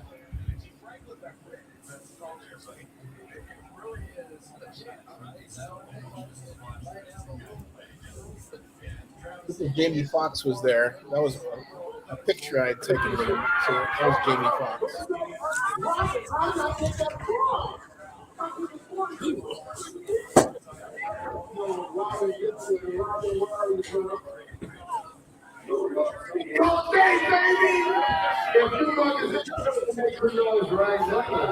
Oh my goodness, you guys travel. Like I say, Miami is a suburb of New York City.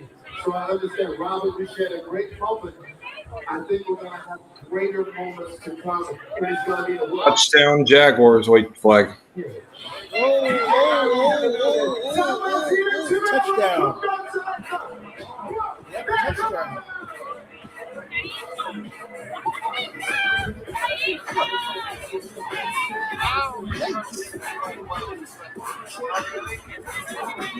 Somebody told me Marshall Falk is in the building. The greatest show on turf. Charles Woodson in the building. Let's go. We got that. One ball. Hey, you don't get up here.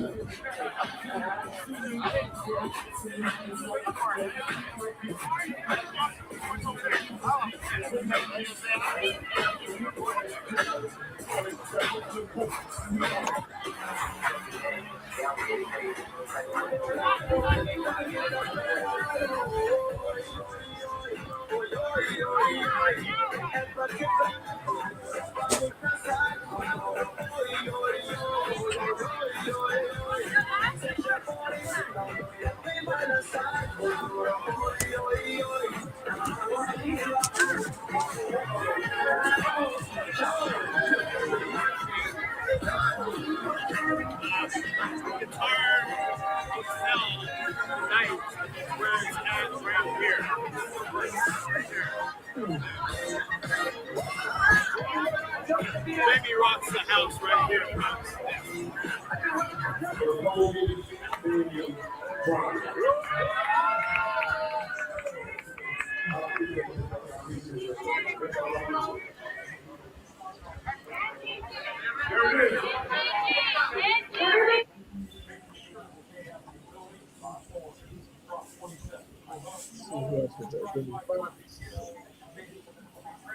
Michael, he was good. This guy had the best sandwiches. Oh my lord! The experience. What was in them? Come from the choices we make. It was kind of The Wagoneer. Or the Grand Wagoneer. a play Grand on Adventures. The choice on is yours. on what is it? It's Michael like potato Montaggio, salad kind of. Like DiMaggio. It was like a kind of a potato salad. These great looking sandwiches It you was got really here. good. So we're on the East Coast. We're down in South Florida. So this is Florida pink shrimp playing the part of a lobster roll. Lobster roll. That's it. Lobster. Oh, nice. It was really good. At Voltaggio, Instagram and Twitter. That's the best way. Folks, dig into this one. Just grab it like that. I like it. Wow. I'm still having problems with the It's just feedback on this end here. Like, look at that. Oh, I'm saying. Hey, Vinny, are you getting any feedback? I'm getting feedback just fine. I mean, are you? What I'm saying is, you getting overlapping? Yeah. I can hear it. Distortion. I can hear you. Huh? Vinny, Hmm? do you hear any distortion? Slightly, but not too much, so where it's really noticeable. Well, with mine, I can hear you twice. Yeah, I heard it a little bit. Yeah, that's what I was hearing a little bit as well. Okay. But it's not so massive that I really noticed it though. Oh, I don't hear anything. Well, I'm gonna go back to my phone because I thought this way would work better, but it doesn't. Let me try something.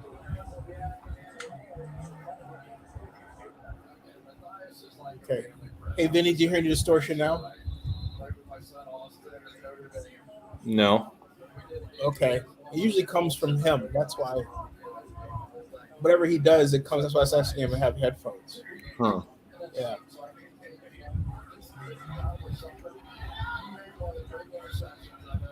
Hey, Dave. Wait a minute, unmute. That was unmute. Okay.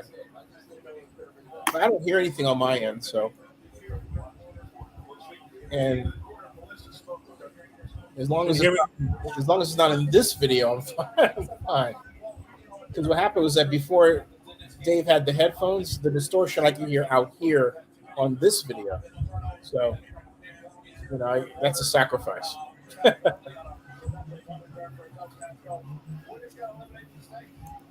All right.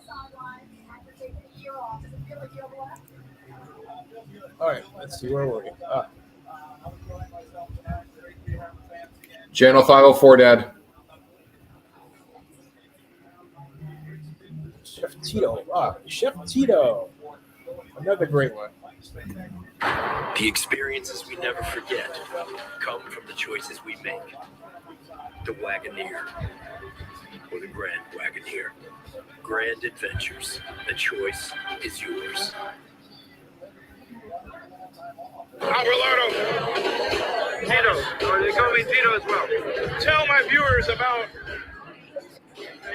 Okay, so fantastic these are sound roasted sweet potatoes I love with that Indian Savage cheese sauce, spicy tomato sauce, and garlic aioli. And it's like 1 billion% good, man. Exactly. No business. Enjoy. Where can I find you? Where can I find you? We are here in the food pavilion on the second floor, right here in the Hard Rock Seminole Hall. Okay, cool, man. Artistry for your palate. It's a great stuff. I'm going to have a second one. Yes, please do. Great fight, Dave. Thank you. Great stuff, Mark. Get us, folks. Cool. All right. Thank you.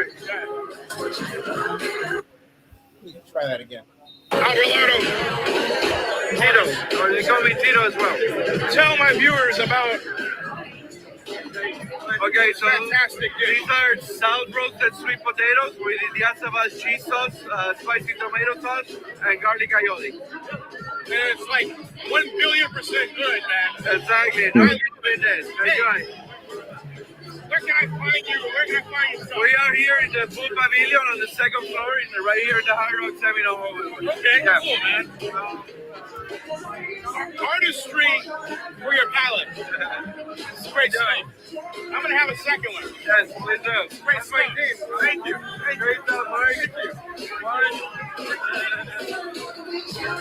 Get us, bro. 1 second. Thank you. That was sort of my little Super Bowl party tour I was giving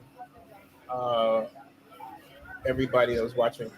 And I've got some more. There's one with Jerry Rice here I've got trying to find.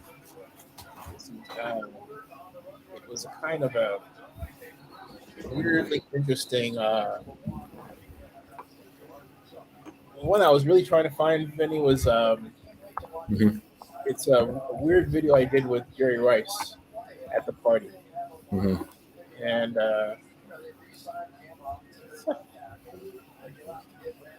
it just, this is ridiculous.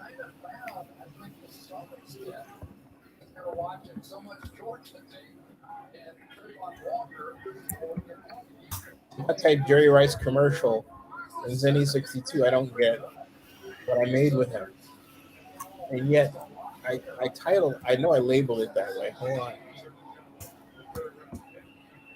There it is. It didn't have commercial in it. Okay. Are you worn out from right, so low-quality energy drinks? There it Looking is. for supplements Here it that is, can meet okay. your health requirements without And, having a great impact on your pocket? Need a vitamin supplement that is rich in supplements and Jerry, this is great stuff. You're hanging out.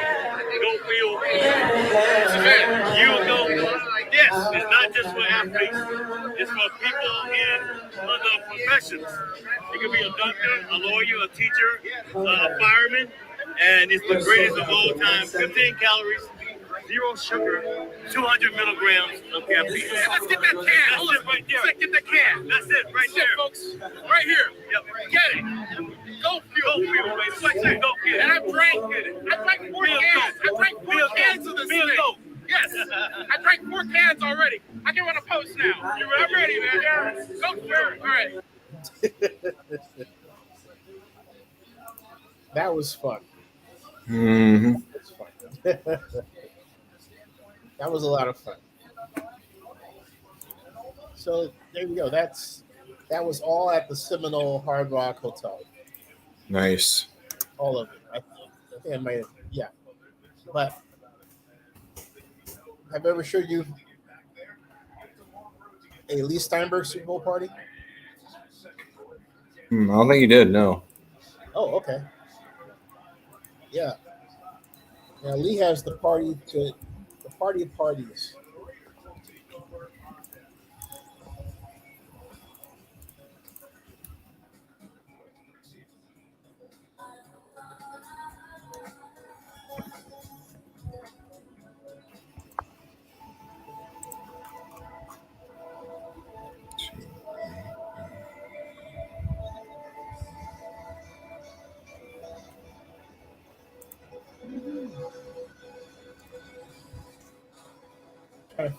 It's a number of people that I've talked to.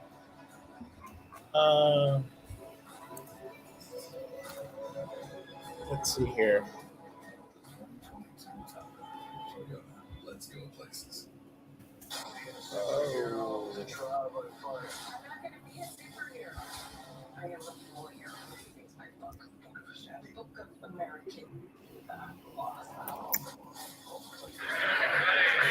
This was Atlanta. This is the Atlanta Super Bowl party that Lee held at a church, actually.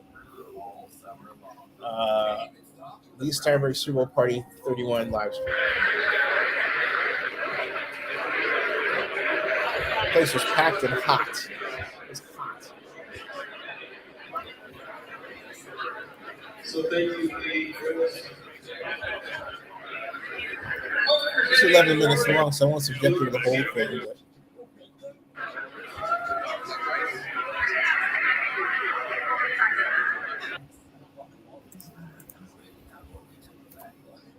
So the products in the Truly Beauty and SpongeBob collection were to clear, brighten, protect, as well as prevent against fine line.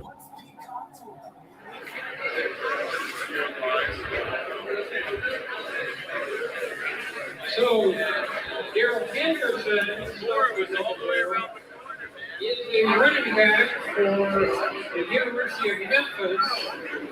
He's got power. He's got speed. Behind traffic. So thank you.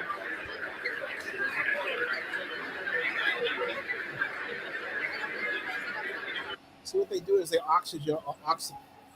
auction off paintings there too, artwork and memorabilia and all that stuff. That wasn't the better video. And then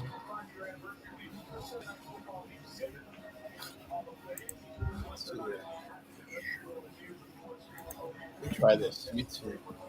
Here we go. Yeah, then I'll get all the videos. David Stokes. This is Maggie Vesey. She's Olympics track star. This was from 2016. Ladies and gentlemen, this is Maggie Vesey. She's a great track and field athlete as well as being incredibly looking. And if I may say, it's like great abs. I mean, she's fantastic. Maggie is here at the Lee Steinberg party. How do you like the party, Maggie? I'm having a great time.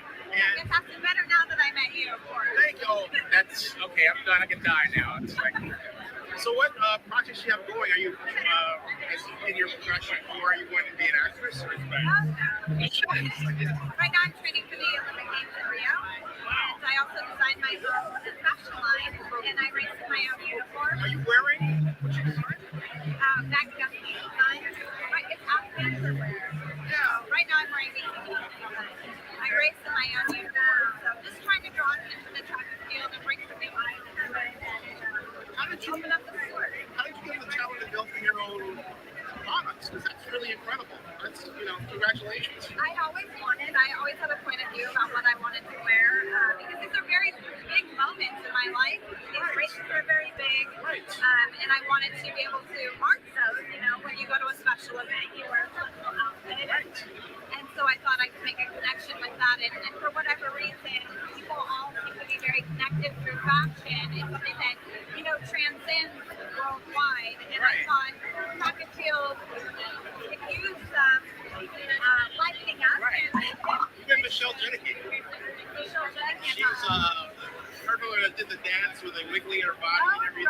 Right. You all have similar builds. In other words, I'm trying to say you're both very hot and should demand a lot of. That's when you walk the track and field, right? We can always guarantee that. That's right. But of course, I get slow Joe.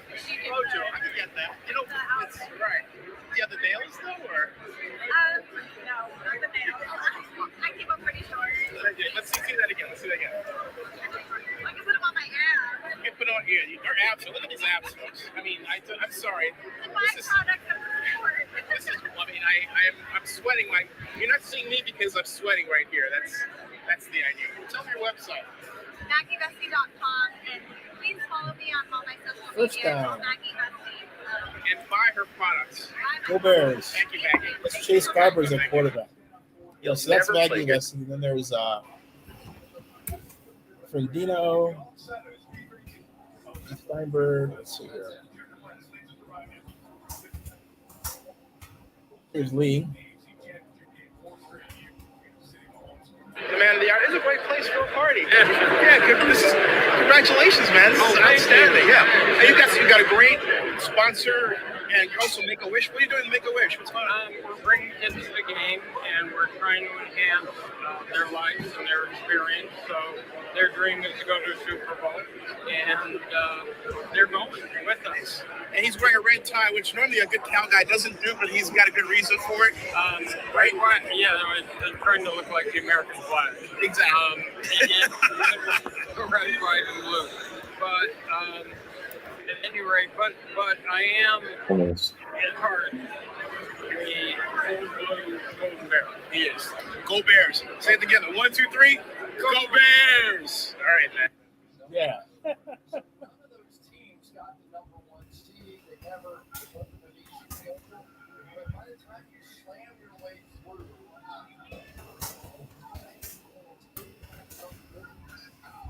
I have so many Lee party videos. It's not funny. Let's see here. Videos. Live stream. Maggie. Remember Icky Woods? course I know Icky Woods. Well, here's Icky Woods at the Lee Steinberg Super Bowl party. So the whole week I was thinking, what can I do? What can I do? And then all of a sudden it just hit me. I said, Rick, check this out. This is what I'm gonna do. Well, 1, 2, 3 to the right, 1, 2, 3 to the left, 1, 2, 3 back to the right, and I'm gonna hop back 3 times and spike the ball. He was like, oh yeah, Ick, man, that's gonna be line. That's gonna be line. I tell everybody I was fortunate enough to be in the right place at the right time. You know, we were winning ball games and we made it to the Super Bowl. And now because of Geico, you're even more famous. Now I'm even more famous. Coach, cuz woo! Hey, well, give me a score. You got a score for the game? Yeah, 28-24 Seahawks. Hey, keep doing what you do. Thank you. All right, brother. Yeah, you got it. Thank you. That was Mr. Woods.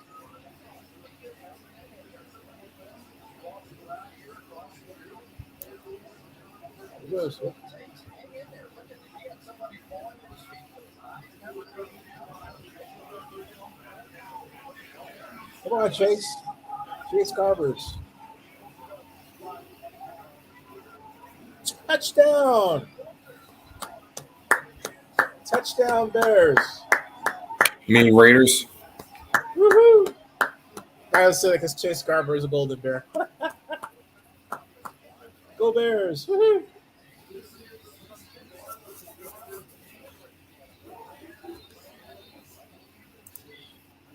This was in Miami. This was not Miami from 2019. This was Miami of 2009, I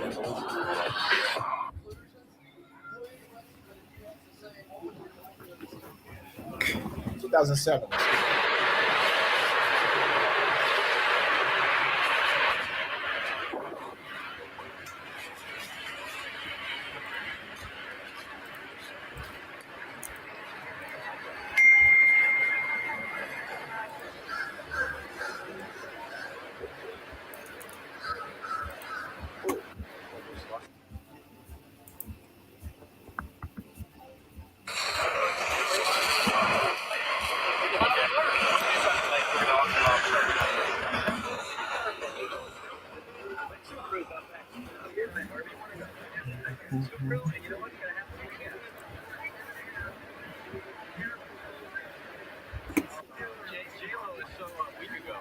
Tell me about sports action, how you got your relationship with Lee and how you came to do this bit we just saw, you know? Well, actually, we filmed something with Lee where I was fired from the sports action team, and I actually went back and got a job and landed on my feet with Super Agent Lee Steinberg. Okay. So you were an intern, you graduated from USF Sports Management Company. I did, and I landed on my feet with Al with Lee, and he really took me under the wings. And it's been a long time since I've seen him, and I kind of miss him, to be honest with you. Yeah, we did a bit. So when Steven gets fired from the show, then lands on his feet over at Lee Steinberg's, and Lee actually came up with the idea, which we love, that it was kind of like a new relationship. His previous relationship was like an abusive boyfriend thing. I kept see. coming back into his office. Yeah. I keep returning into his office, being like, trying to get him back, spying on him and all this stuff. Lee clearly is. You mean stalking? Well, I mean, you know, romance, like that. Oh, okay. But it was really fun. So yeah, no, Lee Lee was a champ, and so now we're gonna do another bit. Clearly, he's having the greatest party here in Florida. And Steven started reconnecting with his old boyfriend, quote unquote. Hey, for my blogs, you guys give your names? Like, sure, Steven Fleming and Al Samuels. Al Samuels. Our characters on the show. Sports action team. That's right. Yeah. Sports action team. Yep. It's a NBC show. Yeah. I know. I watched the show, but I just wanted people to, jump in. NFL Super Bowl game. It's our favorite blog. Tune in. Download it, buy it on iTunes. If it's not viable, write iTunes. It will be. It will be. Yeah, it will be. Right? Can you write iTunes? If you can write them and tell them to carry this. It's an amazing show. Awesome. Best in the biz. Best in the biz. Just so you know, Zennie, I sent Marla my resume.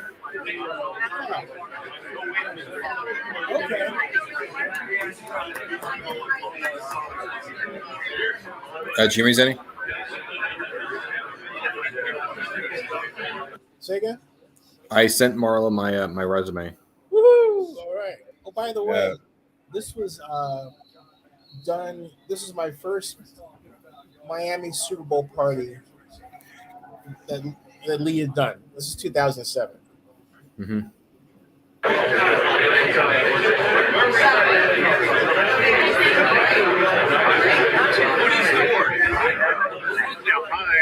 Hi, everybody. So where are we? You remember Beth, right? Mm-hmm. Yeah, that's Beth on the left.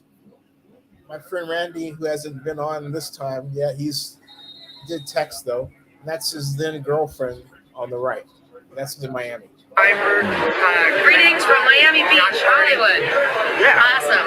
Pulling closer. No, closer together. That's great. Okay.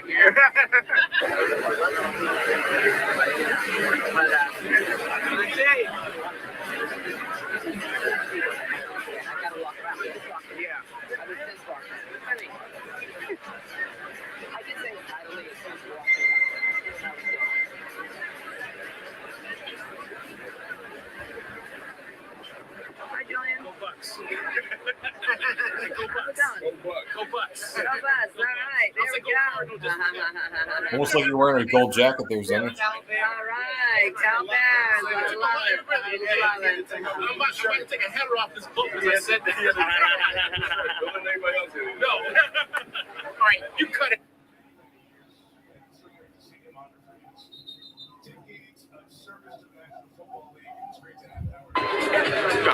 This is Bruce Perlmutter. I am the general manager of the first ever Tribeca ESPN Sports Film Festival. And we launched in April of this year, 07. And for the first time ever, we're going to have sports films showcased around the world.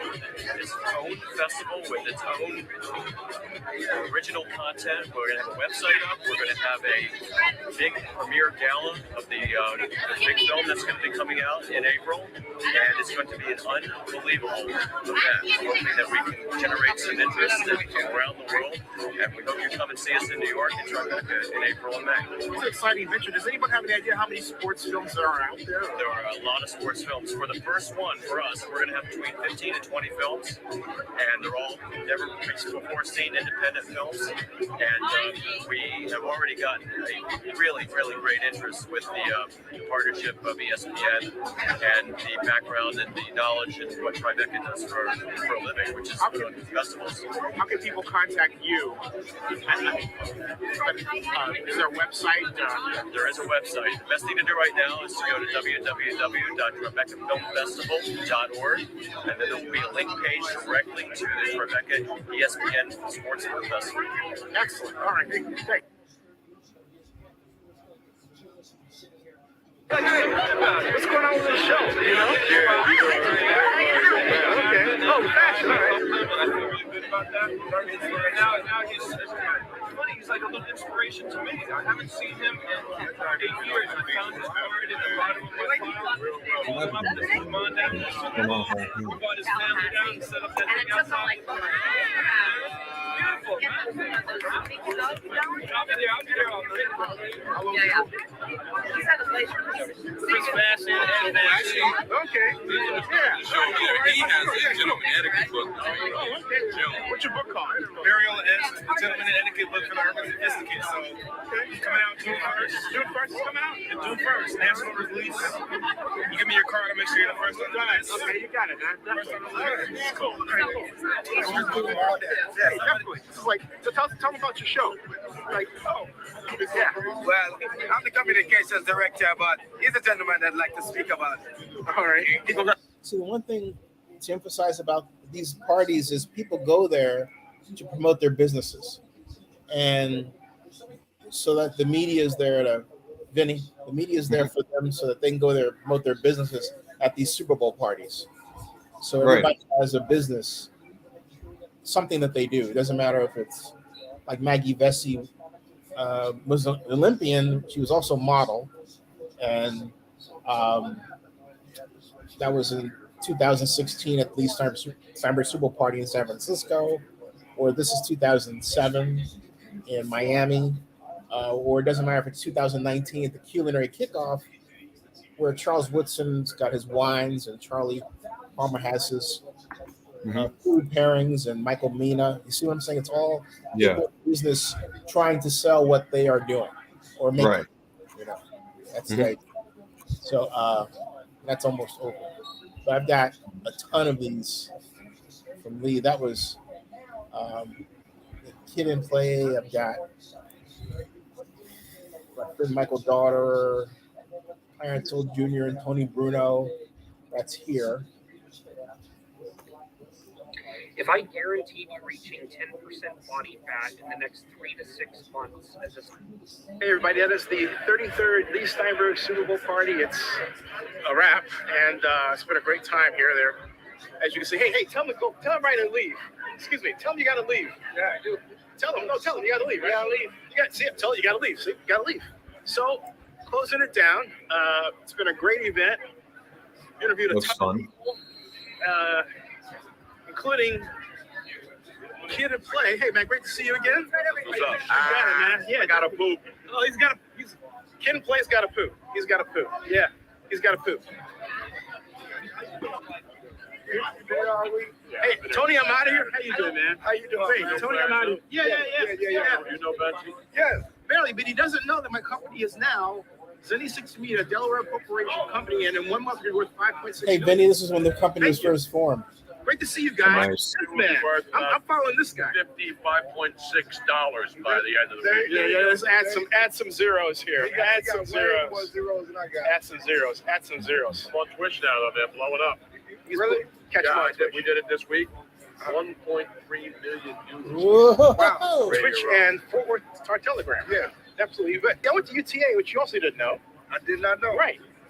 The time when I'm Mavericks. He's Mavericks. He's Horns. All right. I'm Mavericks.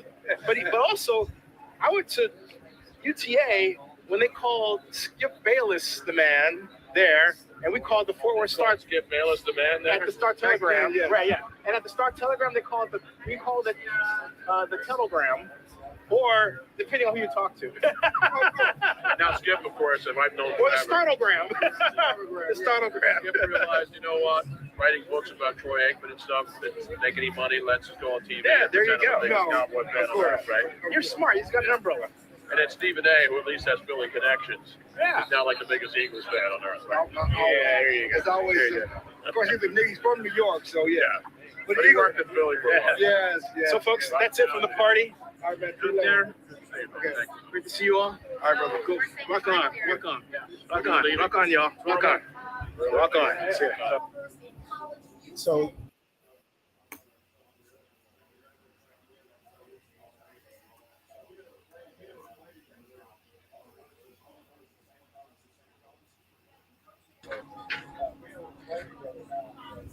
anyway, there it is.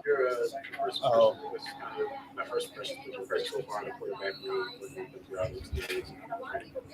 great group. These guys work So what do you think of the game? I think the Raiders, even though it's early, I like what I'm seeing from them. It was it was more than what I expected on the Raiders side, because the key for me was that on offense they use their wide receivers to really spread out the defense, and it makes a difference on the yardage they pick up, because there's more of the field for the defense to defend, and that 3 to 4 yards makes a great deal of difference. Like I said, That's the biggest and he has a lot of football. improvement I've seen in the Raider offense. Makes me wonder. Well, I won't say it, but and the Jaguars disappointing because I mean, it's just I really like our group. they don't have.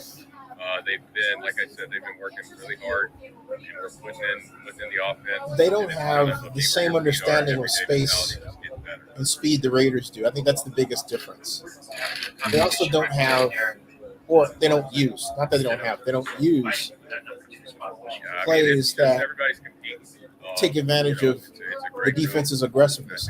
The Raiders ran screen, you saw it, after screen, after screen, after screen. But note, the Raiders never ran a wide receiver screen. Did you see one? Vinny, did you see one? Vinny, are you there? I'm seeing it. No, I said, did you say a wide receiver screen?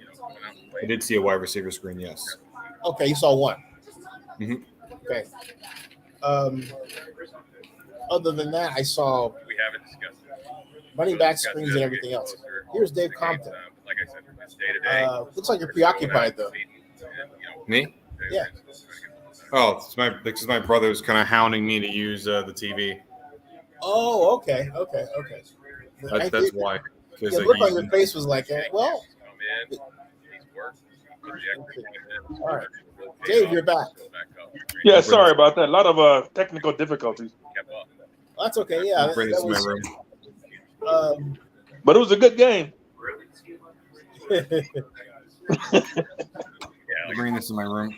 So you Looked like they just ran. It looked like they just ran all over the Jag. Yeah. Well, as I was saying to Vinny, I thought that the greatest part of this game was that the Raiders really understood space and speed better than the Jaguars. Their basic offense consisted of a lot of screens, but they take advantage. Vinny said he saw one wide receiver screen. I want to go back and find it because I like to know who is it to. Vinny? I was kind of looking at it briefly, but it's mainly just because my brother was kind of he was busy trying to get in contact with me. That's why. What's wrong? It's because my brother needed me. That's why. Oh, right on. Anyway, my point is the Raiders you just need used one more book. the screen game to perfection. They must have ran 10 screens at For least. creators is procrastination. All learning, no action. What if there was a challenge that forced you to take action? So how did it? From what you saw, how did it look to you? Very good. That's Like I exactly said, why we they designed the course creation challenge. We did it. 1,172 creators. that Josh finally McDaniels is idea, focused on bring it to fundamental life, football. and start selling.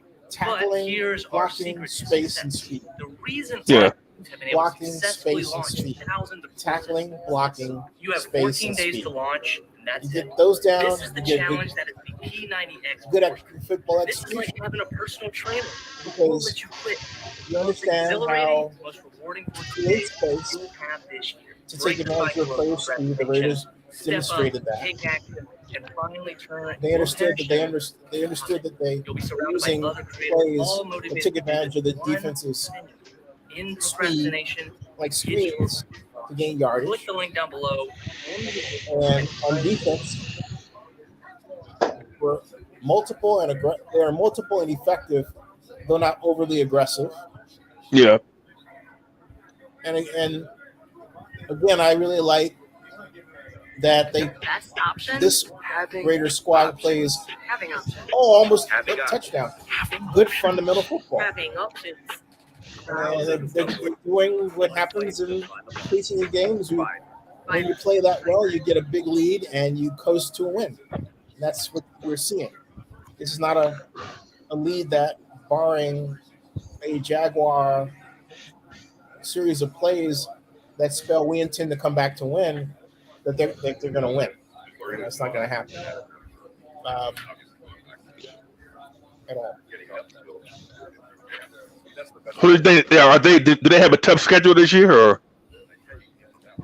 with the Raiders? I think the Raiders? They're in the AFC West. Just the AFC in general is loaded. They have tough games. Oh, so here's a good one for you. Then if that's the case, AFC West, how do you think that they're going to do against with Denver with Wilson being at quarterback now? Well, I think the entire Denver organization is they blocked the flame with them. The entire Denver organization is new. Okay, so I think I'm not going to have a good handle on them until I see how they handle basics preseason. Yeah. I'm telling you, this Raiders team is headed to the playoffs. I'll just say that right now. It is headed to the playoffs. They are very well coached. Now, I'm not trying to talk against them, but do you want to put a wager on that? Yeah, what are we betting? Your business. No, that's ridiculous. I can't do that. No, I mean, joking wise, you know that. Come on now. I know you wouldn't do that. Well, no, I can't do it though. No, I know, but you wouldn't do it anyway if you could. So No, but That's why I can't. I can't. I know because of the ownership and everything. It's a C corp structure. I can't, Right. You know, I can. I know. I can bet away my part of the stock, I guess, but even I can't. No, You don't want to know why I can't do it? Go ahead. Well, I have a contract with Zennie 62 Media. That was my contract. So, but you know I was kidding about that as a joke wise. Yeah. Well, I was not. You know, I don't want people to get the idea that can be the case. Oh no.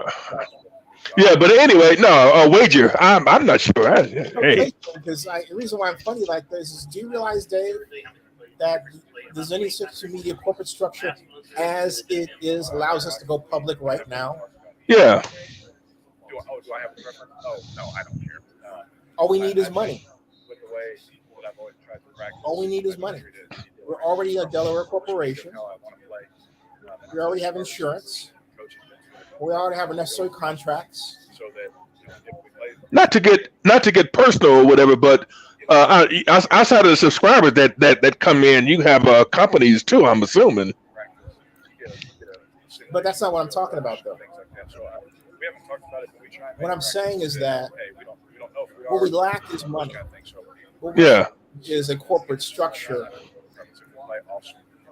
with stock that's issued by the state of Delaware. The state of Delaware issued us 1 million shares of stock. No. Of which you have part. You have your stock certificate, right? No. I sent it to you in the mail. You did. I'm sorry, I never got it. I never got mine either. Yeah, both of you have it. Hold on a second. You guys got to pay attention to this stuff.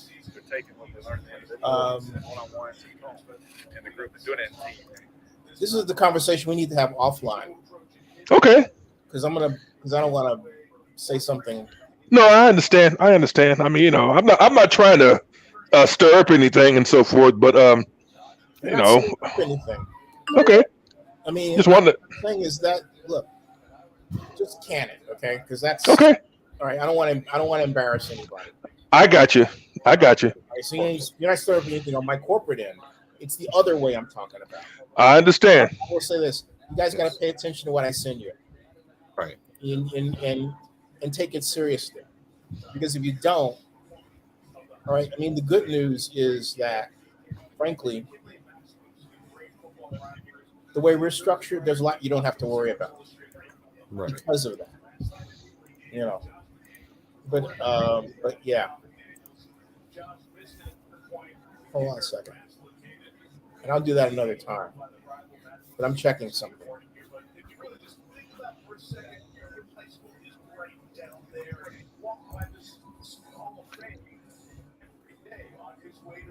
Chicken. Okay, hold on a second.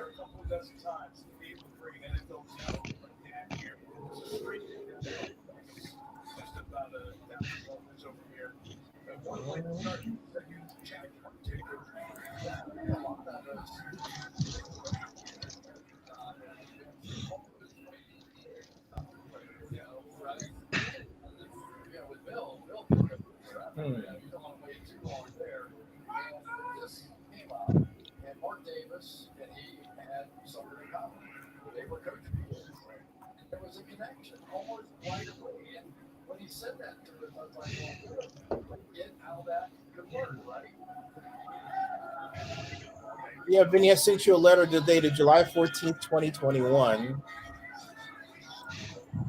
That was shareholder update.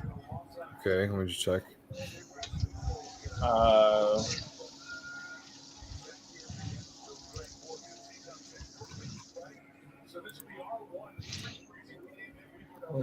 Got it. Okay. And hold on a second. If it ain't help us, all's well with you. Shares owned.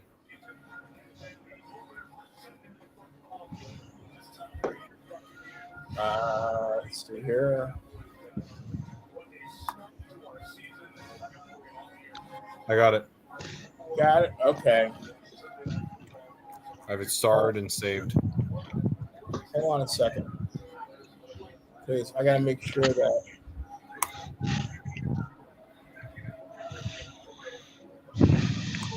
Hold on a second, Vin. Let me call you about this one. I'm not calling on my cell phone. Yeah, I'm gonna call you on your cell phone.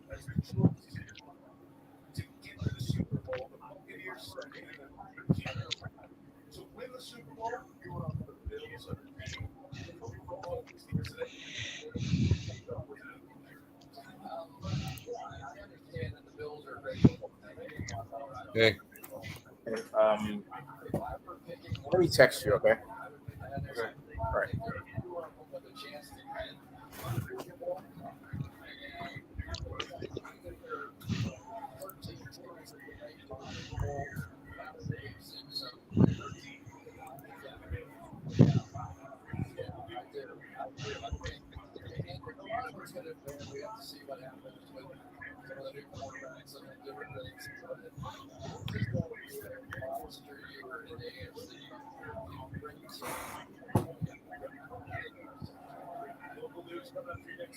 Okay. All right. Okay. So, final Raiders 27, Jacksonville 11. Raiders. Great first impression, guys. Even though it's only preseason, an impression is an impression. That's all that you need to know. I am quite impressed with the Raiders. Again, So am I. didn't play any stars. They played great, basic, fundamental football. Great, basic, fundamental football. And I think what I come away with is that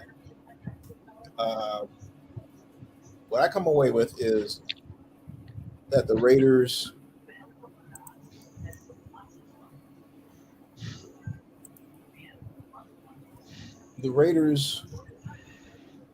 under Josh McDaniels are further ahead than they were when John Gruden took over the team. Because John, when he took over the team, he said, I'm looking for ideas. I gave him an idea. He was catching up. He was honest about it. You know, last time he coached was 1998. John didn't BS anybody about where he was coming from. But what Josh McDaniels exposes is that he understands the process this time around of how to build a championship team. He's been on enough teams with the Patriots that have achieved at the highest levels. He's coached some of the more advanced offenses ever formed in the NFL. Mm-hmm. He has worked with many different personnel groupings. Look what he did with Cam Newton in the Patriots during the pandemic. So he's quite literally, Josh McDaniels, the epitome of the saying, been there, done that, right? Mm-hmm. So when he comes to the Raiders, it's quite obvious he's been around the block more than once. And he knows what works. And the Raiders have not had a head coach like that in a long time. I think the last time the Raiders had a head coach like that was probably Bill Callahan when he took over for Gruden, and they basically coached the Raiders to the Super Bowl in 2003. Mm-hmm. That's the last time where you can look at a Raider team and tell just by watching them and how they addressed fundamental football, that they understood what they were doing and they had a plan and they executed it. It didn't matter if it was a star playing a quarterback or any position or a second or third stringer or a fourth stringer. That was obvious to me. I was very impressed with the Raiders for that reason. Very I was very impressed too. Like I think you hit the hammer right on No, the head. man. Yeah. What'd you think, Dave? Do you? I was going to ask you. Do you think that Gruden was there was too much pressure coming from him? That the team was more so uptight. No, he just weren't as well coached. I hate to say it, but they weren't as well coached. I don't know. They just weren't. And again, a lot of it had to do with they weren't badly coached. It's just that with this organization, you're getting a guy who's clearly very good at what he's doing. Much better Yeah. the 2010 version of him when he was coaching the Broncos, and he was prone to losing his temper and being immature. This is a different Josh McDaniels, a more seasoned, learned Josh McDaniels, who has enough tools in his mind and now on paper to use to produce what I believe will be a championship football team. Mm-hmm. So it's not a matter of Gruden. It's a matter that Josh is that good to where he exposes how good Gruden wasn't. All right. That's the difference. And it's not just a lot of teams, a lot of organizations. Now, to put things on a scale, Gruden at his worst was better and is better than the Falcons coach at his worst. Oh. All right. And I mean, excuse me, at his mediocre, I should say. My point is that Arthur Smith needs to work on fundamental football timing with his organization. And they make a lot of errors. For example, their first game last year, they opened up trying to use inside zone, outside zone.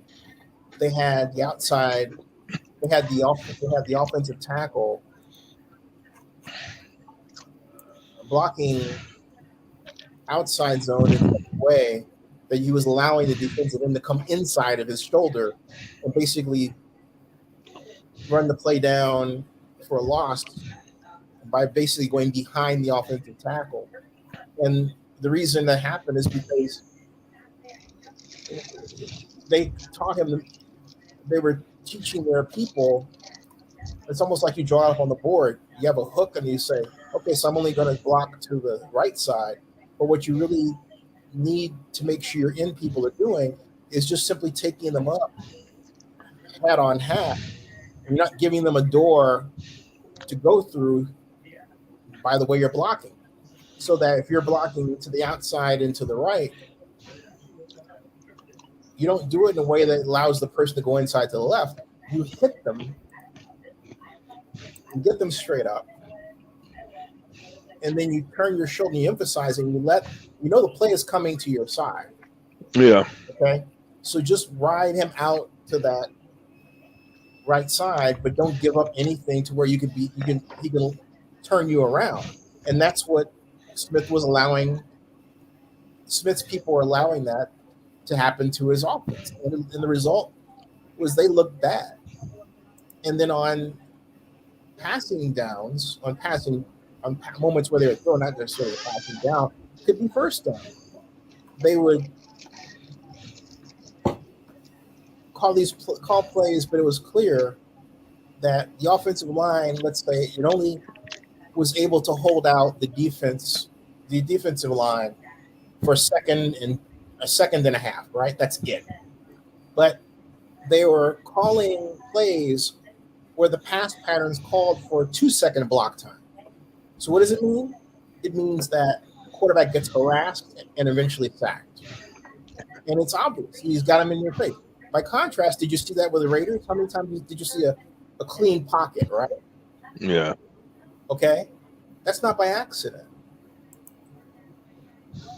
And that's a marriage of quarterback drop back, blocking technique, and pattern. Because you don't want when your quarterback gets to that point, your receiver should be at the point where the quarterback can release the ball. Right. That's it. All right. And, like I said, everything is the timing. Yeah, and that wasn't happening with the Falcons, and it happened with 2 successive preseason games last year, and it didn't get much better during the regular season. They had to literally work their way into a better passing game. It was like they had to figure out by accident and by trial and error how to fix it rather than a clear timing approach. And I made a video about it, and it was seen I don't know how many thousands of times. But yeah, mostly these angry Falcons fans telling me I was wrong. And I did that preseason. I said, I'm not wrong. You're going to have a lot of problems during the regular season. And they did. I said, because your people do not understand fundamental blocking.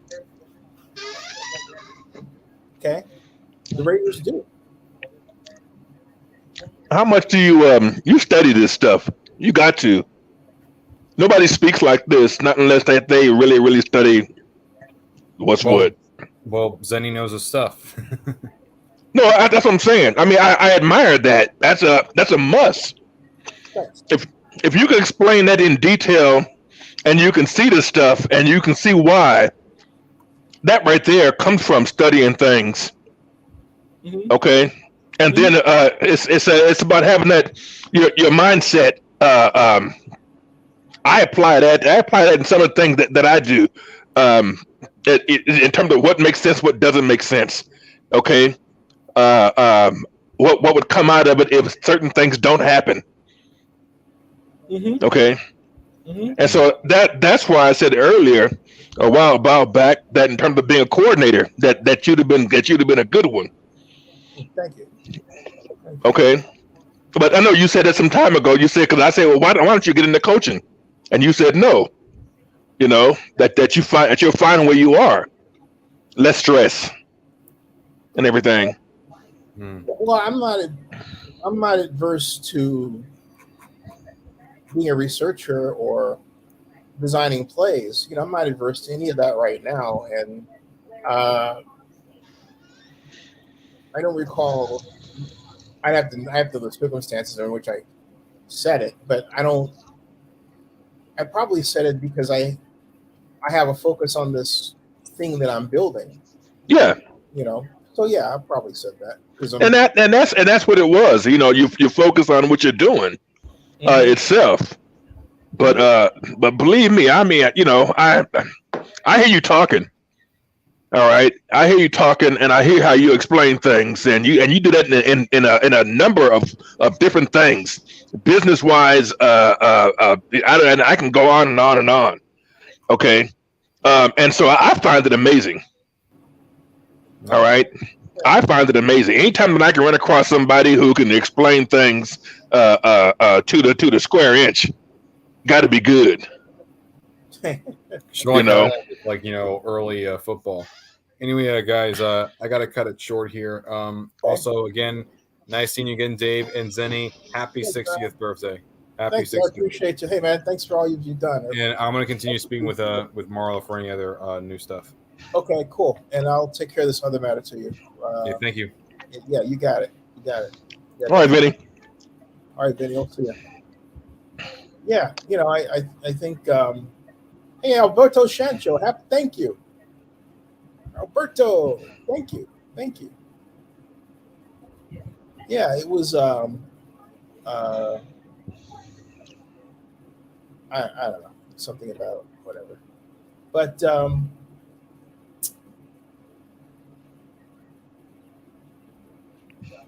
I'm just blessed I had a mother that allowed me to be the person that I am. I come back to that. You know? Yeah. I come back to that all the time. My mother really allowed me to be an individual rather than insisting that I be black. There's a big difference. Yeah, and I hear you on that right there. I hear, and I'm glad if that being the case. I better plug this thing in. I'm glad that in terms of my mother, because I quote her a lot in what she said, coming from a family of 10.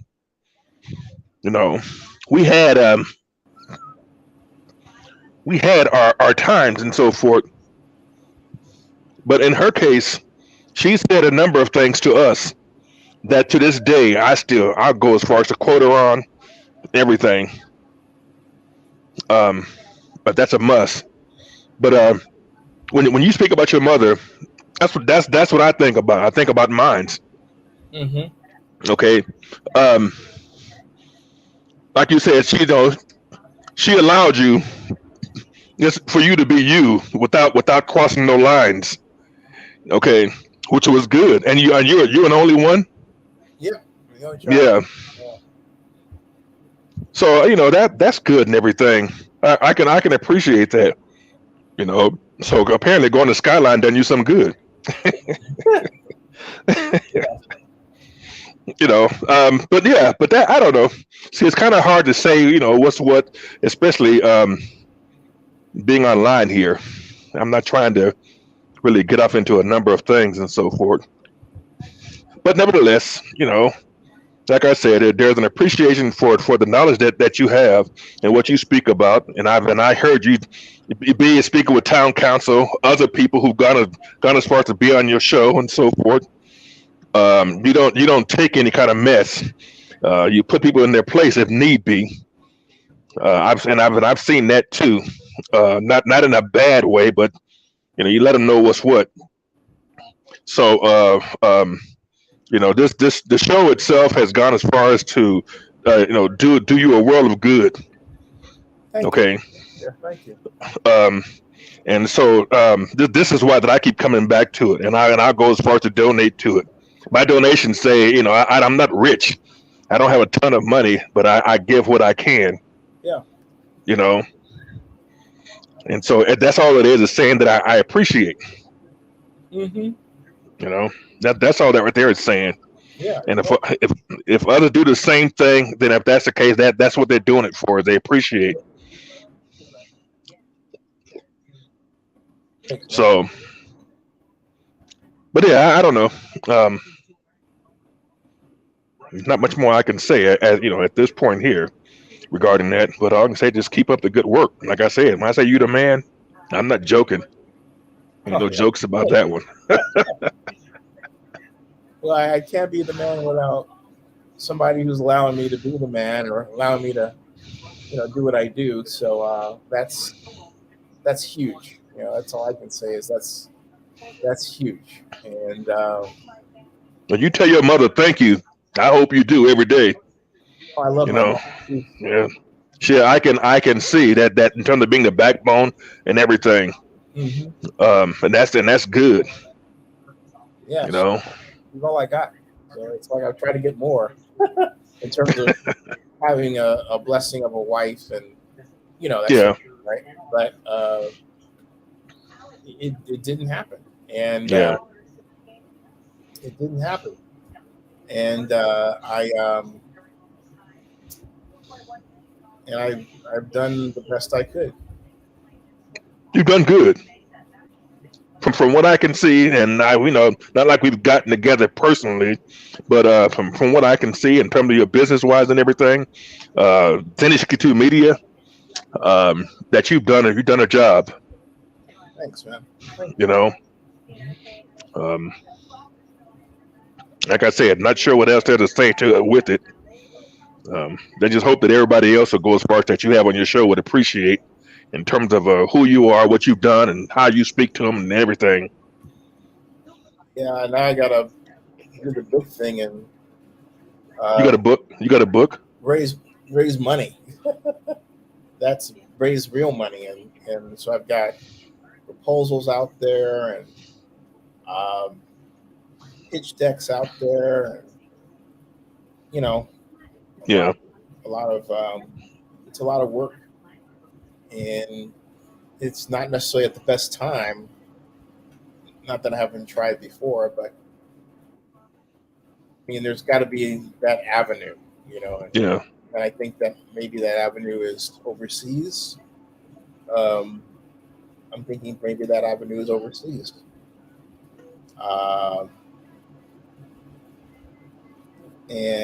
But as to how to approach that, I don't know. Well, tell you what, I can appreciate you giving me some of the insight, about you and your company and so forth. I can appreciate that. Like I said, you keep on striving, keep up the good work and everything. And at 60 years old, it's just beginning. I hope so. I got to keep my weight down. That's the thing. Because what happens is that the metabolic rate takes a hit. And with that, the weight goes the way I don't want it to go. So I've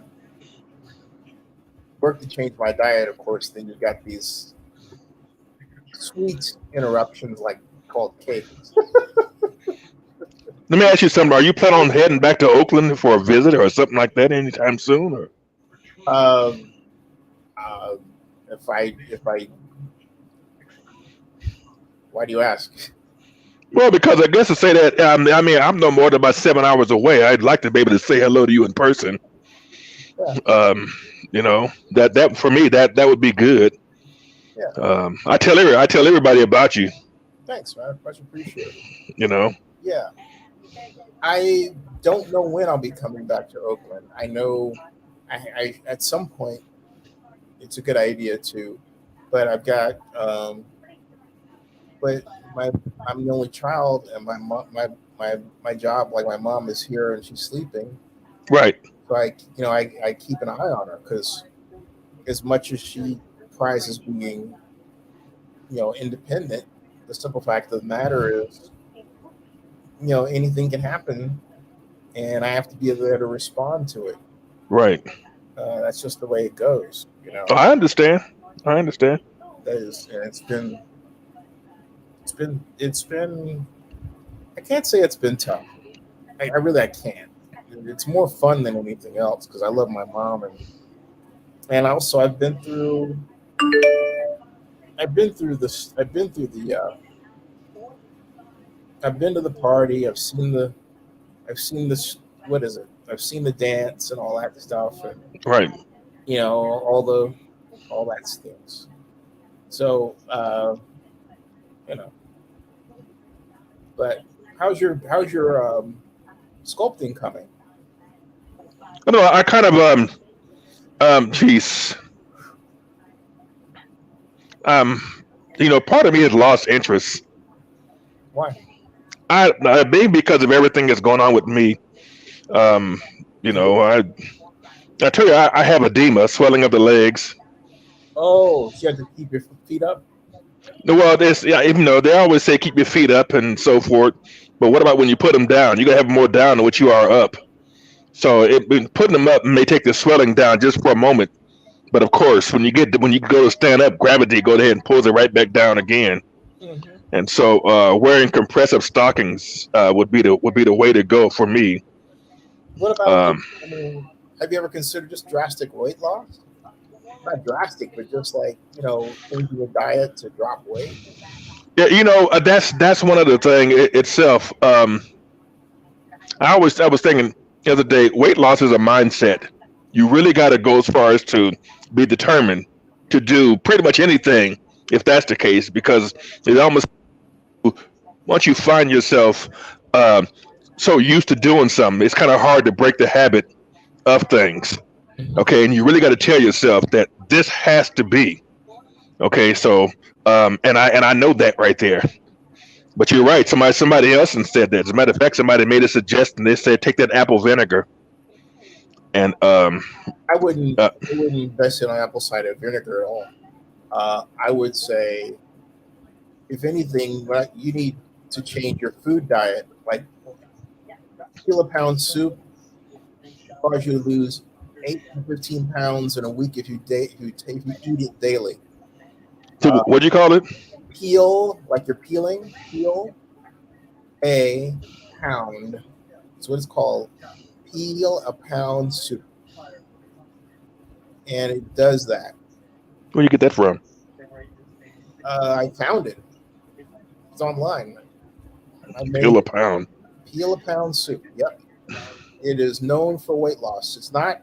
Some people call it cabbage soup. It is not cabbage soup. It's more than cabbage soup. It includes cabbage, green and red bell peppers, celery, onions,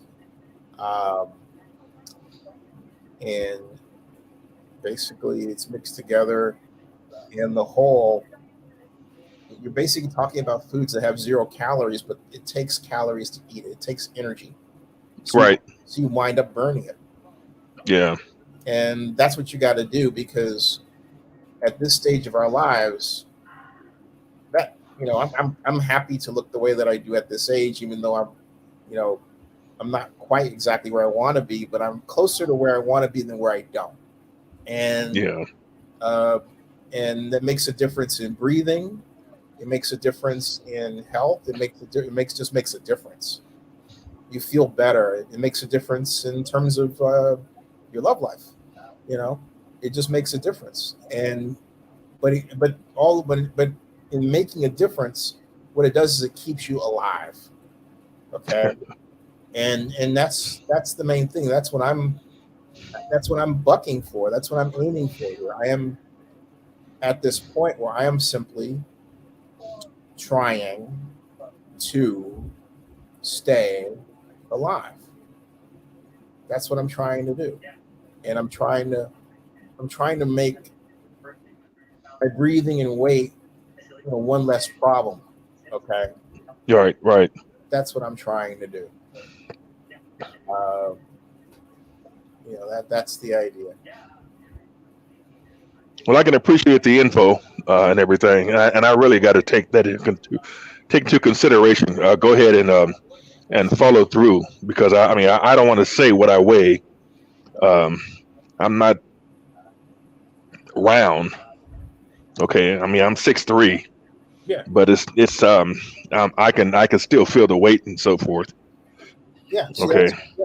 See, you got to get to a point where, you don't lose a scale. Just look at yourself in the mirror and just keep losing weight until you get to a point where, hey, you get to a point where the weight that you have, or the way your body looks is satisfactory to you. That's my recommendation, is that you get to a point where the way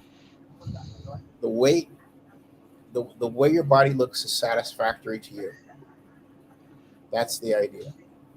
Well, I guess the whole thing right now is that just I would say to get down to at least I don't know, 250, 260. Okay. That's still a lot. That's still a lot. Yeah.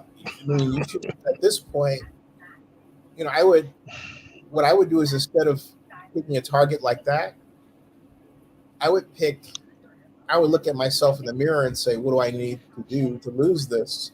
And then I would eat some peel a pound soup, and I would take walks, and I would just keep doing it until my body quite literally visually got to where I wanted it to be.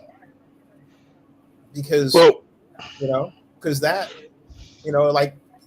where you can look down and say, I can see my feet if I look down, right? Yeah. Because when you get to that point, that means you're gonna feel better. Yeah, I'll tell you, it's a dramatic difference. Just me losing 10 pounds, let alone 20. Yeah. It's enormous, man. Well, when I picked down to 250, that's something that, in terms of it's not a goal in terms of right away, but that's where I would like to end up at. Okay.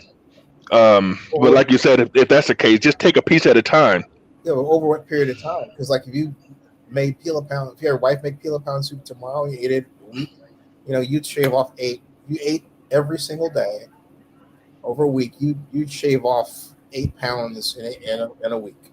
So let's figure that out. 8 pounds gets shaved off. So you keep eating it, right? And you walk here and there. And what'll happen is the more energy you get, the more weight you lose, the easier it'll be to move around. Right. What happens, you'll start yourself on a downward positive spiral of weight loss. Okay. But just by changing your diet. Okay. It's not eating less. It's eating different. Eating different. And you know, and like for example, no alcohol. You know, if you're drinking alcohol, that's a battle. I don't care if it's a little bit. I'm not drinking at all. And the reason I'm not is, again, I don't want to gain weight. Yeah. And also for me, alcohol was something that I did when I was doing the bar scene. And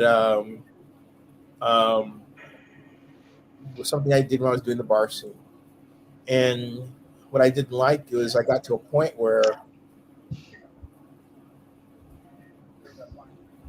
it was not only not getting me what I wanted in terms of a wife, it wasn't getting me where I was functional the next day.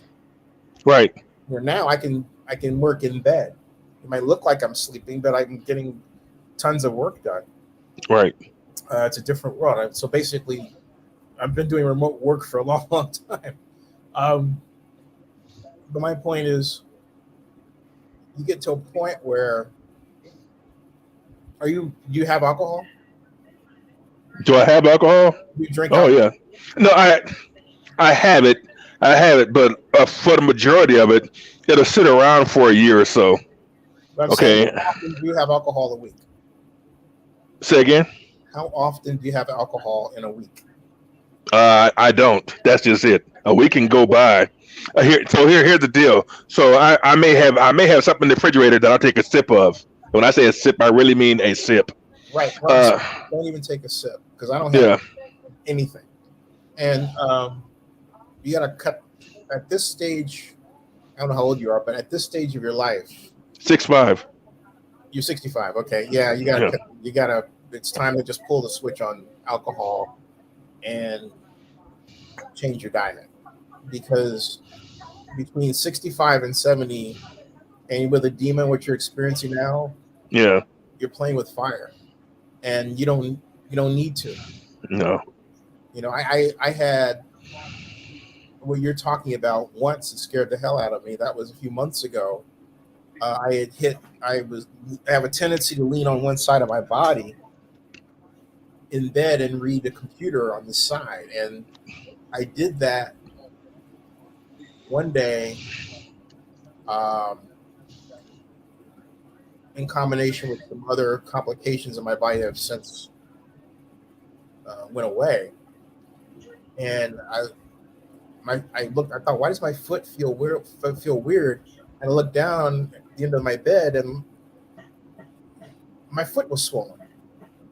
I never saw that in my entire life. Yeah. I thought other people had that problem. I thought, my mom's been battling it. She's much older, but we got it down to a science where it goes away. Put her feet up, everything else. Okay. My mom's worked on the farm when she was a kid, so she got a strong constitution. But I thought, where'd that come from? So I thought, what do I do? And instead of panicking, I turned my body this way, and I elevated my foot, and I kept it there. And I did that for 2 nights, and I was fine. But what happened was I was leaning in such a way I was literally pressing on one nerve. Oh yeah. I didn't know that. I didn't know you could do that. Yeah, I experienced that. I didn't know you could do that. So, but yeah, these are places where you have to say to yourself, can I enjoy the kind of body that I had 20 years ago? Can I get there? Why not? Why not? And no, I'm not thinking I can't. I hear what you're saying. I'm laughing because I would like to be able to. Well, yeah, I'm saying that, but see, your idea in terms of getting there probably involves the perception that you have to do a lot of strenuous activity. And my point no, go ahead. And my point is, to get there, you really have to just change your diet, because I started to I started, I think maybe 7 years ago, thinking of food as medicine. And food really is medicine. See, a lot of us, we're not, as Black folks, taught to think of food as medicine. We think of food as culture. We think of food as pleasure, which is fine. Yeah. Chitlins, everything else, right? Those are all things that, like, I haven't had much of. They aren't good for us. Or even, let's say, if it's not hand hocks and chitlins. Let's say it's something that's more along what Italians classically had, like spaghetti and everything else, right? Right. Well, weight producing.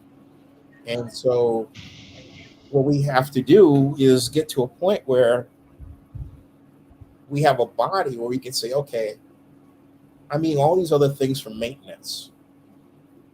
But if I want to, one of these days I can dabble in that other area. Let's say I'm at a party and I want to insult somebody's cooking, right? Yeah, fine, okay. But then you can go home and you can have your stuff. I never thought for me that I would recover because I had this hip pain. And I've talked about this on my other videos, but when I had 6 doses of the Pfizer vaccine, my arthritis in my hip went away. So it's easier for me to go to the gym. It's easier for me to move. Just move around the house. I got to take this plate over here. Okay, all this stuff I couldn't do in 2020. I limped. It took me minutes. My hip hurt so bad. I went into the living room to get something. I was on the way through the dining room, and my hip flared up, something terrible, and I put my hand down on this glass table we have, and I shattered the table because I put all my weight down on it unintentionally, but I was trying to prop myself up, right, move, and so then this happened unexpectedly, and it has changed my life. And with the next process that happened is I would get tired quickly because it was easier to move around. But my heart wasn't used to that ability. It had literally taken years catching up to a body that couldn't move easily. And so because your body can't move easily, your heart doesn't have as much work to do, right? Well, now it's the reverse. So anyway, it is 12:12. I'm gonna. It is. I got 9:12. That's why you're 3 hours behind me. Yep, 3 hours behind. Well, I tell you what, I can appreciate the talk. I'm taking into careful consideration what you have spoke about. Peel a pound soup. Peel a pound soup. I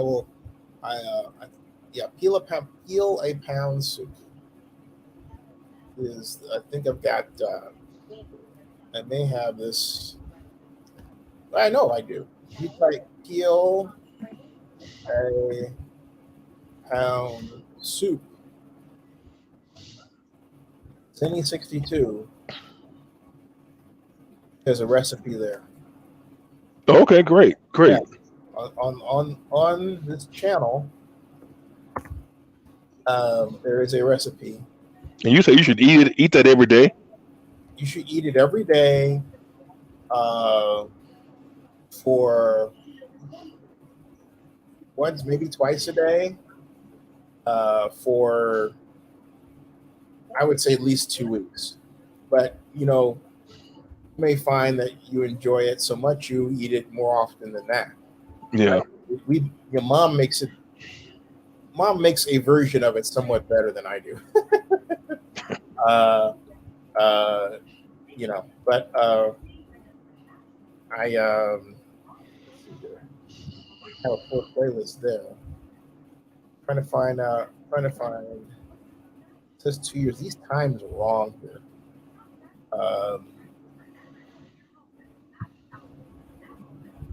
Let's see this one. I'm trying to find the one that's got the more views there. Oh, I'll use this one. Okay. This is Lumen, the first device for hacking your metabolism. With just one breath, Lumen tells you what you're currently burning for. Let's see. Don't know why this is taking so long to come up. Hey, everybody. There it is. Okay, now let me switch over here. Put that over there. Share the screen. What you need? Okay. And there it is. See, Dave, peel pound soup. Like I said, my mom makes it better than I do. Sometimes. I mean, pound soup again. Here it is. This is the best meal for your health. You want to lose weight. This is turkey and celery and cabbage, red bell peppers, onions, tomatoes, garlic. You can see it's. Oh, look at that. Okay, it's the best for you if you want to lose weight. Eat it every single day. I'm telling you, it's the best. I'm watching Monday Night Football where I'm not going to put gotta go. The Niners are doing things. We'll see. Everybody. So who made that? Huh? Who made that? My mom made that one. Okay. Yeah. I made the one I make has a bit more too much tomato sauce, I think. I'm really heavy-handed on the tomato sauce. The early dishes that I made, I don't know why YouTube. Oh, here it is. I think, yeah, this is one of the earlier versions that I made of it. And it's right here. Not coming through. I want it to. Hold on a second. Take that. And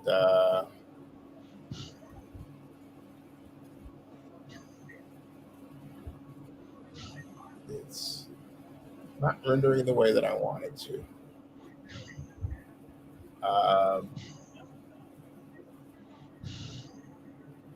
Anyway, for whatever reason, I think it's just bandwidth around here. But my whole point is that I made this the 2019 World Series Game 7.